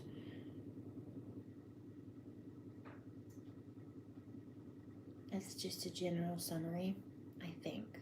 We'll go back. But this is actually a crime. This says, fake millionaires takedown uncovered a much darker secret. This is another one of those. I've seen, there was a whole Netflix documentary on it. What was her name? I think her name was like Anna. Maybe that was her fake name, but she pretended, kind of like the Tinder swindler, she pretended to be a celebrity. She like postured herself up on Instagram and all this stuff. And wasn't, but would also borrow money and front money to try to posture her life up as if she was. It wasn't just for socials. She was scamming people though. And as a result of this, she would get like free things, and people would, you know, give her credit on things because they just trusted that she was who she claimed to be. And so this one is a man, it looks like, who was doing something possibly similar.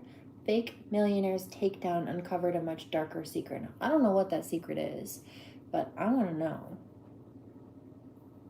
Hopefully it wasn't like child crime. Cool. Anything do say maybe give it in heaven. Possibly murder. Watkins seemed to have it all. Fancy. So you don't have to say anything, but it may harm your defence. You don't mention one question, something later on in court. Anything do say maybe give it in heaven. Jack Watkins seemed to have it all. Fancy clothes and shoes, luxury bags, luggage, a glamorous lifestyle that he chronicled online, but it turns out it was all a lie. Watkins was just convicted of fraud in the UK, and all of his stories have unraveled. Welcome to Side, presented by Law and Crime. I'm Jesse Weber. There is this bizarre case out of the United Kingdom that just wrapped up that we want to talk about, and it is some wild twists and turns that we just have to tell you about. So you have this unemployed con man who apparently managed to swindle people out of thousands of pounds, including, by the way, his own father. And it turns out this wasn't even his most sadistic crime. And we'll get to more of that in just a minute. But 26-year-old Jack Watkins was once featured in a Channel 4 documentary called Rich Kids of Instagram, which chronicled the lives of some of Britain's most famous or influential young people. But it turns out Watkins wasn't actually rich. He was just really good at pretending to be. And investigators say he used that power to convince people to invest in fake schemes. And then he would just spend their money to further his lifestyle. The scam that brought everything crashing down for Watkins. So That is what I would call a social Ponzi scheme. In case you didn't know. I mean, like, he was doing it financially too. But when people pretend like they are someone that they are not in order to get something from someone, in order to get into, I just heard street cred, to get into some sort of, I just heard society, like get into some kind of situation, group, something. I would call that a social Ponzi scheme. Or they're trying to get other people to trust them based on the fact that it looks like certain people did, or that they've discredited other people. Like, they've tried to make themselves look good by falsely making other people look bad, even by slander and what have you. And so they're trying to get people to trust them based on false pretenses. That's a social Ponzi scheme, especially when they're trying to get favors or gain from it, even if it's not money. Luxury Hermes bags. The bags.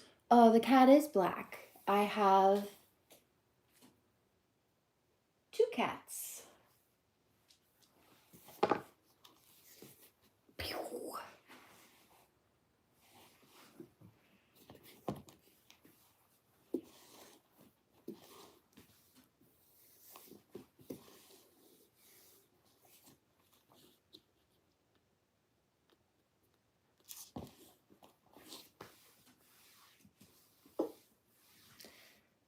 There's a Paris, France commercial on.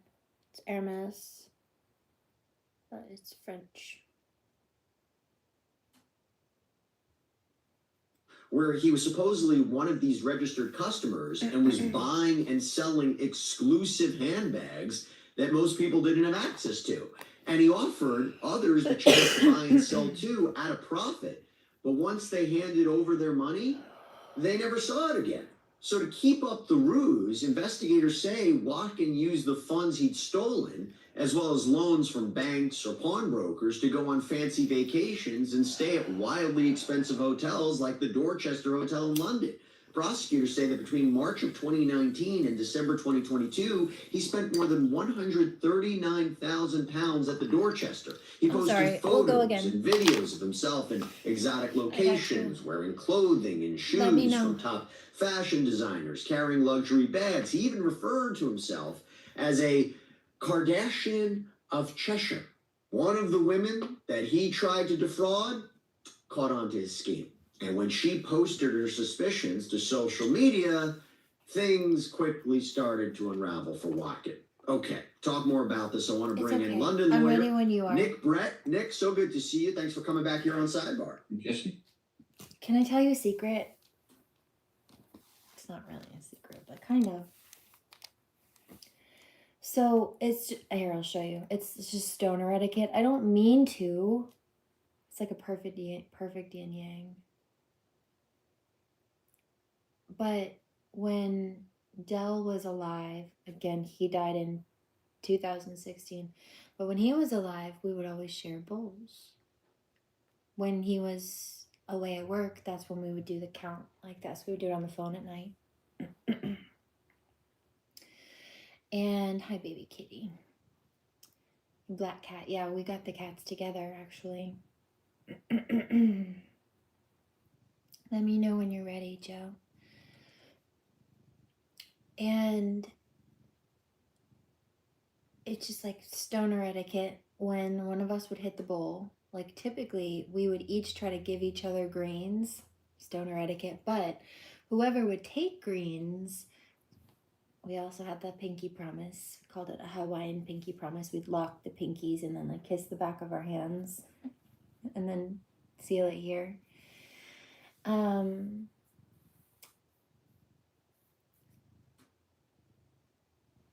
And well, we'd lock pinkies and then touch our thumbs together, kiss the back, and then seal it here. Kind of like the symbol that you've been leaving a little bit. Kind of, yeah. And so whoever took greens would hit half the half of it, but I gotta get up, baby, just for a minute. I know. Hold on. Oh, that's a knife. Hold on, my love.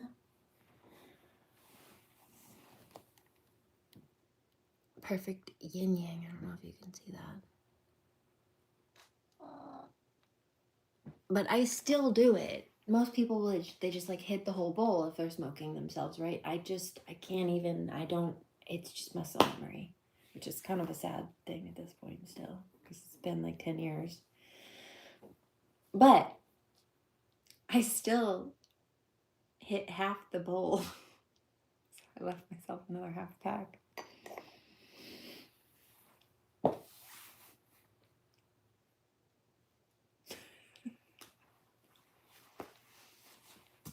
This story Let me know when you're ready. certainly, caught our eye here across the pond. What has been the reaction in the UK? A lot of people talking about it?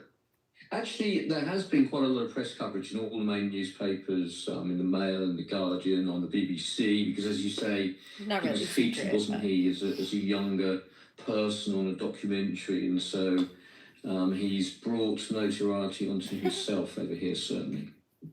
And just so people know, the Dorchester, it's a pretty fancy hotel, right? Exactly. I think £3,000 a night, some of the rooms in the Dorchester, so pretty expensive. Hey everybody, this is another law and crime legal Agreed. alert. Did you know that children are being diagnosed with serious conditions like type 2 diabetes and non-alcoholic fatty liver disease, and the research is potentially linking ultra-processed foods to all this? Yeah, well, Morgan & Morgan, they're stepping in to fight to hold these food companies accountable. With decades of experience fighting large corporations, they know are when you're ready ready. to stand up for the families who deserve justice. So if your child under 21 has been diagnosed with type 2 diabetes or fatty liver disease, then visit www.forthepeople.com/food or scan the QR code on screen to learn more.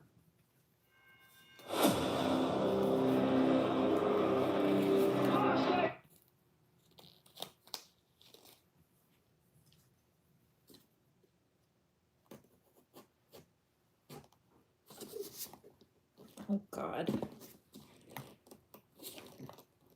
I think this is dangerous. I think I need a different knife also.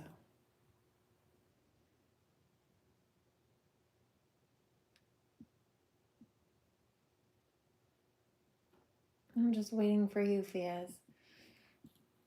He was caught was through social media, right? We talk about it, but that's sometimes we talk about investigative journalism as a way to spur, an investigation into something that moves into the criminal arena, moves into investigation. Social media has a strong power too. I mean, certainly it seems like he took on the wrong person, doesn't Okay. it? I mean, he gained a lot of his notoriety and the false trappings of wealth through advertising via social media. But it seems that one of the people that he targeted as part of his fraudulent scheme was a local woman who sold designer handbags in Cheshire. And it was her that placed an advertisement on Instagram, I think it was, claiming that she'd been defrauded. And that was then spotted by a close friend of his, I think whom he had defrauded nearly £100,000. And they arranged to meet up, and detectives were to arrest him. So Watkin was accused of defrauding several people, and that included his own father. Yeah. Now, this is just a whole other layer to this, because I told you I was going to need this another man knife. claimed that he loaned his son £29,000 in 2019, and according to the BBC, Watkins' dad fine. spent the next year asking for his money back but never got it. Another victim was a barman who worked at Harrods. This is a big, multi-layered department store. If you haven't been, it's awesome. The BBC reports that he said that Watkin was a regular customer in the store, purported to be a millionaire. So when he asked the barman to loan him money, the victim thought, he was good for it. He wasn't. Senior Crown Prosecutor Laura Atherton broke it down in a statement, quote, Jack Watkin was a serial liar who funded his luxury lifestyle by defrauding others, including his own father and a longtime friend, of large sums of money over several years. He would tell his victims that he had connections that could source luxury goods for them, predominantly handbags, such as Birkins and Hermes, or that he could get them himself. Some of the victims wanted the bags for themselves or as gifts to others. Others thought that they were entering into a genuine business opportunity, lending Watkin money to buy luxury items that he told them would generate a profit. it was all lies. Most of the goods and profits never materialized, and the loans were never repaid in full. Nick, pretty brazen scheme to say the least, right? I mean, what role do you think when you look at this? How was he able to do this? What are some factors that can help exacerbate something like this? Well, it's a classic investment scheme, isn't it? And what you do is, as you rightly pointed out, advertise on social media that you're a wealthy person, you dress in expensive clothes which you bought with the proceeds of your fraud, and you con other people into thinking that you're somebody that you're not. And in this particular case, Hermes, I think, only sells handbags to particular select people. Yeah, it's very licensed specific. customers, and he fraudulently made out that he was a licensed customer, and obviously persuaded others to invest in that license, if you like, and gave them the opportunity to make profits to sell on the handbags. Designer items like these handbags, as I understand it, are very few and far between, and therefore they increase in value quite significantly because of their scarcity. And so that is really what he was buying into. Okay, I'm pretty sure that's that's one of the designer brands. Some of them are like this. Some of them on Rodeo, I believe, also. Where you have to spend enough money there consistently enough for them to invite you to buy a handbag. Because you have to be invited. And as far as I know, with some, or if not all of these places, I don't know about all of them. Some of them, now at least, you don't even get to choose the handbag. They offer you a handbag in a style and a color that they want to offer you. And if you don't like it or don't want it, then, and some of these bags are like hundreds of thousands of dollars, mind you.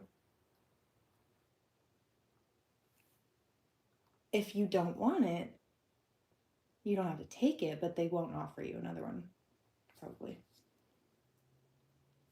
So it's like, you have to spend enough money there consistently enough. And if you don't like what you're offered, then, well, too bad. So, interesting, huh? By a television show in which he portrayed himself as a sort of a Kardashian. I think he called himself of Cheshire. And I think he comes from what I read, a relatively wealthy family. So I think his father made some money in property, and so he's obviously been given advantages in life that allowed him to portray himself in a way that allowed him to defraud people. Now, one of the women who helped take Watkin down is Christine Colbert. She owns this high-end vintage clothing boutique called Dress Cheshire, and she did an interview with the Times of London saying she first spoke with Watkin, who was using the name Jack Holden via email, and she'd assumed he was an older man, she told the Times, so she was shocked when a then 21-year-old walked in wanting to buy a bag that cost £35,000. But he was all smiles, he was charming, and Christine said he was very knowledgeable about the luxury goods industry. You know, there's something about this, Nick. Predators like this, they really embody the kind of character that they need to play. I mean, you've worked fraud cases. What do people need to look out for? Well, I mean, there's something's too good to be true. I mean, this lady obviously pointed out that he was quite a young person. I think he was accused of stealing handbags from her. But it's a classic confidence trickster, isn't he? Somebody that takes somebody into their confidence and portrays themselves as wealthy and successful as a means of extracting money. I mean, I would say to anybody asked to invest in something, to be vigilant, to ensure that you do your research before making investments. Most investment in the UK needs to be regulated, and so you can do the relevant background checks. The path to a college degree is more affordable. Yeah, it's a big one. Hold on, I need to make a little bit more space. Get a spoon for myself.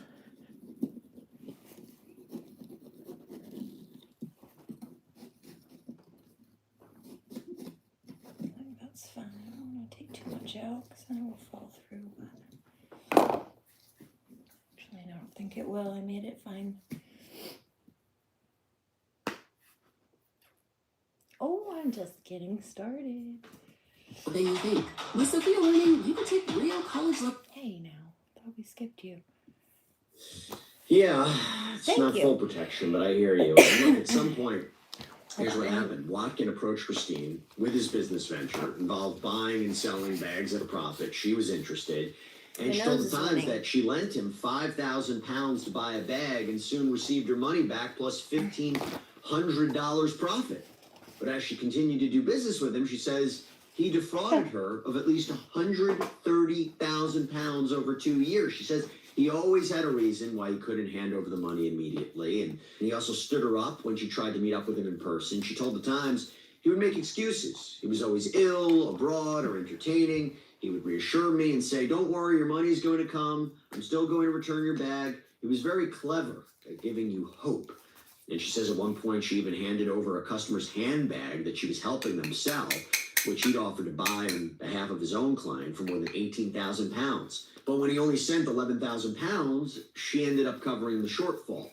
She posted a warning on her Instagram account letting people know that they needed to be on the lookout for a man known as Jack. And an old friend of Watkins saw that post and reached out to her. Turns out she had been defrauded too. So they hatched a plan, okay? The old friend would lure Watkin to a pub, then call police to come and catch him. So his arrest on March 18th, 2024 was captured on body cam footage that was released by the Cheshire Constabulary. I'm sitting in the car, that's privacy. No, you can't. I'm manhandling. I'm not doing anything. I'm going to show you I'm not manhandling. I've got all your arms in case you're not. Standard practice. Right now. Okay. Let me know. So you're going to be arrested now. So the time by March now is 11:54, and you're going to be arrested for further offence of fraud by false representation, possession of indecent images, making indecent images, distributing indecent images, possession of extreme porn, and prohibited images. So the time by my watch now is 11:54.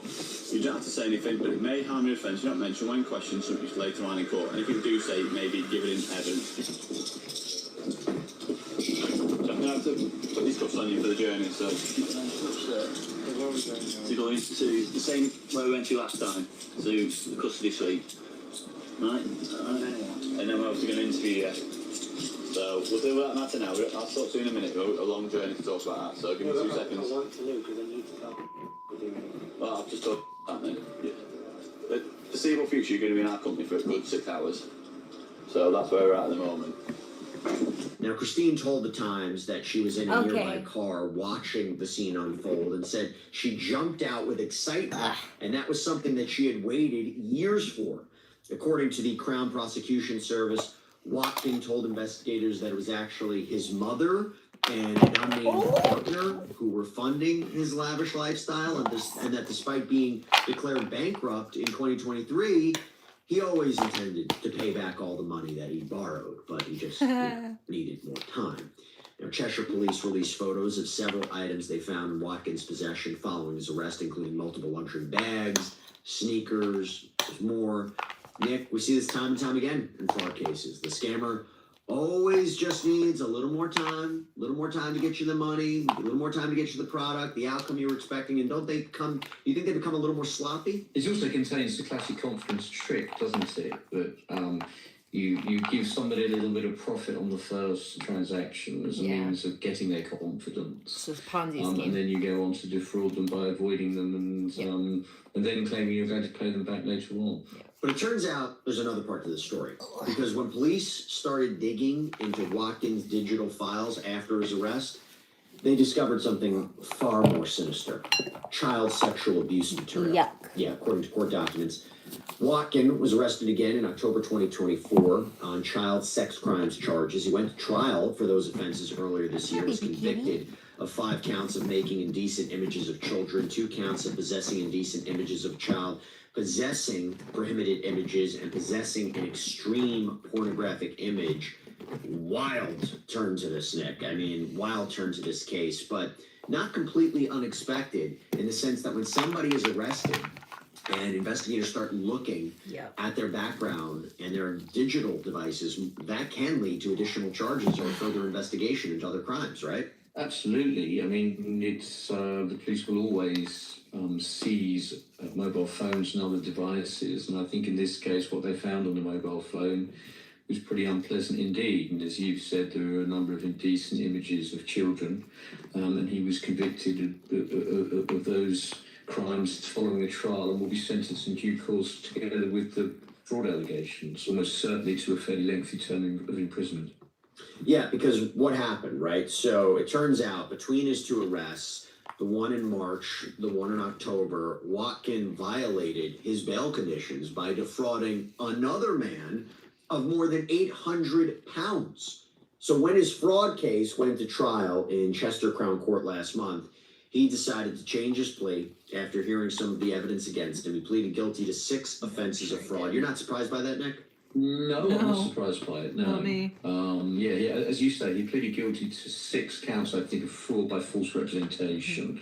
Obviously, having seen the evidence and having no real reasonable grounds to defend the case, he would have been advised by his lawyers, no doubt, that he would receive some credit by pleading guilty to the offences rather than putting his victims through a trial, which would aggravate the judge and obviously also aggravate the potential sentence. And then they max out the sentence harder. And what is that going to be? Because he's going to be sentenced for the sex crimes case and the fraud case on September 3rd. So according to the BBC, what is he looking at? Well, a fairly substantial sentence of imprisonment. It's a little bit difficult for me to put numbers on that because I just don't know, I haven't seen the evidence. But it would seem to me that the sentences for the fraud are likely to be consecutive to those sentences for the indecent images because they're of a completely different character and totally unrelated. And so I'd imagine that a judge will impose one sentence on top of the other, and then he must take into account the full totalities, so he must consider what the total sentence is and ensure that that sentence is not too long in the circumstances. Sometimes love for your cat can get lost in translation. It's actually from the both of us. Wellness pet food. Is there mitigation that's available at a sentencing, and what would mitigation look like? Well, mitigation can really fall into 2 main, or 3 main schools really. One is background, and so I don't think he has any previous convictions, possibly a drink drive or something quite minor I read about. The circumstances relating to the offending itself, I mean, possessing indecent images of children is not something that's likely to attract too much mitigation under any circumstances. Likewise, the way in which he sent out the his victims is also going to be seen in a pretty poor light.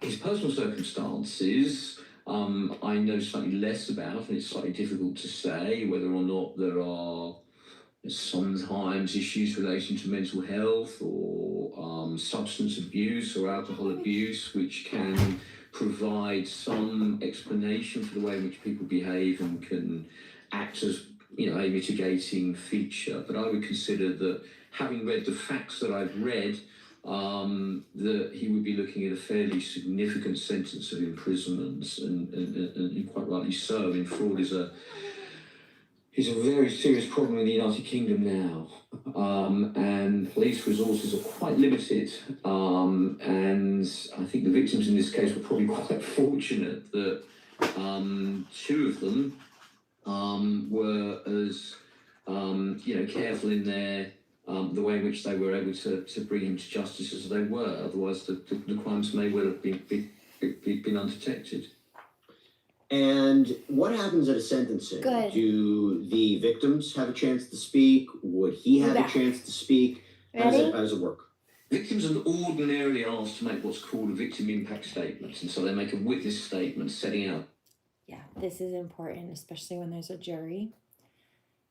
Every victim sits out and tells their story and how the crime affected them, like the family members of the victim, and maybe it's how losing a victim affected them, or it's how, like, their relationship, maybe somebody was abused and they started isolating, and their family suffered because watching their loved one go through that. Or in some cases, there's actually laws where one, two,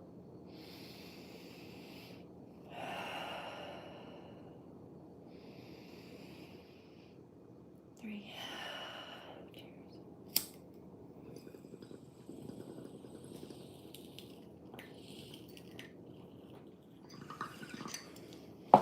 In all states, you can sue for damages. Like if somebody hurts you and it costs you money or puts you out of work or something like that, you can sue for damages. But in some states, like Florida, for example, there's a law where, let's say that somebody was assaulted and traumatized and they developed PTSD and couldn't go to work. Maybe for a while their family had to support them, or maybe because maybe they become agoraphobic or something, and their family has to, come in and help them and support them. Or again, maybe they become agoraphobic and they used to go out and do family adventures and stuff like that. Now they don't even want to leave their house or their room or whatever it is. The family can sue the criminal in some cases, yes, for the emotional impact it had on them as well, but also for financial damages. Not in all places, but in some. Kind of interesting. Especially if it's a spouse. If it's not the family, that could be like a partner. Somebody does something to someone and it could be emotional. It doesn't have to be sexual assault, but just it could be, theoretically speaking. Say somebody's sexually assaulted and all of a sudden they need some time to heal and they don't want to be touched or something. Well, that affects their relationship. You know what I mean? So their partner can sue for damages. If their relationship was impacted negatively by the trauma or damage that it did.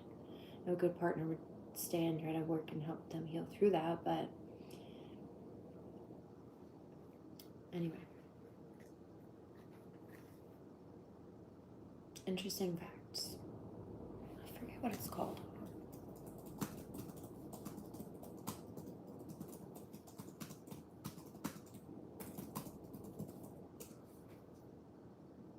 It's like spousal damages or something.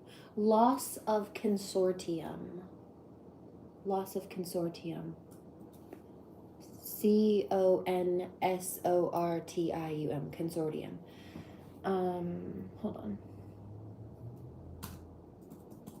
Wonder.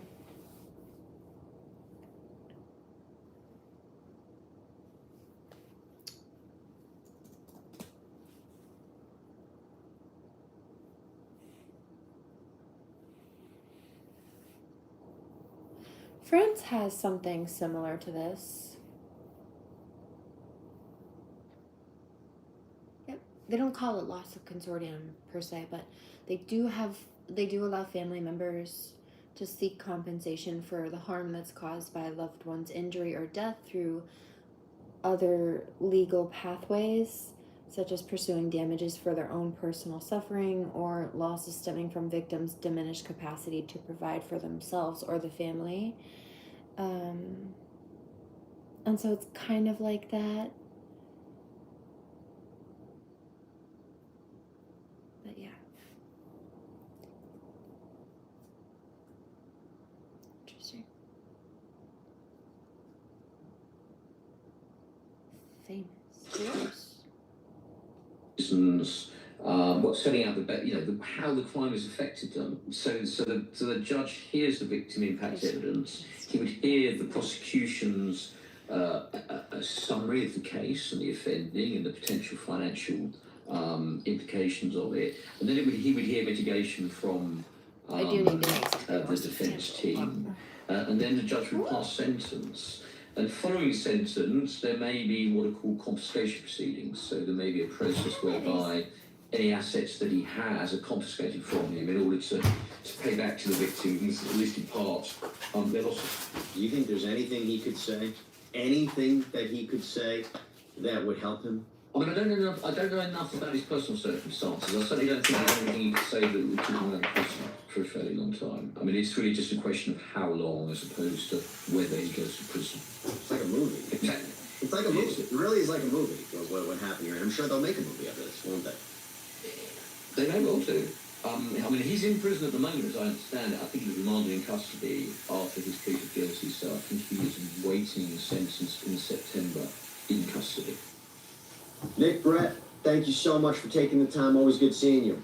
Thank you very much for inviting me on, Jesse. Good to see you too. And that's all we have for you right now here on Sidebar. Everybody, thank you so much for joining us. And as always, please subscribe on YouTube, Apple Podcasts, Spotify, wherever you get your podcasts. I'm Jesse Weber. I'll speak to you next time. That was wild, man. Oops.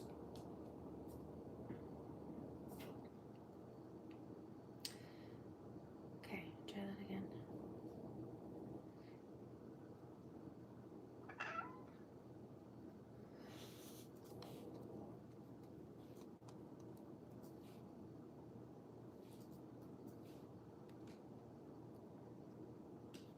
Okay, this one also I wanted to check out.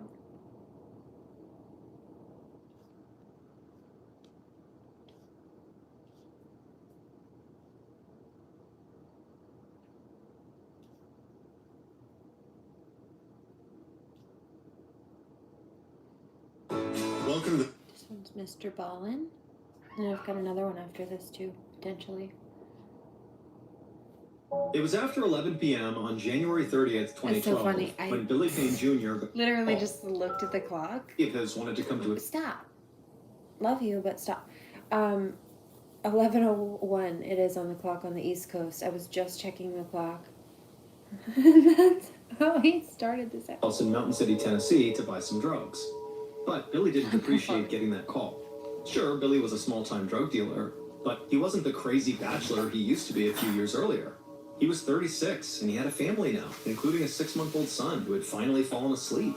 And so the last thing Billy needed was a late-night visitor to wake the baby up again. So at 11:30, he texted his friend saying they couldn't meet up. He explained he had to be up early in the morning for his job at the thread factory, and so he needed some rest. His friend would just have to get his pills somewhere else. But as much as this call was annoying because it was inconveniencing, the truth was Billy was actually in the process of trying to leave his drug-abusing past behind. Billy had always been the life of the party in his small town. He was the guy who always had a beer in his hand and an endless parade of girlfriends. He drove a Mustang and bragged about going to Las Vegas for the weekend. His cousin, Jamie Curd, described Billy as being a man with caviar tastes on a working man's budget. But all that high living had a price. Billy had developed a nasty addiction to opioid painkillers, an addiction that he supported in part by selling opioids himself. Billy knew he'd made his share of mistakes in his life, including the fact that he had a young son in Florida that he never saw, but his opioid addiction was the worst. It clouded his judgment, it sucked up his money, and always left him feeling desperate for more. After Billy finished texting his friend, telling him not to come over, he went to go peek in on his baby, Tyler, who was all tucked into his crib. Billy smiled at the baby, and then he headed down the hall to join his girlfriend, Billie Jean Hayworth, in bed. Billie Jean was 13 years younger than Billy, and she was slender and pretty, with short brown hair. She was also an outdoorsy Tennessee girl who loved nothing better than fishing, hiking, and camping. Billy had had his eye on Billie Jean from the moment she had come to work on the cleaning crew at the thread factory 3 years earlier. And soon after they had met, the two started spending all their time together. By 2010, Billy had invited Billie Jean to move into the small one-bathroom house that he shared with his father. By 2011, Billie Jean was pregnant with Billy's child. That same year, Billy had begun going religiously to an opioid treatment center and taking a prescription drug to control his cravings. And while the new year was still only a few weeks old, Billy still had a feeling that this year, 2012, would be the year he could finally start calling himself a former opioid addict. Billy felt grateful as he looked down at his sleeping girlfriend, but he didn't look for long. He was really tired, and as soon as he laid down and his head hit the pillow, he fell asleep. But parents of infants rarely get to sleep for very long, and just after 5 a.m., baby Tyler started wailing from his crib.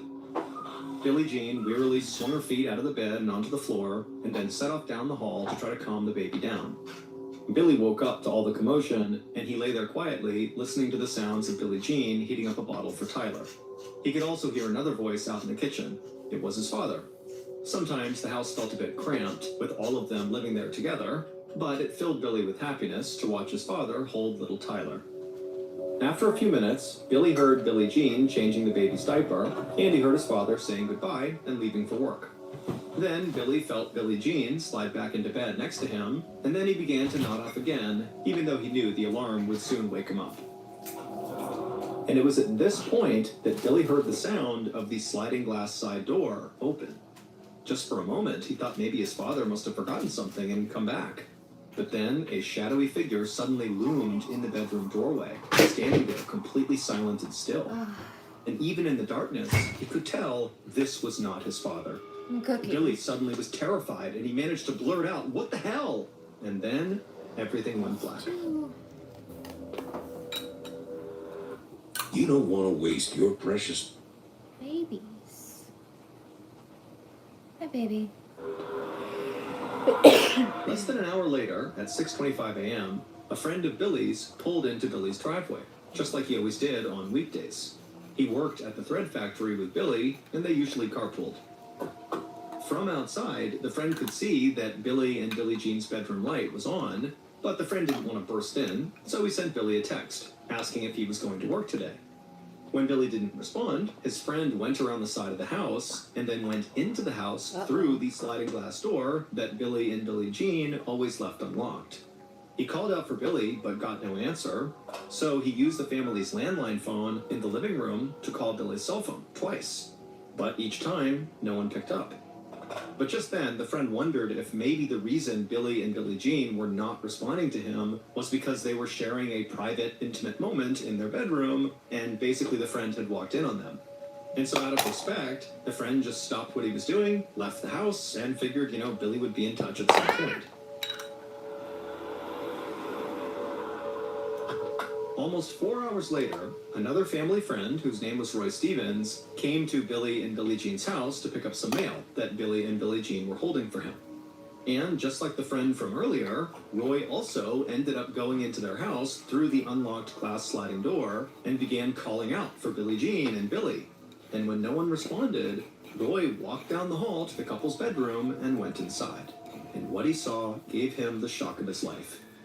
Billy was lying on his back on the bed, not moving and covered in blood. Roy ran to Billy and shook his arm, but it was useless. Billy was totally lifeless. Roy began screaming, "No, no, no," over and over and over again. Then he rushed outside and yelled for his wife, who was waiting in the car, to call 911. Then Roy went back inside, and he would make an even more shocking discovery. He heard a murmur coming from the baby's bedroom, and when he went into that bedroom, he saw Billie Jean lying on the floor in a pool of blood. And there in her arms was her baby, breathing but asleep. The baby's forehead was smeared with their mother's blood. Roy couldn't believe what he was looking at, but he just reached down and scooped up the child, and then ran out of the house as fast as he could. Should have asked. I'm so sorry. Minutes later, paramedics reached the house, but there wasn't anything they could do for Billy and Billie Jean. The EMTs said the couple had likely been dead for hours. This was now a job for homicide detectives. Agent Scott Lott, a veteran detective with the Tennessee Bureau of Investigation, was one of the first law enforcement officials on the scene, and he began photographing everything he saw. He knew immediately that this was not your typical East Tennessee murder that grew out of an alcohol-fueled argument or a domestic dispute. This was something more sinister. It looked like Billy had been shot with a single bullet before he could even get out of bed, and he also had this deep gash on his throat. Lott left the bedroom and walked down the hall to the nursery, and he saw Billie Jean lying on the floor by her baby's crib. She had also been shot with a single bullet. Lott knew she had to have been killed while she was clutching her baby, and the thought of that was so disturbing and just so sad. Lott got down on his hands and knees and began to look for the actual bullet that killed Billie Jean, and he found it lodged in the baby's bouncy seat. Lott was amazed that the baby had somehow been left unhurt in all of this carnage. Aside from the murder victims themselves, Lott felt like the house seemed remarkably undisturbed. There was no sign of a struggle or a robbery or destruction of Billy and Billie Jean's property. Whoever committed these murders was very clean and efficient. After Lot's initial search of the house, he walked outside and waited for Billy's father to come home. Billy's father choked back sobs when he came roaring up to the house in his truck. He had gotten a call from a sheriff's deputy telling him what had happened at his house. He stepped out of the truck, and Detective Lot went over to meet him. Billy's father told Lot that everything had seemed perfectly normal when he left that morning. Billie Jean had been feeding the baby in the pre-dawn darkness, and he was getting ready for work. And now, just a few hours later, his whole property was marked off with yellow police tape, and his son and his son's girlfriend were dead. The old man just couldn't make any sense of it. But as Lot listened to Billy's distraught father, it dawned on him that the killer or killers must have planned the attack in great detail. Billy's dad said he left for work at 5:30 a.m., and Billy needed to go to work an hour later. That left only 1 hour when Billy and Billie Jean would have been home alone with the baby. Lot thought the chances were good that the killer or killers had been waiting in the dark outside the house for their opportunity to attack this young couple. And the thought of that just made Lot's skin crawl. By 2 p.m., the detectives were ready to release the bodies to the morgue for autopsy, and Lot was eager to start talking to people who knew the victims. His investigators had combed every square inch of the house and learned almost nothing from it. Lot didn't know whether he was dealing with a drug cartel hit, or a serial killer, or something else entirely.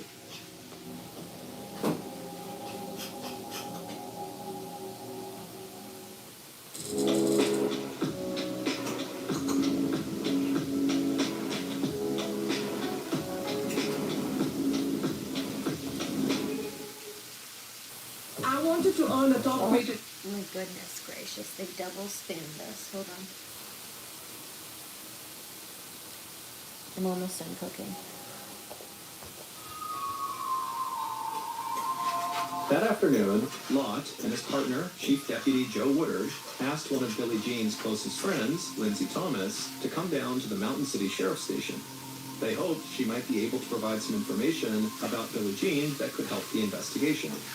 Lindsay had clearly been crying, but she came to the station ready to help find the killer or killers, even if that meant telling some of her friends' secrets.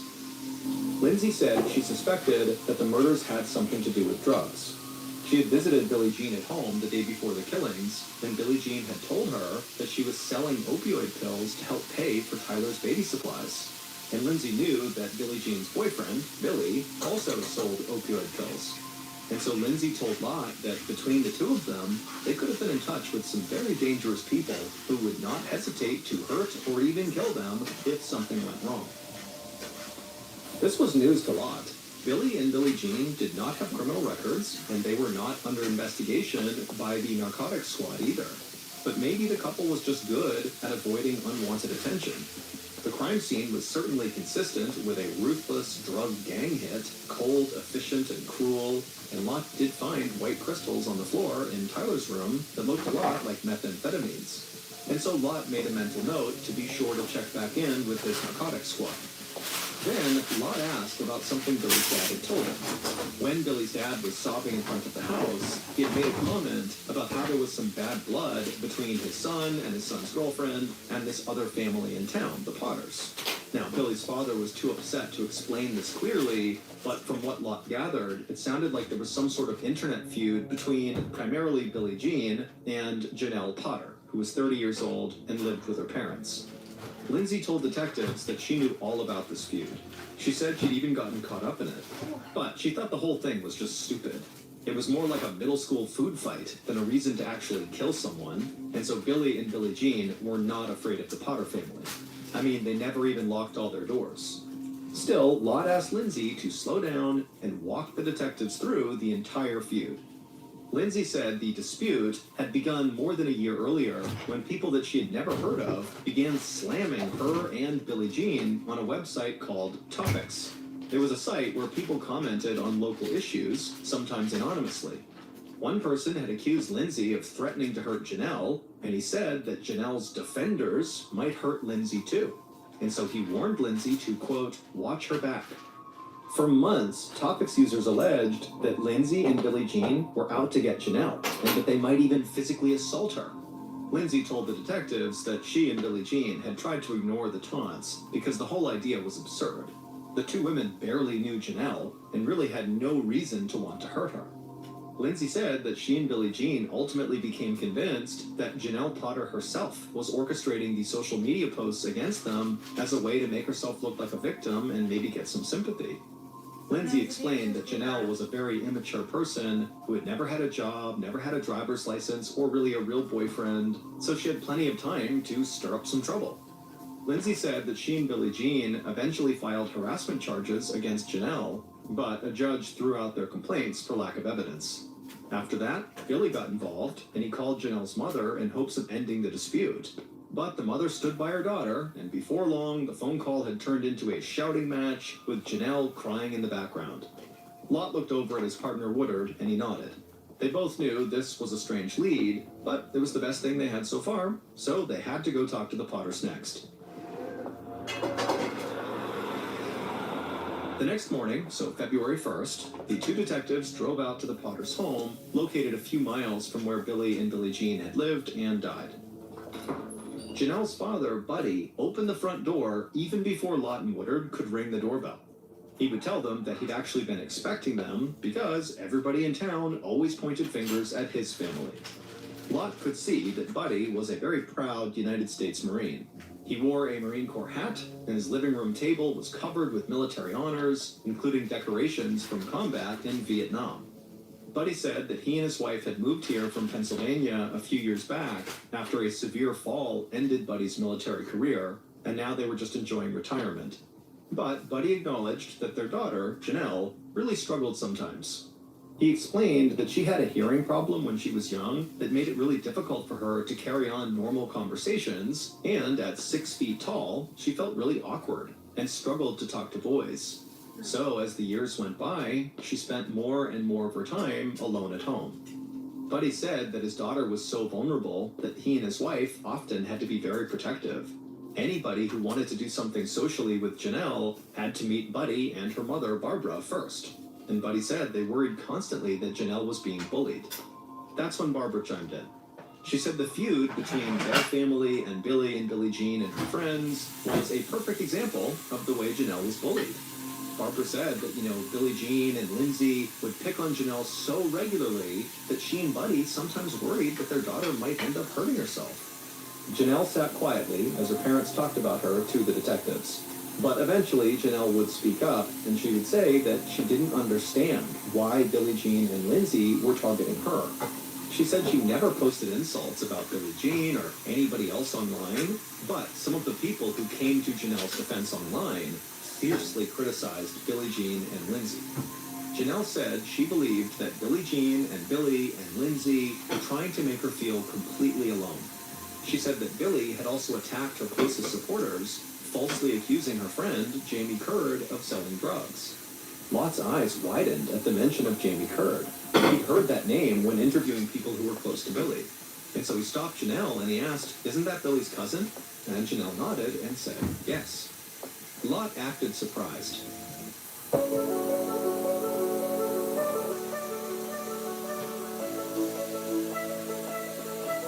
Hi, I'm Barry Stone. I'm a senior portfolio manager and senior business development officer for First National Wealth Management, working out of the Denver, Scott, main office. We're hearing a lot about the recession these days in the news. No one wants to see a recession, but they're not uncommon. They happen every few years and typically don't last nearly as long as the public might think. There are often clues to an impending recession. Analysts tend to look at something called the yield curve. It's a plot of interest rates from shorter term out to longer term periods in time. Lott told Janelle he understood that Jamie and Billy were not only relatives, but also close friends. So why would Billy attack Jamie? Janelle explained that Jamie actually was no longer friends with his cousin Billy anymore because he had learned how badly Billy and Billie Jean and Lindsay were mistreating Janelle. The two detectives wrapped up the interview and thanked the Potters for their time. Then they got up and walked outside and made their way over to their car, all the while puzzling over the strange story they'd just heard. Also, Janelle's way of talking just seemed very immature to them. And not just because of her high-pitched, childlike voice, but also because she portrayed everything in terms of petty rivalries that really did seem like something from middle school. But the online harassment that Janelle and her parents described sounded very serious to Lot. And if Janelle really did look at the world like a middle school kid, she would be an easy target. So Lot could see why the Potter family was on edge at the mention of Billy and Billie Jean.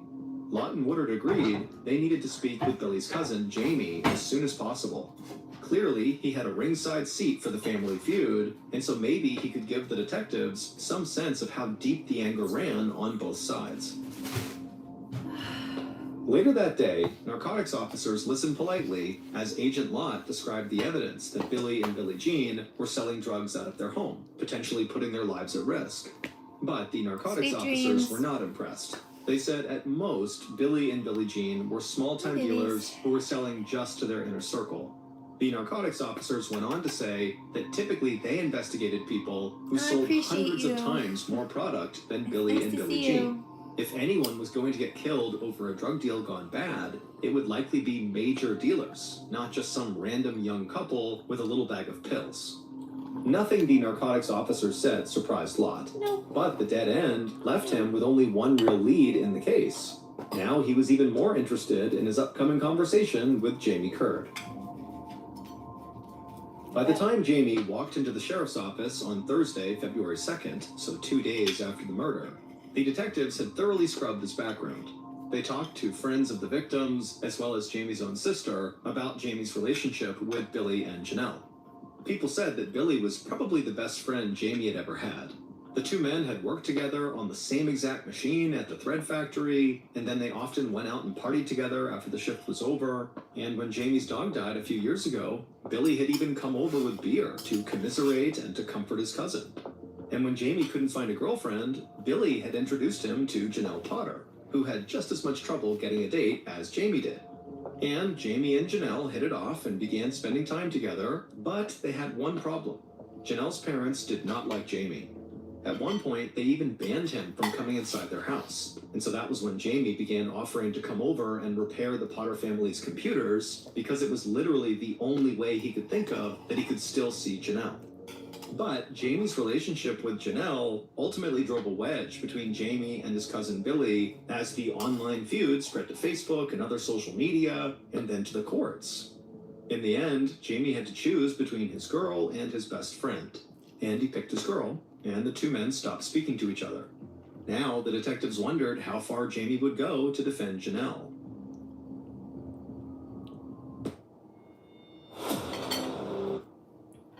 Question. Well, we're here, so obviously pretty far, seems. I'm curious. Curious cat.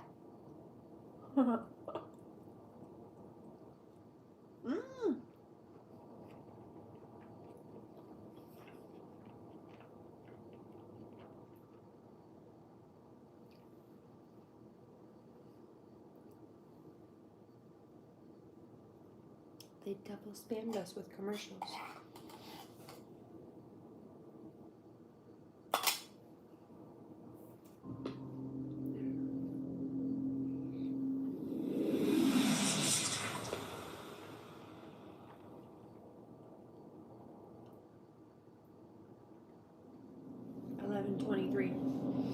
I'm full already.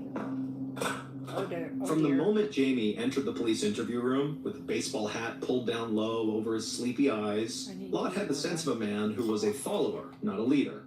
Jamie himself was quick to make it clear that he was a country boy who had never strayed too far from eastern Tennessee. He said he didn't really use computers much himself, even though he was enough of a handyman to repair them, but he knew that Billy and Billie Jean were posting threats against Janelle on Facebook and other websites. And Jamie just couldn't understand why Billy would do that, or why Billy denied that it was true. Jamie said he saw firsthand the damage that Billy and Billie Jean's threats were doing to Janelle.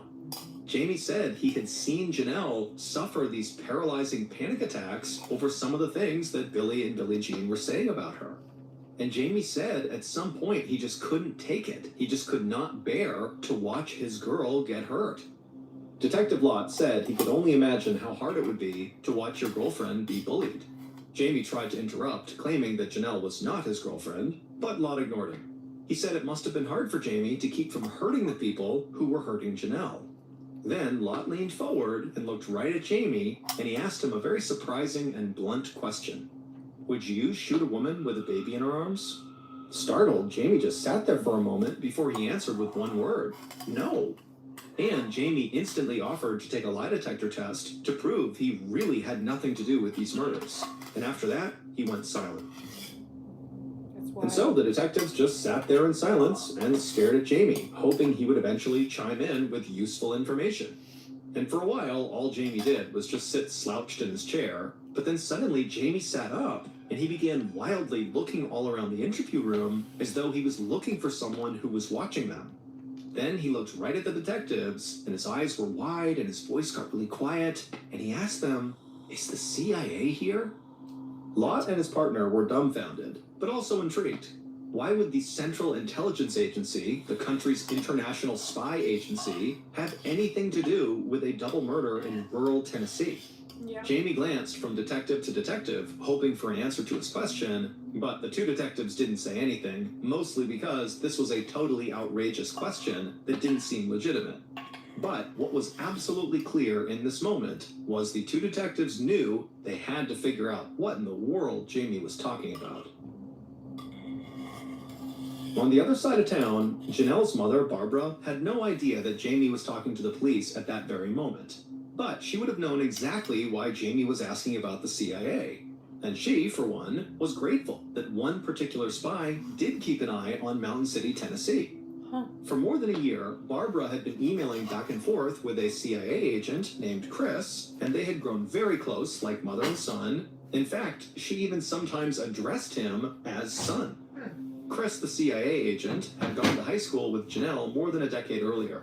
And even though his career had taken him around the world since those days, he still kept a protective eye on his high school classmate, and he would let Barbara know whenever he learned of any threats to Janelle's safety. Months before the murders, in April of 2011, Chris had emailed Barbara to let her know that Billie Jean and two other women had been prowling around their property at night. Chris said he suspected the women were up to no good, but he was in no position to do anything. He had just broken his arm, and he was in a cast. However, Chris said he had tapped the phone line in Billie and Billie Jean's house, so he would be able to keep track of their conversations. That way, they would know if Billie and Billie Jean were planning anything else. Barbara couldn't thank Chris enough for the warning. He was like a guardian angel. "We love you, son," she wrote back to him. And in the email, she also reassured Chris that her husband, Buddy, was in, quote, Vietnam jungle recon mode, end quote, and he would be ready if any intruders tried to enter their home. Billie's cousin Jamie had also struck up a relationship with Chris, the CIA agent. And Jamie often poured his heart out to the spy about how much he loved Janelle. Chris had assured Jamie that he had a great girl, but he warned Jamie that Billie and Billie Jean and their friends, they really wanted to make Janelle's life hell, and that would definitely affect Jamie's life. So when Jamie returned to the police station to take his lie detector test that he requested on February 6th, 2012, so almost a week after the murders, he hoped that Chris, the CIA agent, might be looking out for him. But things didn't go so well for Jamie. The lie detector analyst concluded that Jamie was being deceptive when he claimed he didn't know anything about the murders of Billie and Billie Jean. And so this meant it was very likely that Jamie was hiding something. And this was exactly what Agent Lot was hoping for. Now he'd be able to really up the pressure on Jamie and basically force him to either spill his guts or risk facing first-degree murder charges. And so Agent Lot walked into the interview room where Jamie was once again waiting, and Lot felt ready to break this man down. For the next 2 hours, Lot, along with another detective, threw one question after another at Jamie. What was he hiding? Why was he lying? Was anyone else involved in the murders? And Jamie just sat there mumbling, I don't know, or just grumbling without even answering at all. Finally, the detectives actually started taking pity on Jamie, saying they knew he was not the mastermind. He was probably just following someone else's instructions. Lot said that maybe Jamie didn't shoot anyone, but he needed to tell them who did. But Jamie just continued to mumble and stammer his way, and so Lot was getting really frustrated. So he just left the room and typed up a written statement, a confession for Jamie to sign, that admitted he played a role in the murders. The path to a college degree is more for...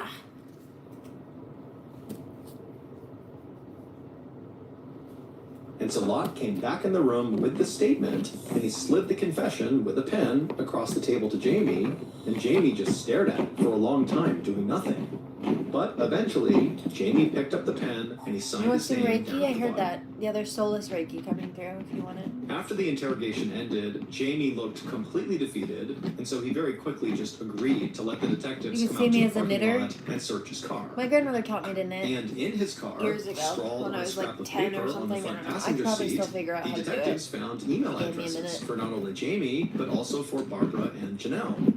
This was like a gold mine to Lot. I'm curious. Now that Jamie had confessed I don't to know a if I have backup any role yarn, in the though. murders, the detectives could get a search warrant to see all the messages written to and from these email addresses in the months leading up to the murders.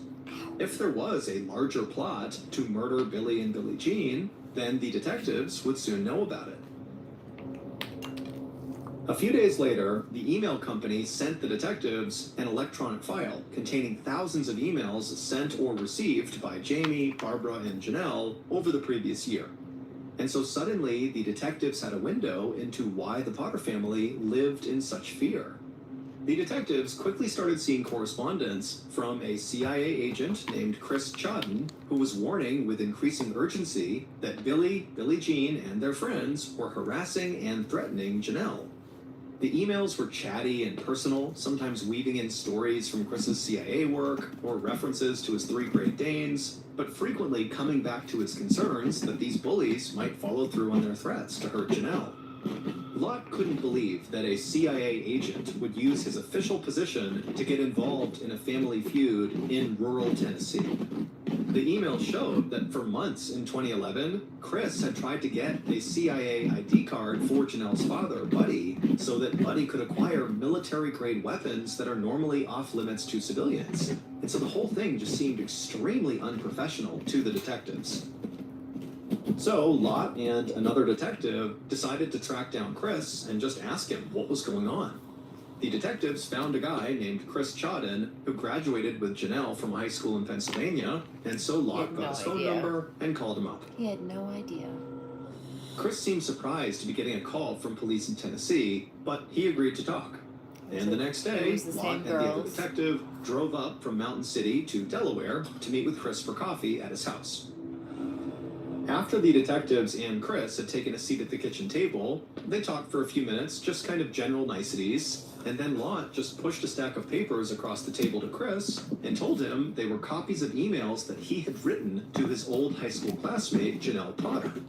But Chris just looked blankly at the papers and then at the detectives, and he said he had never sent an email to Janelle Potter, ever. He knew her in high school, but they were never really friends and did not stay in touch after graduation. He said he didn't know what those papers were, but they had nothing to do with him. Lott then asked Chris about his work for the CIA, and Chris nearly broke out laughing. The CIA? Chris said he was a police officer, just like the two detectives, but he had never had anything to do with the CIA, and he certainly wasn't a spy.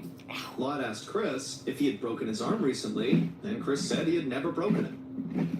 Lott and the other detective believed Chris. He was nothing like the brash CIA agent in the emails, and he seemed genuinely surprised to be asked questions about a woman he barely knew. But now Lott needed to know, if Chris was not the author of all those emails, who was? Janelle. The emails that the detectives No. had obtained from their search Billie warrant Jean. were enough to fill an entire banker's box when they were printed out, and they included countless emails And from her Chris friend. himself. But using them to solve a crime was another question altogether. They were not in any particular order, and they covered a wide array of subjects, from everyday trivia, like Janelle's love of floppy-eared dogs, to Chris's tale of international assassinations.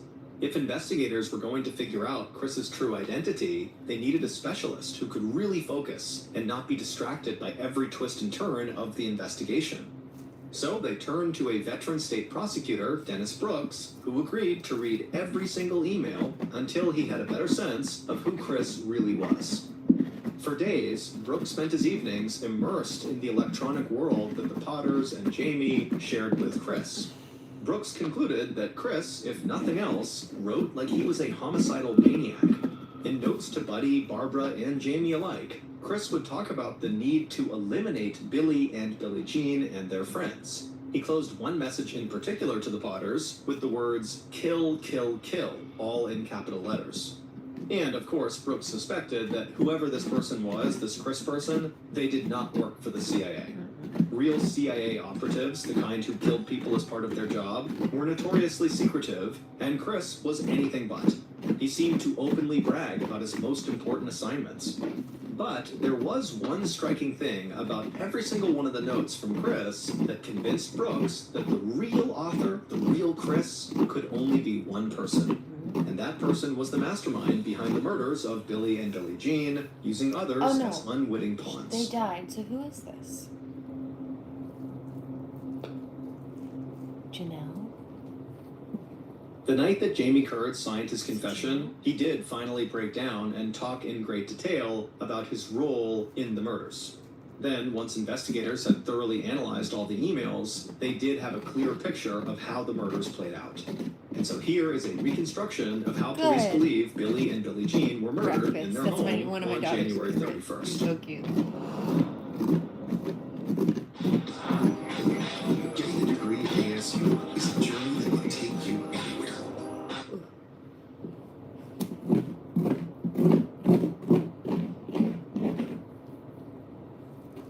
I made a bigger bowl.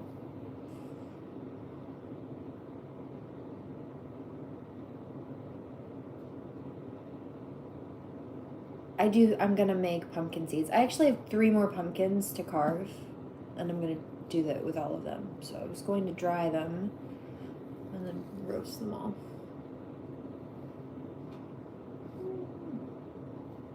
I think I might do different flavors, actually.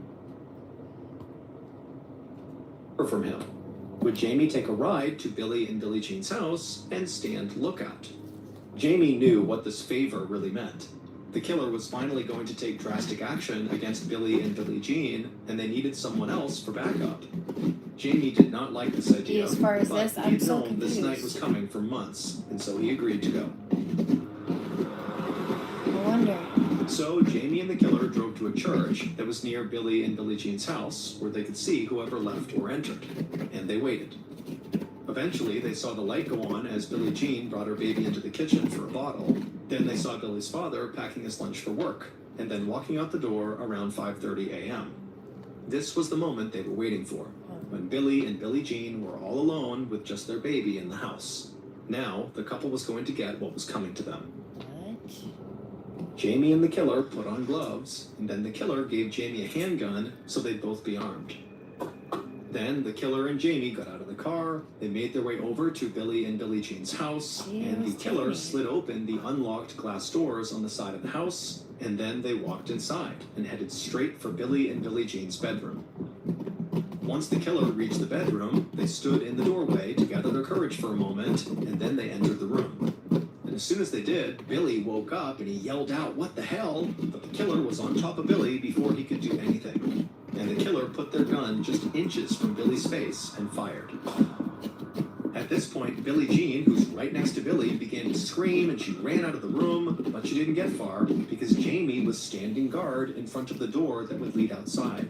So Billie Jean couldn't escape. Instead, she ran down the hallway to her baby's room and pulled him out of the crib and held him close to her body. And then the killer just stepped into the room, rushed at Billie Jean, they raised their gun and shot her point blank in the side of the head. Billie Jean crumpled onto the floor, still clutching her baby. The killer simply turned around, walked back into the hall, and headed back to the main bedroom. No regard for And the there, they child. walked back over to Billy, and just to make sure he was dead, the killer drew a knife and slit Billy's throat, ear to ear. Then the killer walked out of the bedroom and met Jamie at the front door. Jamie gave his gun back to the killer and then ran outside to vomit. And that was it. The intruders got back in their car and sped off. They were in and out of the house in less than 3 minutes, leaving behind 2 dead bodies and a baby who would grow up without parents. But the killer was satisfied with what they had done. At least now his daughter, Janelle, would be safe. Buddy Potter, Janelle's father, killed Billy and Billie Jean. But police did not believe he was the one who actually set the murders in motion, or that he was the one pretending to be the mysterious CIA agent, Chris. Still, police easily had enough evidence to arrest Buddy, and they hoped that once they had him in custody, he would confirm that somebody else had pushed him to kill. But Buddy owned dozens of guns, and he often carried them no matter what he was doing, whether he was mowing the grass or out at a restaurant, he was always carrying. So when Agent Lott and Chief Deputy Woodard drove out to the Potter house early on a mid-February morning to arrest Buddy, they called ahead to let Buddy know they were just coming by with some follow-up questions. The last thing the two detectives wanted was to surprise Buddy and accidentally trigger an armed standoff. When they got there, Buddy let the two detectives into the house, but the moment Lott told him they were actually there to arrest him for murder, Buddy reached for a gun. But Lott and Woodard were ready, and they instantly tackled Buddy, pinning his arms and getting him into handcuffs. Then they dragged him outside, put him in the cruiser, and went back to the sheriff's office. On the ride, the detectives told Buddy they knew that he loved his family and he was just trying to protect them. He was no monster. After all, Buddy didn't kill the baby. The detectives reassured Buddy that they understood. The world was going to hell, and sometimes violence was the only solution, right? After all, someone else had warned Buddy his daughter was in danger. And with that, tears began to well up in Buddy's eyes in the backseat of the cruiser, and his voice cracked as he shared with the detectives all the terrible things the CIA agent Chris had told him that Billy and Billie Jean were going to do to his daughter. And it was just too much for him. He had to act.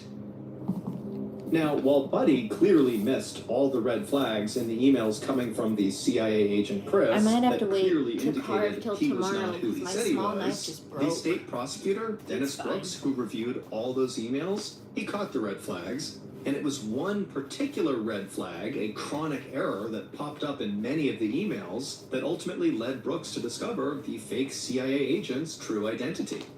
Time and again in these emails, Chris made a spelling mistake that was far more typical for a school child than an adult CIA agent.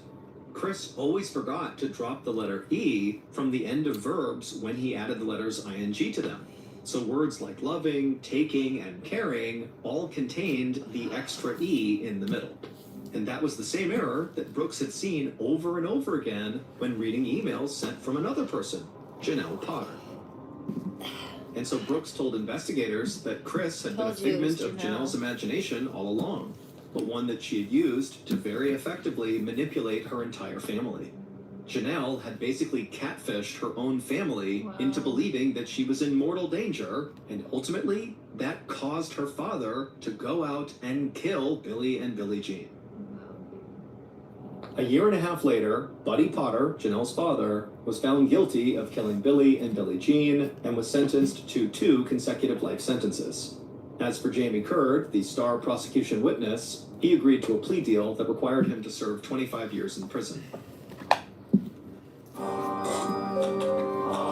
With the new Blue Apron, you don't have to subscribe. Janelle and her mother Barbara went on trial for their roles in promoting the double murder. Janelle's attorney argued that she was too childlike to murder anyone, and she shouldn't be punished because her father was overly protective.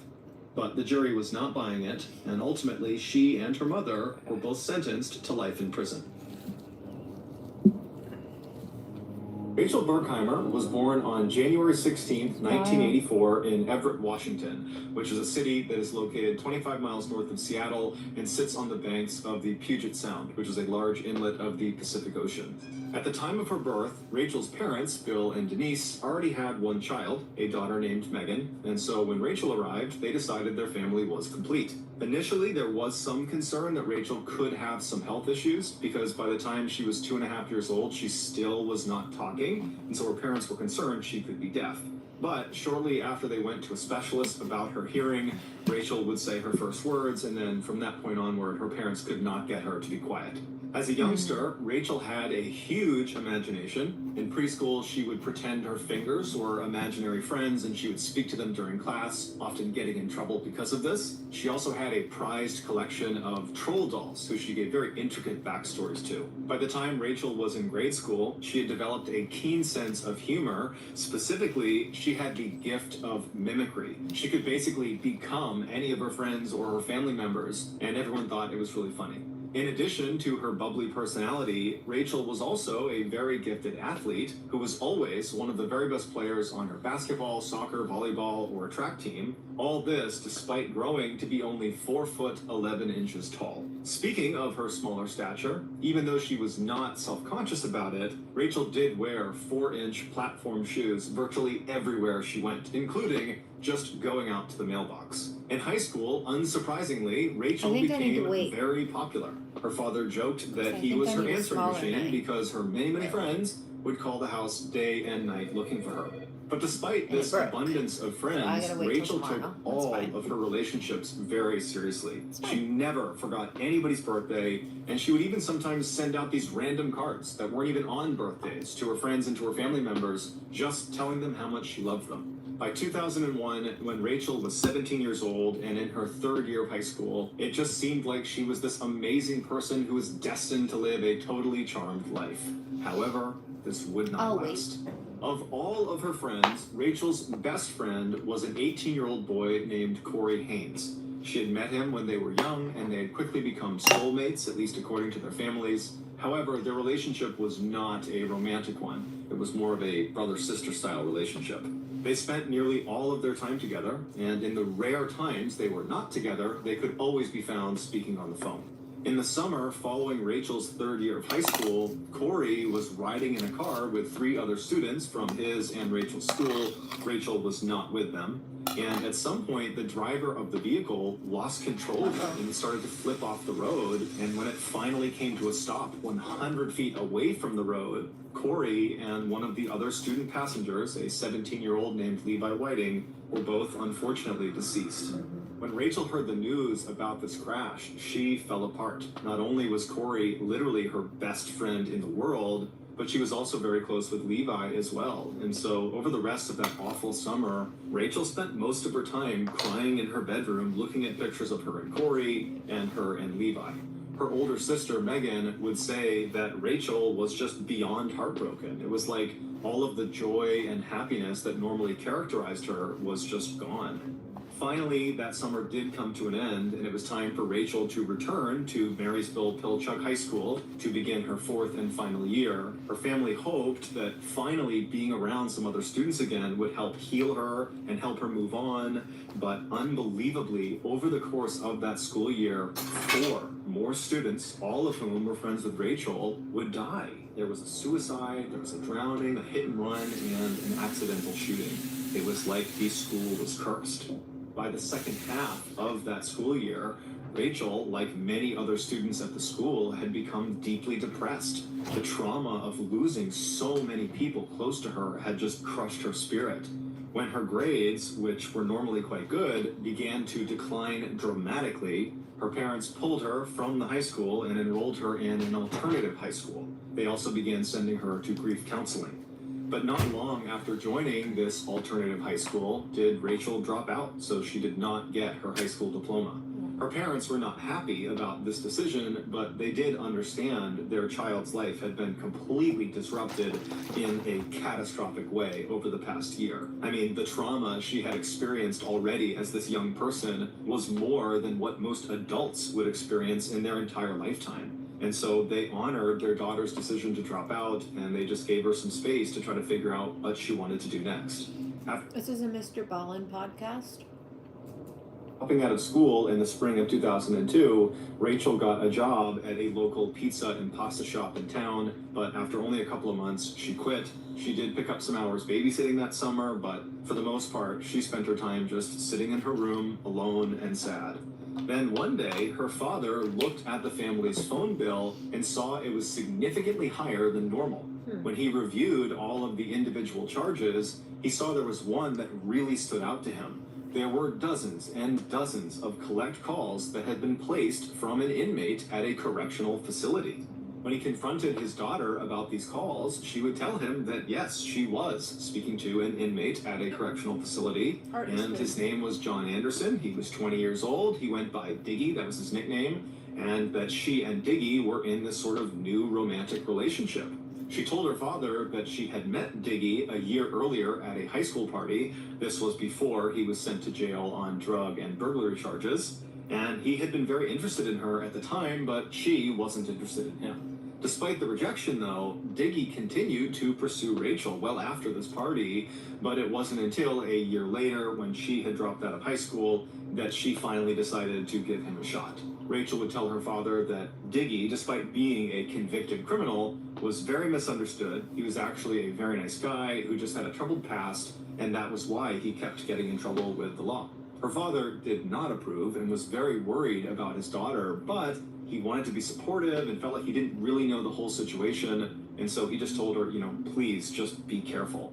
Not long after this father-daughter talk, Diggy got out of prison, and so Rachel, who had spent the better part of the last year shut up in her room, was now suddenly going out all the time to see him and his group of friends. It's important to understand here that Diggy and his group of friends were in reality just a group of petty criminals and drug dealers for the most part. However, they thought of themselves as a full-fledged, organized criminal gang, and they were very proud of it. And they even referred to themselves as the Northwest Mafia. And Diggy was very clearly their leader.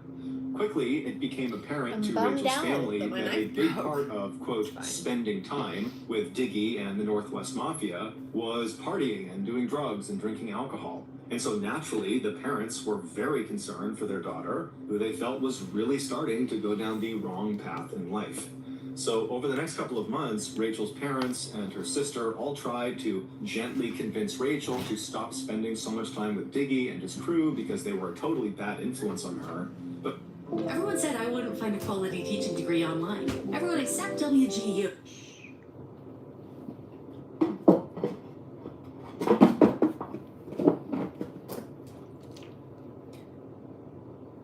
that Diggy and his crew was making her happy, and that right now, that was what she needed, that she needed to be around them, that they were really just awesome people, and that you had to trust her. And her family, they didn't trust her. They felt like, maybe she's going through a phase where she wants to date, a bad boy. They didn't really get it, but they also didn't have a way of getting through to her. It seemed like she was just convinced this is what she needed to be doing now, and so they just were kind of at a loss. Then, one day, it seemed like everything had just magically fallen into place. It was on a sunny morning in late July of that year. Rachel's father was outside working on his garden when his daughter, Rachel, suddenly appeared looking happier than she had in a long time. Bill smiled back at her and was like, "What's going on? Why are you so happy?" And she would tell him that she had a plan. She was going back to school and she was going to become a medical technician. And she was just absolutely beaming as she's telling him this news.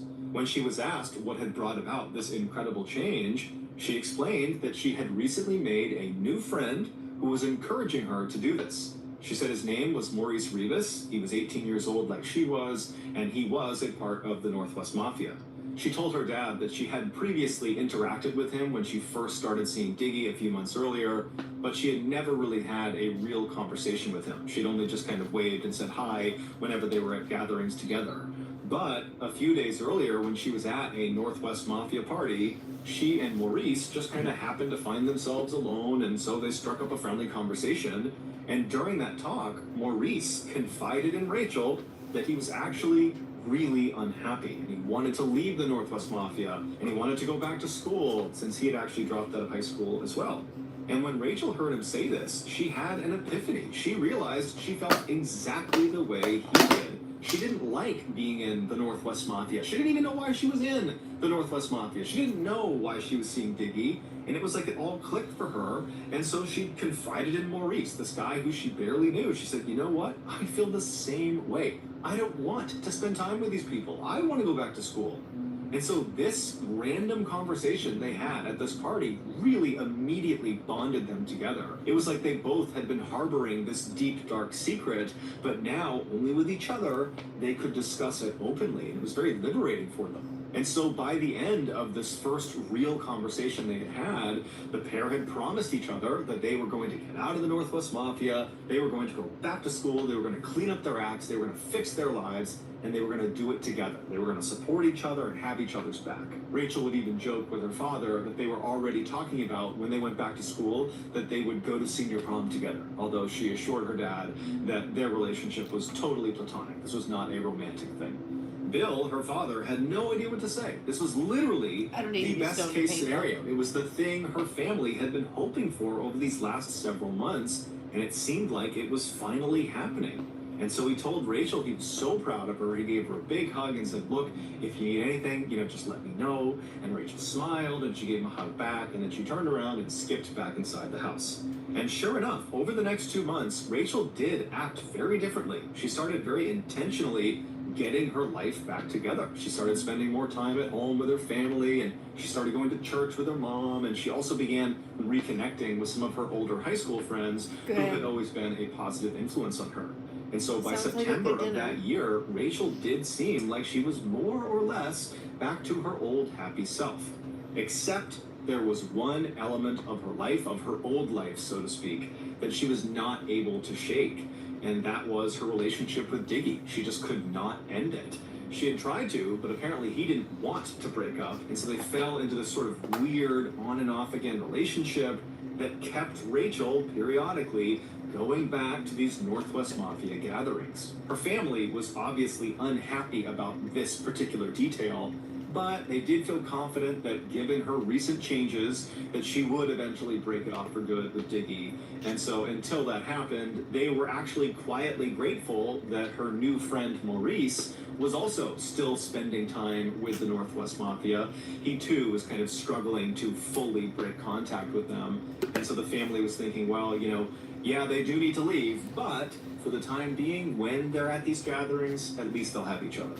On September 23rd of that year, Rachel was invited to a Northwest Mafia get-together, and she did agree to go.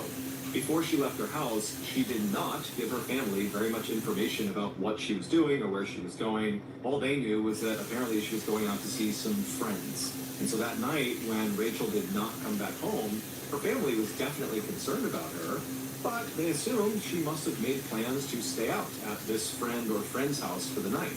And since she didn't have a cell phone, they couldn't call her to confirm that, and so they just had to wait until the next day to see if she would show up again. But the next day arrived, and Rachel did not show up again, and when her family began calling around to her various friends' houses, both old and new, no one seemed to know where she was. For a couple of days, the family continued to call around town and even drove around town putting up posters, asking people to come forward if they had seen her, but there was no sign of her. And so finally, on September 27th, the family went to police and they officially reported Rachel missing. The police immediately jumped into action, sending out units to scour all corners of Everett, Washington, and the surrounding areas. They also began questioning virtually anyone who was even remotely affiliated with Rachel in hopes they might know something. But despite this really aggressive initial push by police,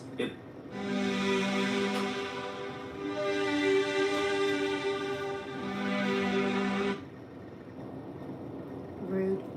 Then, out of nowhere, someone very unexpected came forward and gave the police a huge tip. And this tip would ultimately lead police to discover the truly unbelievable story of what happened to Rachel.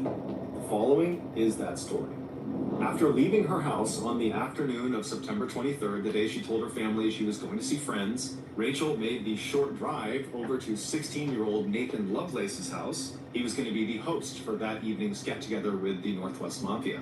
When she arrived, Nathan, along with Rachel's good friend Maurice and a 17-year-old named Matthew Durham, were sitting in the living room, and while they waited for more friends of theirs to arrive, Nathan's father suddenly came home. Apparently, he had gotten off work early, and so not wanting to hang out around the prying eyes of a parent, the trio decided it would be better if they just left and spent their night at someone else's house. And so they made their way over to Kevin Jihad's house. Kevin was a 32-year-old, and he owned his own place. When they arrived, they found Kevin, along with 22-year-olds John Whitaker and Jeffrey Barth, and 20-year-old Tony Williams, all sitting around in the living room, just kind of joking around. They're playing video games, they're drinking alcohol, and they're smoking marijuana. Rachel, along with Maurice, Nathan, and Matthew, just took up spots on the couch right near the entrance to the room, and before long, they were joking around and having a good time too. At 4 p.m., Rachel's on-again, off-again boyfriend, Diggy, stormed into Kevin's living room looking furious. Without warning, he punched two of the guys sitting nearest Rachel, and then he pulled out a gun and he began aiming it wildly around the room. And this instantly silenced the group because no one knew what he was on about. And Rachel, who's sitting right near the door, she does not want to be part of this, and she's thinking this has nothing to do with me, and so she decides she's going to get up and kind of slip out and let them deal with Diggy and whatever is going on in here. And so she stands up, trying to be as quiet and small as she can, and she begins edging towards the door. But in order to fully leave the living room and escape this situation, she would need to walk right past Diggy, who was standing in the doorway. And as she got closer to him, about to make that move out of the room, Diggy seemed to notice her, and he put his gun down, and he turned to face her, and then he turned his whole body, so he was squared up with Rachel, as if he was getting ready to fight her. And then Rachel just kind of tried to make herself as small and as timid as she possibly could, and she tried to just slip past him, but right as she did, Diggy reached out with his left hand, and he grabbed her scalp, he grabbed her hair, and then he wound up and he blasted her in the face with his right hand, and then with his left, he kind of chucked her back into the room she had just tried to escape from. And then the worst night of Rachel's life would begin. Those who were in the room who were not actively participating in beating her, which included Maurice Rebus, they sat there idly doing nothing while Rachel screamed for their help. When her screams got so loud, Diggy was concerned the neighbors would hear her. One of the idle onlookers in the room, 20-year-old Tony Williams, simply turned the music up to drown her screams out. After a few horrible, violent minutes, Diggy told the others to stop, at which point he reached down and he grabbed Rachel's hair again and dragged her out of the room, and then he dragged her across the kitchen floor and through a door that led into the garage. Once she was inside the garage, he jammed a dirty sock into her mouth and he covered her mouth over with duct tape, and then he bound her wrists and her body with rope, and then once he was certain she could neither make any noise or go anywhere, he pushed her over so she was laying on her side all bound up, and then he just left. He went back into the house and back into the living room with the others. What Rachel was not aware of was this entire night was a setup. Diggy was furious with her, most likely due to a combination of rage that she had tried to break up with him and just jealousy that she was now showing affection to other men in the group, such as Maurice and a few others. And so Diggy had ordered the other members of the Northwest Mafia to help put her in her place. It was unclear exactly what he meant by this, but all of the Mafia members knew this meant physically harming Rachel in some way, and they agreed to it. Originally, the plan had been to lure her to Nathan's house under the false pretenses of just a normal night hanging out with some friends, and then at some point, Nathan, Matthew, and her close friend Maurice would abduct her and bring her to Diggy for whatever else he had planned for her. But Nathan's dad had come home early before they could enact their plan, and so when that happened, Nathan had to sneak off and privately call Diggy. There's a song, I'm sure you've heard the John Denver version, right, of West Virginia, the West Virginia song. But there's a version by an artist or DJ called Pretty Lights, Lights, like beautiful lights, pretty lights, and it's probably my favorite. You might like it.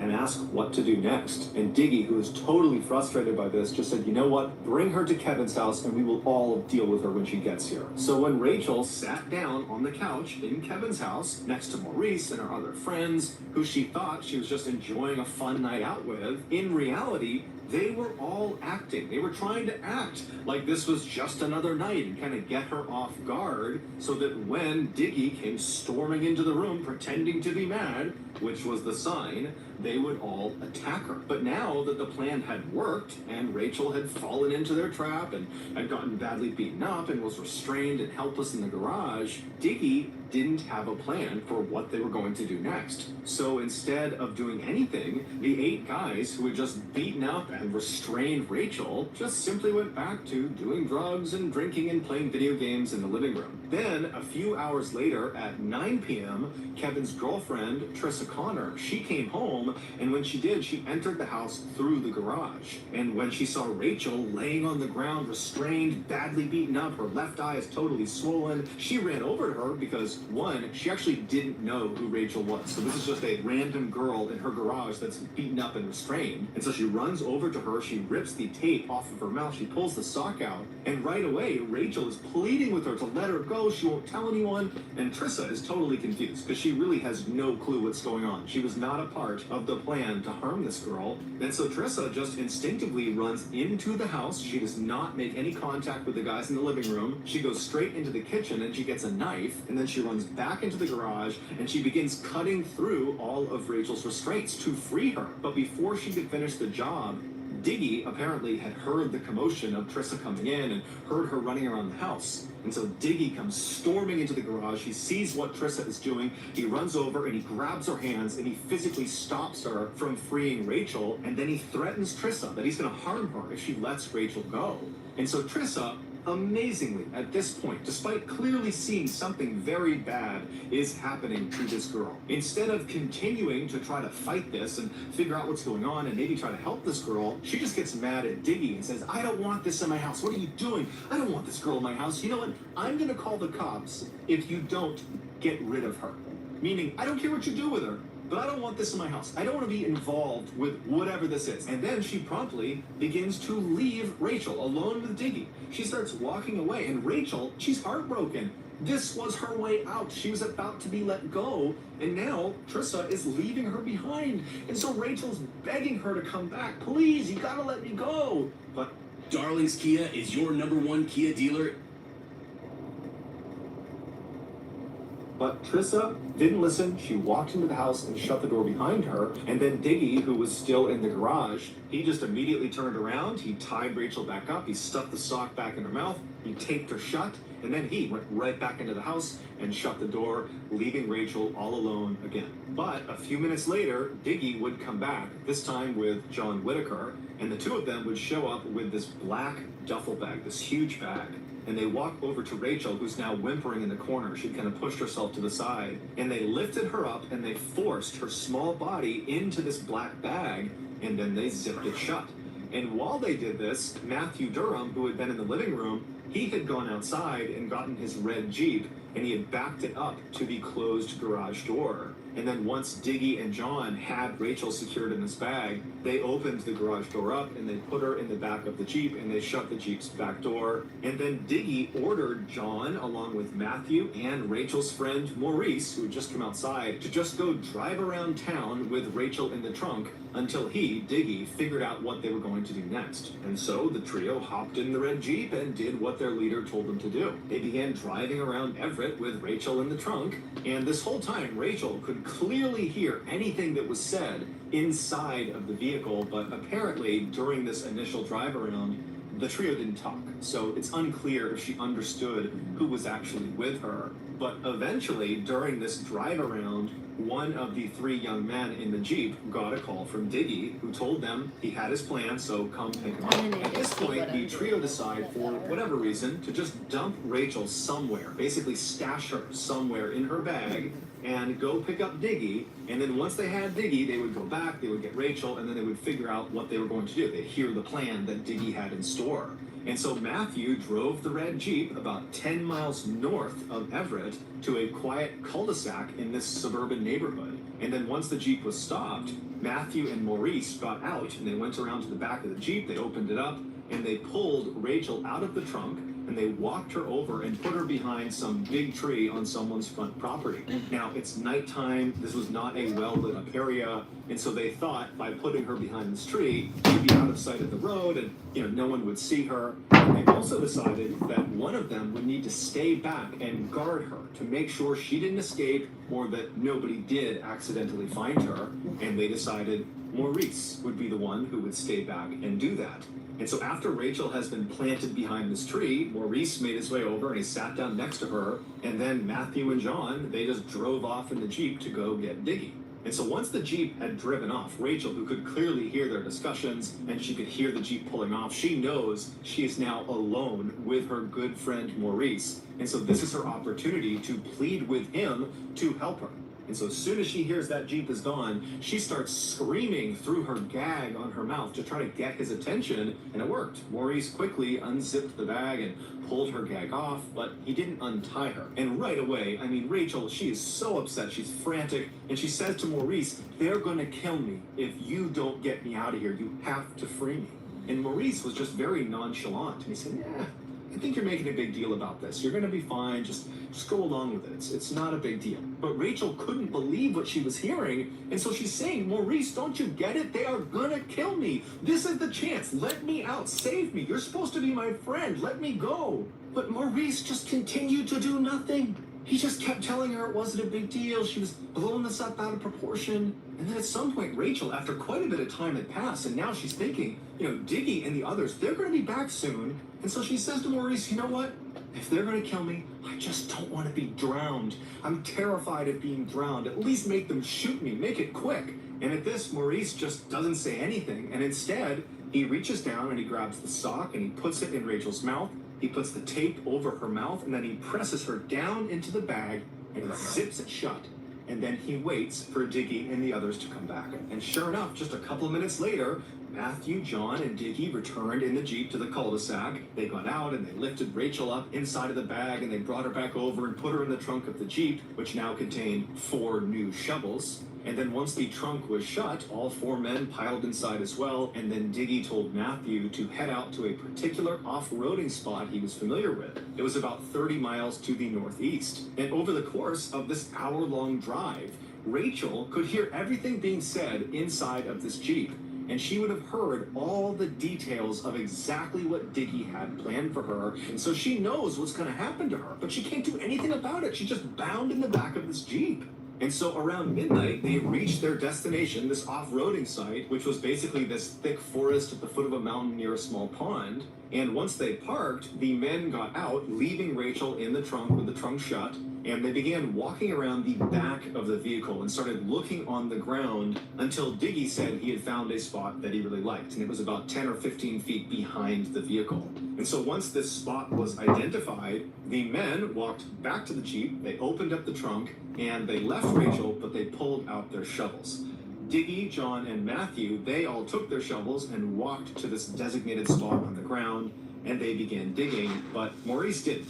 He stayed back at the Jeep, standing right against the trunk with Rachel right behind him. So again, he has this opportunity where, in theory, he could help Rachel, but while she whimpered behind him and tried to get his attention and tried to get him to help her, he just ignored her, and he pulled out a cigarette and he began smoking, and he also had a soda that he was drinking, and so he's just standing there doing nothing. And at some point, Diggy looks up and notices this, and he yells at Maurice to come help them, get your shovel and start digging. And so Maurice, reluctantly, puts his cigarette out, throws his soda can away, and then he grabbed the last remaining shovel, and then he walked away from Rachel and the Jeep over to this site, and he began to dig as well.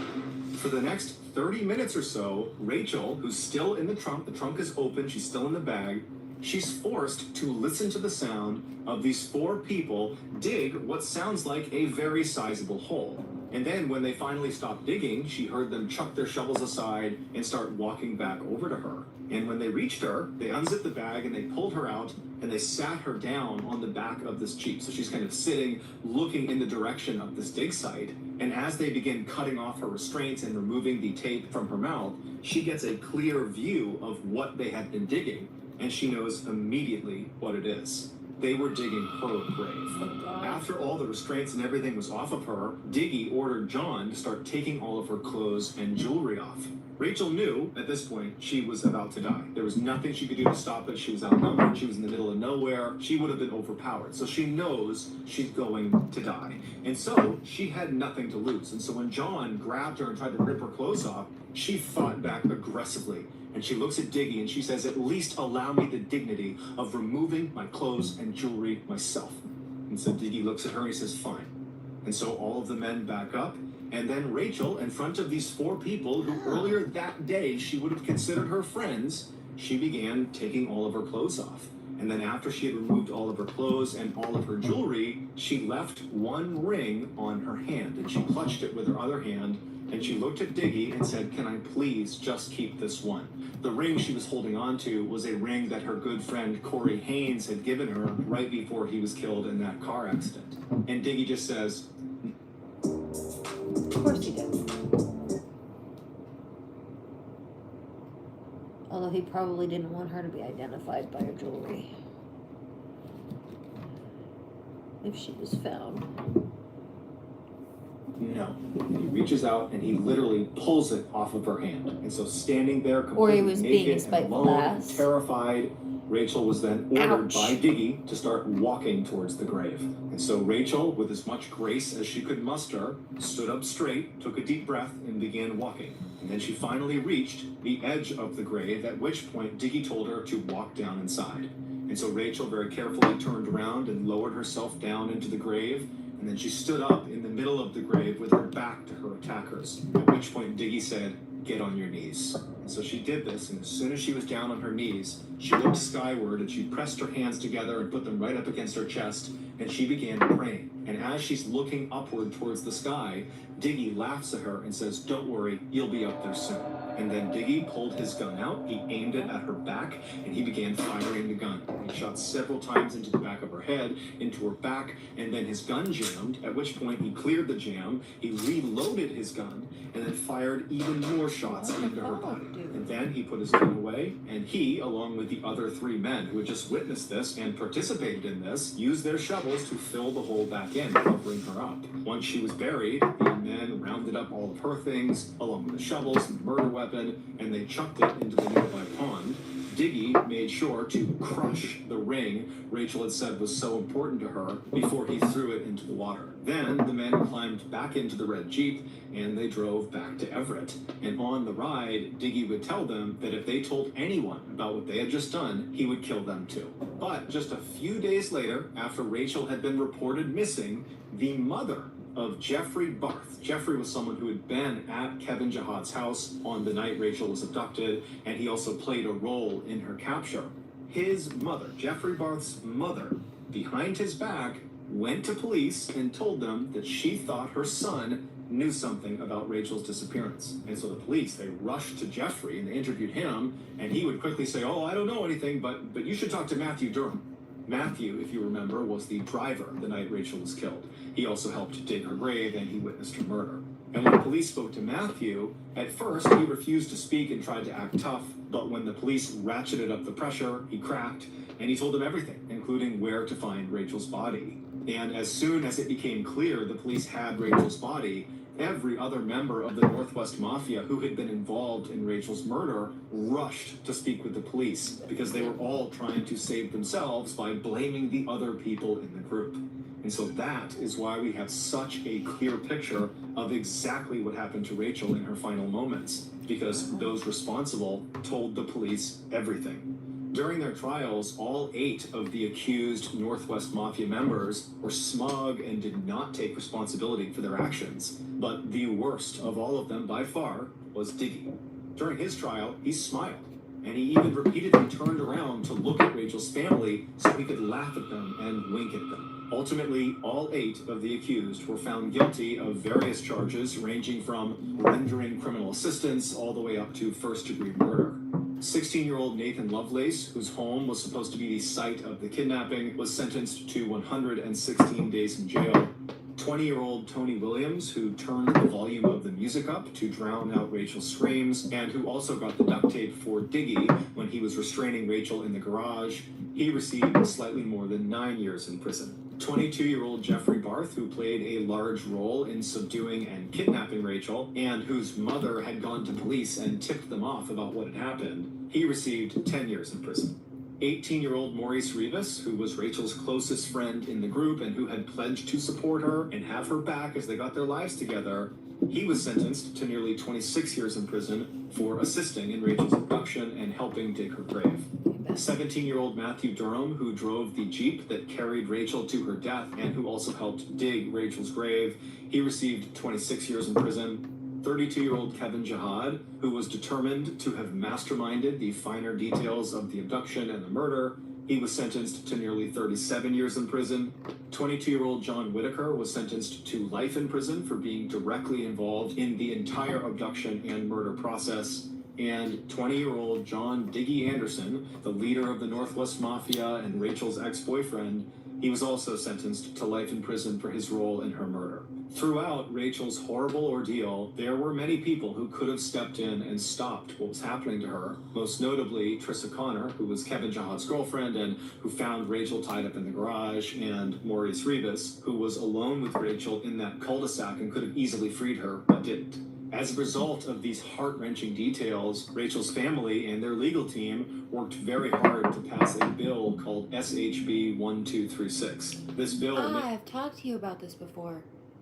I teach about this all the time. The main laws that I've taught about pretty consistently are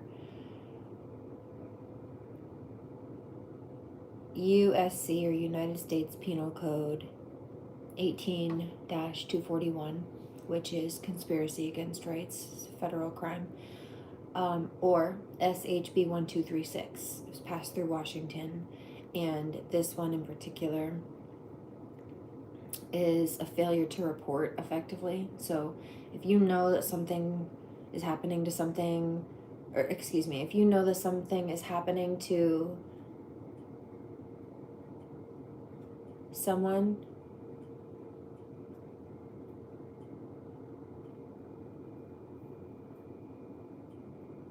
wow.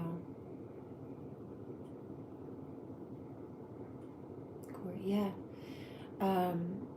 Or you know that something could happen to them, like you know someone's trying to hurt somebody or commit a crime against them, and you don't speak up, you don't call the police, you don't say anything about it, then anything that happens to that person, you're complicit in, meaning you chose to be compliant with the person who was getting ready to hurt them or who was hurting them. You didn't even give the authorities the chance to intervene. You didn't give them the chance to stop and prevent any further issues or injury. You didn't give them the chance to apprehend the criminals and prosecute them for whatever they did, and you didn't give them the chance to stop them in the middle of whatever crimes they were already committing. So it's that SHB 1236. It's basically aiding and abetting, yeah, but SHB 1236 is about not reporting. It's more about how the failure to report and any crimes that are committed as a result of that do lead to often like aiding and abetting charges. Yes, criminal offense in America if you do not summon assistance for a person that has suffered substantial bodily harm. They are hoping this will save at least one person from suffering unnecessarily. Today, the Berkheimer family is still grieving the loss of their Rachel. Yeah. However, her father, Bill, takes solace in a particular photograph the police showed him. After Rachel's gravesite was discovered and her body was removed from it, the police took a photo of the grave itself. And in this photo, you can see an imprint in the soil of Rachel's hands where she fell after she was shot. And it looks like her hands were pressed together near her chest, meaning she was likely praying in her final moments on Earth. And Bill likes to believe that means she was at peace when she finally died. Really sad. She was praying to not die.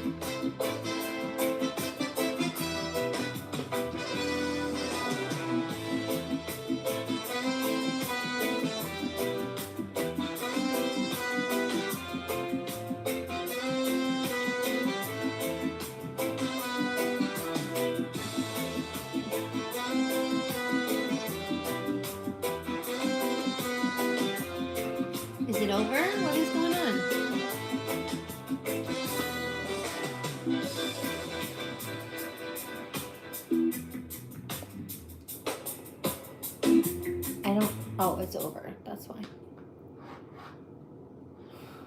The music, yeah. Okay, so then there's this one. This is Coffee House Crime. He was a shy and tormented man, suffering beneath the weight of religious guilt and suppressed desires. Robert Aaron Long's descent into darkness would ultimately end in a brutal rampage that shocked the United States of America, destroying not one or two, but several lives. As the nation reeled, his story ignited fierce debates on mental health, discrimination, hatred, and justice. But what were his dark secrets? Was he a lone madman who simply reacted in the most awful of ways? Or was his behavior a symptom of something far more insidious? Welcome back to Coffee House Crime, folks. My name is Adrian, and today we're looking at the infamous case of the Atlanta spa shootings. Now this one is quite the story, mixed with emotions of shame, secrecy, and addiction. And I'm sure that by the end of it, you will agree with me that this should have never happened. By the way, please subscribe if you want to see more stories like this. And now, with that said, let's dive straight in. Please, grab yourself a coffee and let's caffeinate while we investigate. This is the case of Robert Aaron Long. Too late for coffee.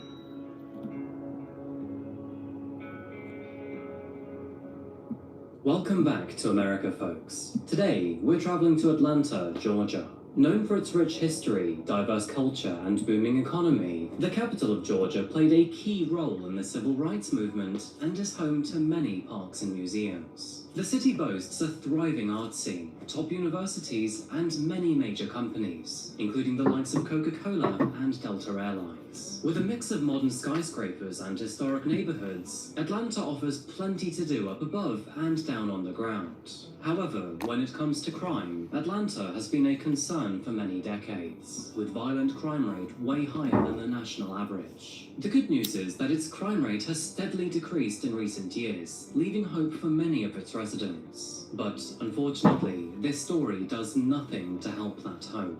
Some tragic news, the deadly shootings in Atlanta, killing at least 8 people. A suspect is in custody this morning, and police across the country are on alert this morning as well, fearing the attacks may have targeted the Asian community. Steve Osasami is in Atlanta with more as the FBI now gets involved. Good morning, Steve. That's right, Michael. The FBI is working with local law enforcement here, investigating these shootings, and while it's not clear what led to these killings, it is impossible to ignore that these killings happened at Asian businesses like this one directly behind me in Atlanta, and that most of the victims were Asian women. Georgia authorities are investigating 3 crime scenes across 2 counties in what looks like a series of deadly shootings at Asian massage parlors. I should also point out again that we still have no motive that police are identifying in this case, but police in cities across the country are responding to this, protectively stepping up patrols in the Asian community. Headed outdoors? Always make sure to carry out. Ma'am.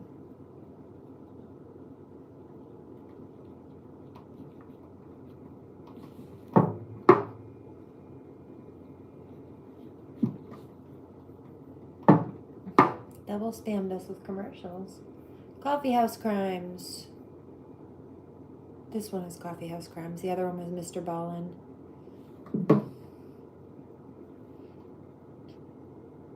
Come on.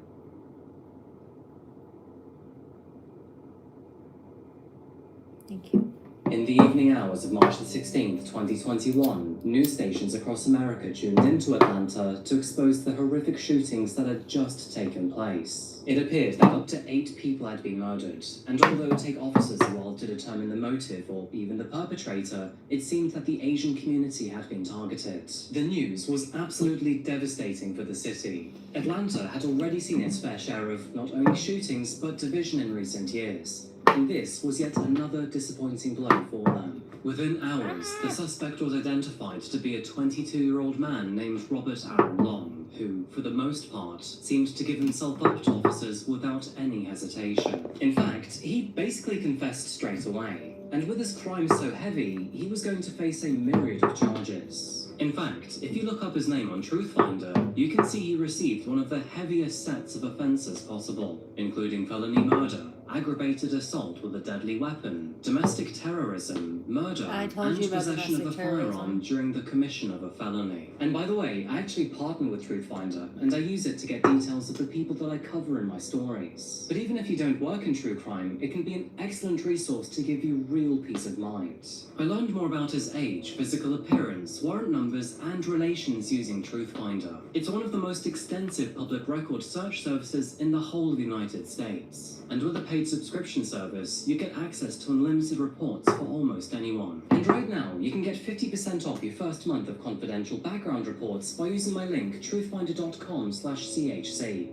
Diving into his history, Robert was born on April the 6th, 1999, to his parents, Robert and Diane. He spent most of his life in Woodstock, Georgia, where he was raised in a primarily conservative community. It was in the year 2002 that he and his family moved into a charming one-story Grey Ranch-style house for the tidy sum of $127,000. Of course, that being when house prices were not so astronomical. For the most part, the Longs came across as a good Christian family. It is noted that Robert and his parents would often attend Sunday services, afternoon group activities, and Wednesday evenings at the Southern Baptist Church near home. And it is also worth noting here, especially for this video, that this church views adultery, fornication, homosexuality, polygamy, and more specifically, pornography as sinful and offensive to God. Don't worry, we'll come back to this later in the video. Now, Robert did come across as an okay kid, and although he was known to be rather awkward and super shy, he never got in trouble with the law. It is reported that, while at school, he was not only a member of Sequoia's First Priority Club, but other religious groups too. In addition to this, he was also a hunter outside of school and church, meaning that Robert was good with the rifle. But being a law-abiding citizen with no known mental health issues or medication, well, people felt safe around him. So, if he was such a well-rounded person, then what went horribly wrong? Well, everything seemed fine up until the end of high school, but after that, things really seemed to fall apart. After graduating from Sequoia High School in 2017, he seemed to have difficulties in maintaining and respecting his values and beliefs. To begin with, he enrolled at the University of North Georgia campus in Cumming, which was 45 minutes away from home, but unfortunately would leave after the first year without completing any degree or program. He couldn't seem to hack the work and didn't have any other ambitions either, instead opting to pick up odd jobs from neighbors and otherwise sitting around at home. To put yourself in his headspace for a moment, but Robert felt empty.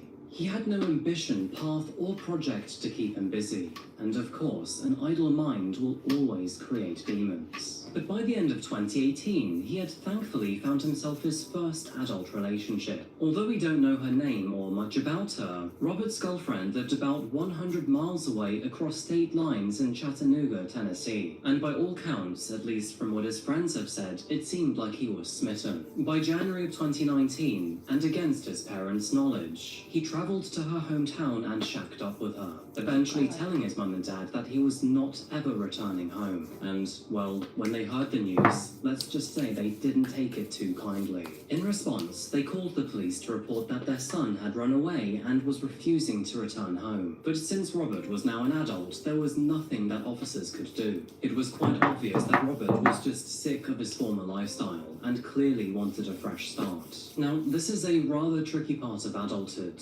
Robert knew that he wasn't happy, and of course, he was now old enough to make his own decisions. But still, he also had very little experience of how the world actually works, and he was essentially betraying and abandoning his two biggest team players. Of course, that being his mum and dad. Surprise, surprise, but the relationship between Robert and his new girlfriend would not last very long. And actually, there was one very good reason for that. So, how do I put this subtly? Let's just say that he was addicted to adult videos and the whole service industry behind it. Robert would frequently spend some rather heavy-handed time behind a computer screen, and when he wasn't doing that solo, he was off visiting massage facilities for their, extra services. As you can likely guess, his girlfriend was furious when she found out about these secrets. As a result, she kicked him out of her house, and Robert found himself alone without a partner. But at least he had his magazines, I guess. right? He returned to Woodstock, but not to his family's home. Instead, he would stay in halfway homes or sleep on couches. During this point in his life, you could tell that Robert was not happy about his addiction, and he really took it to heart. And that's because not only was he still deeply religious, but he still really believed in the values of his church. And so it is no surprise that this level of deviance ate away at his conscience. Robert claimed to be tortured by his addiction, that he was living in sin, and he was walking in darkness. And by the way, this isn't me fluffing the story up with dramatic wording.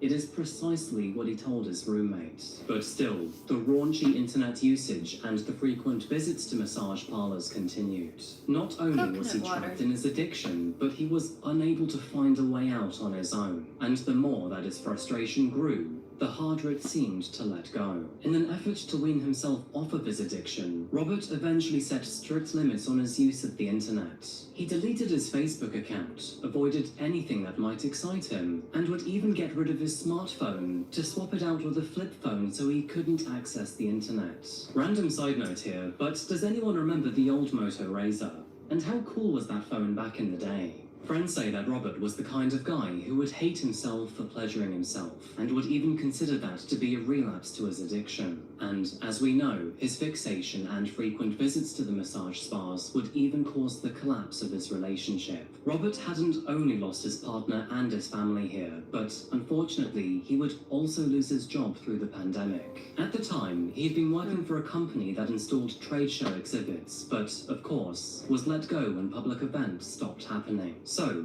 moving through the year 2020, it is no surprise that his depression skyrocketed after losing everything that kept him grounded. I'm a whistleblower, so... For 2 grueling long years, Robert tried to correct himself. And although he was never able to kick the habit, he at least half repaired his relationship with his parents. Now, in fairness, efforts were made to try to fix the problem. Robert made several visits to rehab and would even go to Hope Quest, which is a religious treatment facility. But it is clear that he was essentially stuck between a rock and a hard place. No pun intended. I say this because, well, he was a young man and clearly had needs. However, his church and his beliefs shunned these urges.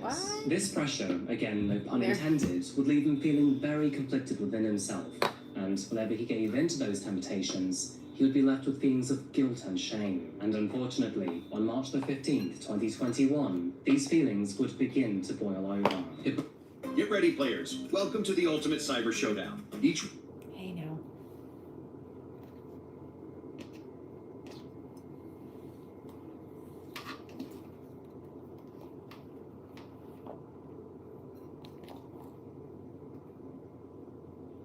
I see somebody watching me with a drink in their hand, and they're realizing I was right about some things. They're also laughing, but they're realizing I was right about some things too. Hello. Oh, motorcycle on the screen. Murphy, Yeah, all right. Say hello. Oh, it is full of electrolytes. Believing that Robert's parents had once again had enough. With their son spending up to several hours a day watching explicit material, it had become clear to them that he was not doing enough to fight his sinful behavior. And so, with that in mind, they made the decision to kick him out of the house. Retreating to the halfway home that he had been living in, Robert was distraught and emotional. It is said that he went to sleep filled with feelings of shame, anger, and betrayal. Between the early morning hours and noon, he would then go on to watch more adult videos on his mobile phone. And, as it turns out, he wasn't all too quiet about it either. When he did eventually leave his room, his housemate asked him if he wanted to talk about it. However, quite visibly deeply embarrassed, Robert said no instead. It appeared that that was the final straw for him, and Robert couldn't hack this internal conflict any longer. It was on that basis that he wanted to leave this world behind. And, tragically, he made the decision to do this by taking others with him first.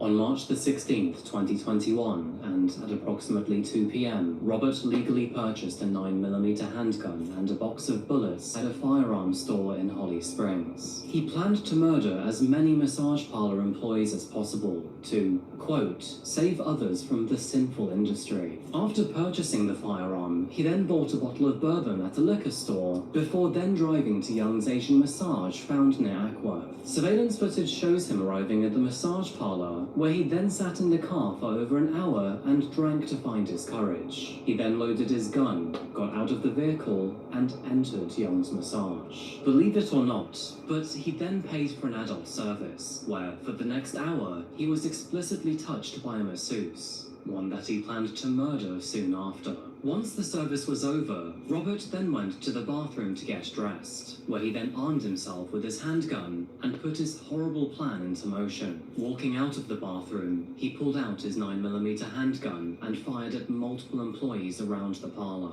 Paul Andre Michaels, who was at the counter, was fatally shot once in the head. Robert then started walking towards the front of the business in the main hallway, firing at anyone that he met along the way. Dao Yufeng, who was in room 3 at the time, was tragically shot in the head. Xiao Ji-tan, another worker in room 4, was also shot in the head. And Delena Gonzalez, who was only a customer in room 6, was fatally shot once in the torso. The scene was horrific, with 4 victims mercilessly gunned down and another 2 injured in the process. But before they could even do anything about the situation, Robert calmly fled the area. At 4:50 p.m, he was caught on surveillance camera calmly getting back into his vehicle before then driving away. Yeah, police in your library right now, so can help me come. Okay, repeat the address. 1960 Peanut Road. You need police, fire, and ambulance. Need a police, no. We need a robbery here. Is a robbery there? Yeah.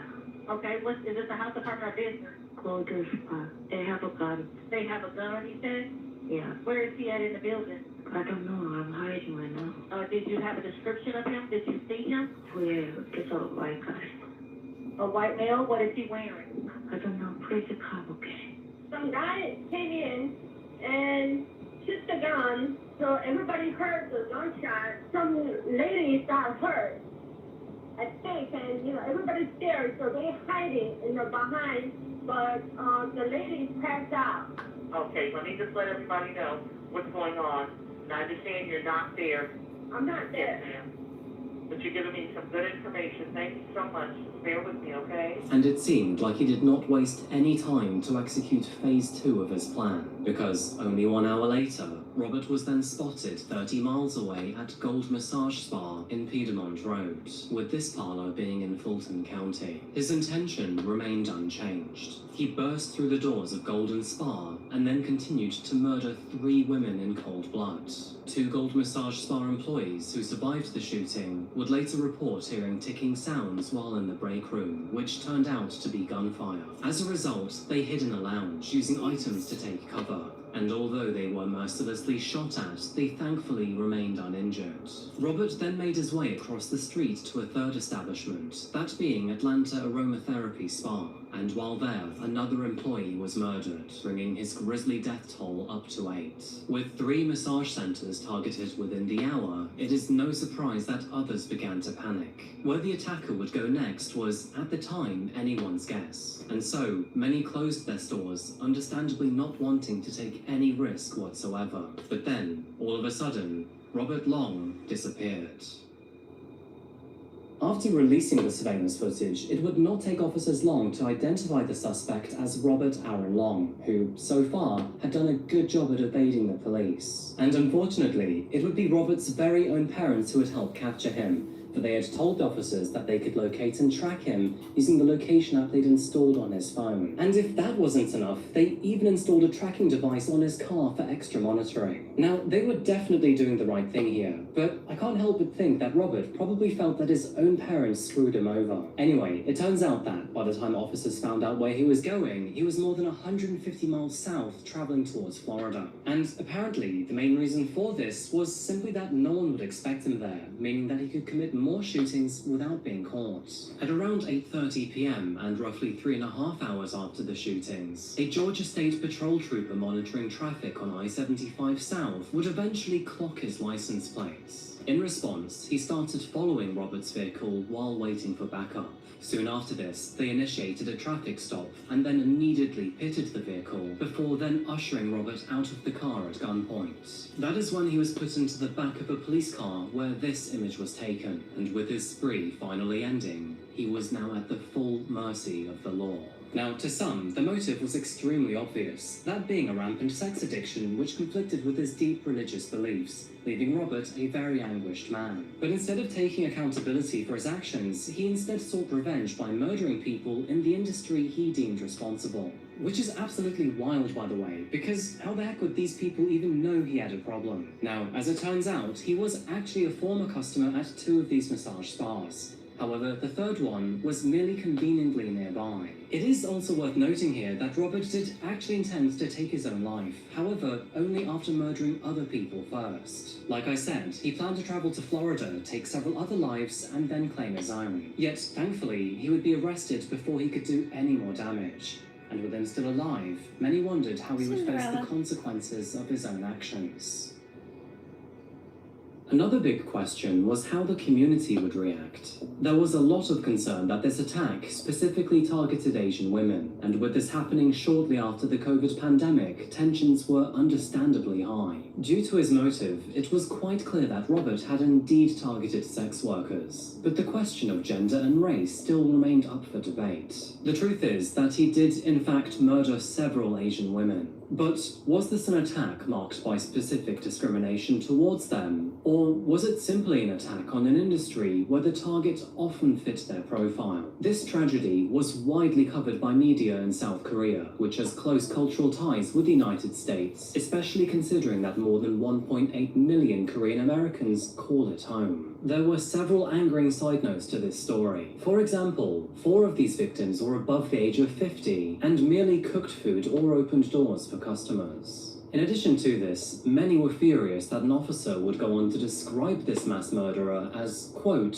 just having a bad day. In the days and weeks following the shootings, a number of rallies, runs, panel discussions, and vigils were organized in the greater Atlanta area, including a worldwide vigil which was held on March the 26th that was attended by more than 400 organizations and 2,000 people across the globe, all coming together to remember our victims. The shootings sparked fears of a lack of security among Asian-owned businesses across the United States, a debate over hate crime definitions, and criticism of the current methods used to aggregate hate crime data in the country. Several politicians would also express concern with how easy it was for Robert to obtain a gun on the day of the shooting, which of course would bring up the old debate of gun ownership. Moving into the legal proceedings of this case, Robert would face multiple but separate trials, and that's because the 8 murders were split between Cherokee County and Fulton County. After being arrested, he immediately confessed to the crimes, again stating that his actions were the result of anger towards the sex industry for exploiting his weakness. With the American Psychological Association not classifying sex addiction as a diagnosis in the DSM-5, he had absolutely no chance of using his addiction as an excuse. And so, with that in mind, on July the 27th, 2021, he pleaded guilty to the Cherokee County charges and was therefore sentenced to life in prison without the possibility of parole.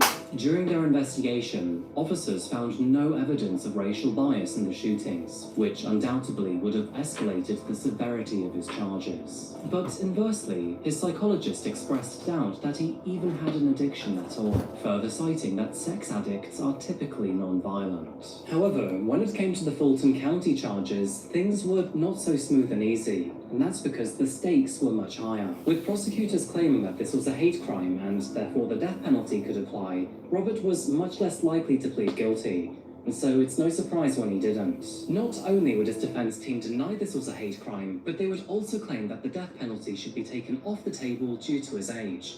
And with so many motions being placed in the meantime, it is no surprise that this trial has been delayed quite significantly. And although his trial was set to begin in May of last year, it was once again cancelled, with no trial rescheduled. So whether he will actually face a second trial and be given the death penalty, it is not yet clear. However, what we do know from his first trial is that he's already been condemned to life behind bars with no possibility of parole, which is great when you think about it. However, it does not make up for the loss and pain felt by not 1 or 2, but 8 families and beyond. And that is where I'd like to end this video.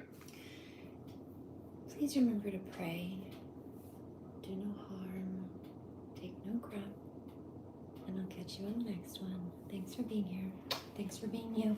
See you later. Sweet dreams, grand rising, namaste.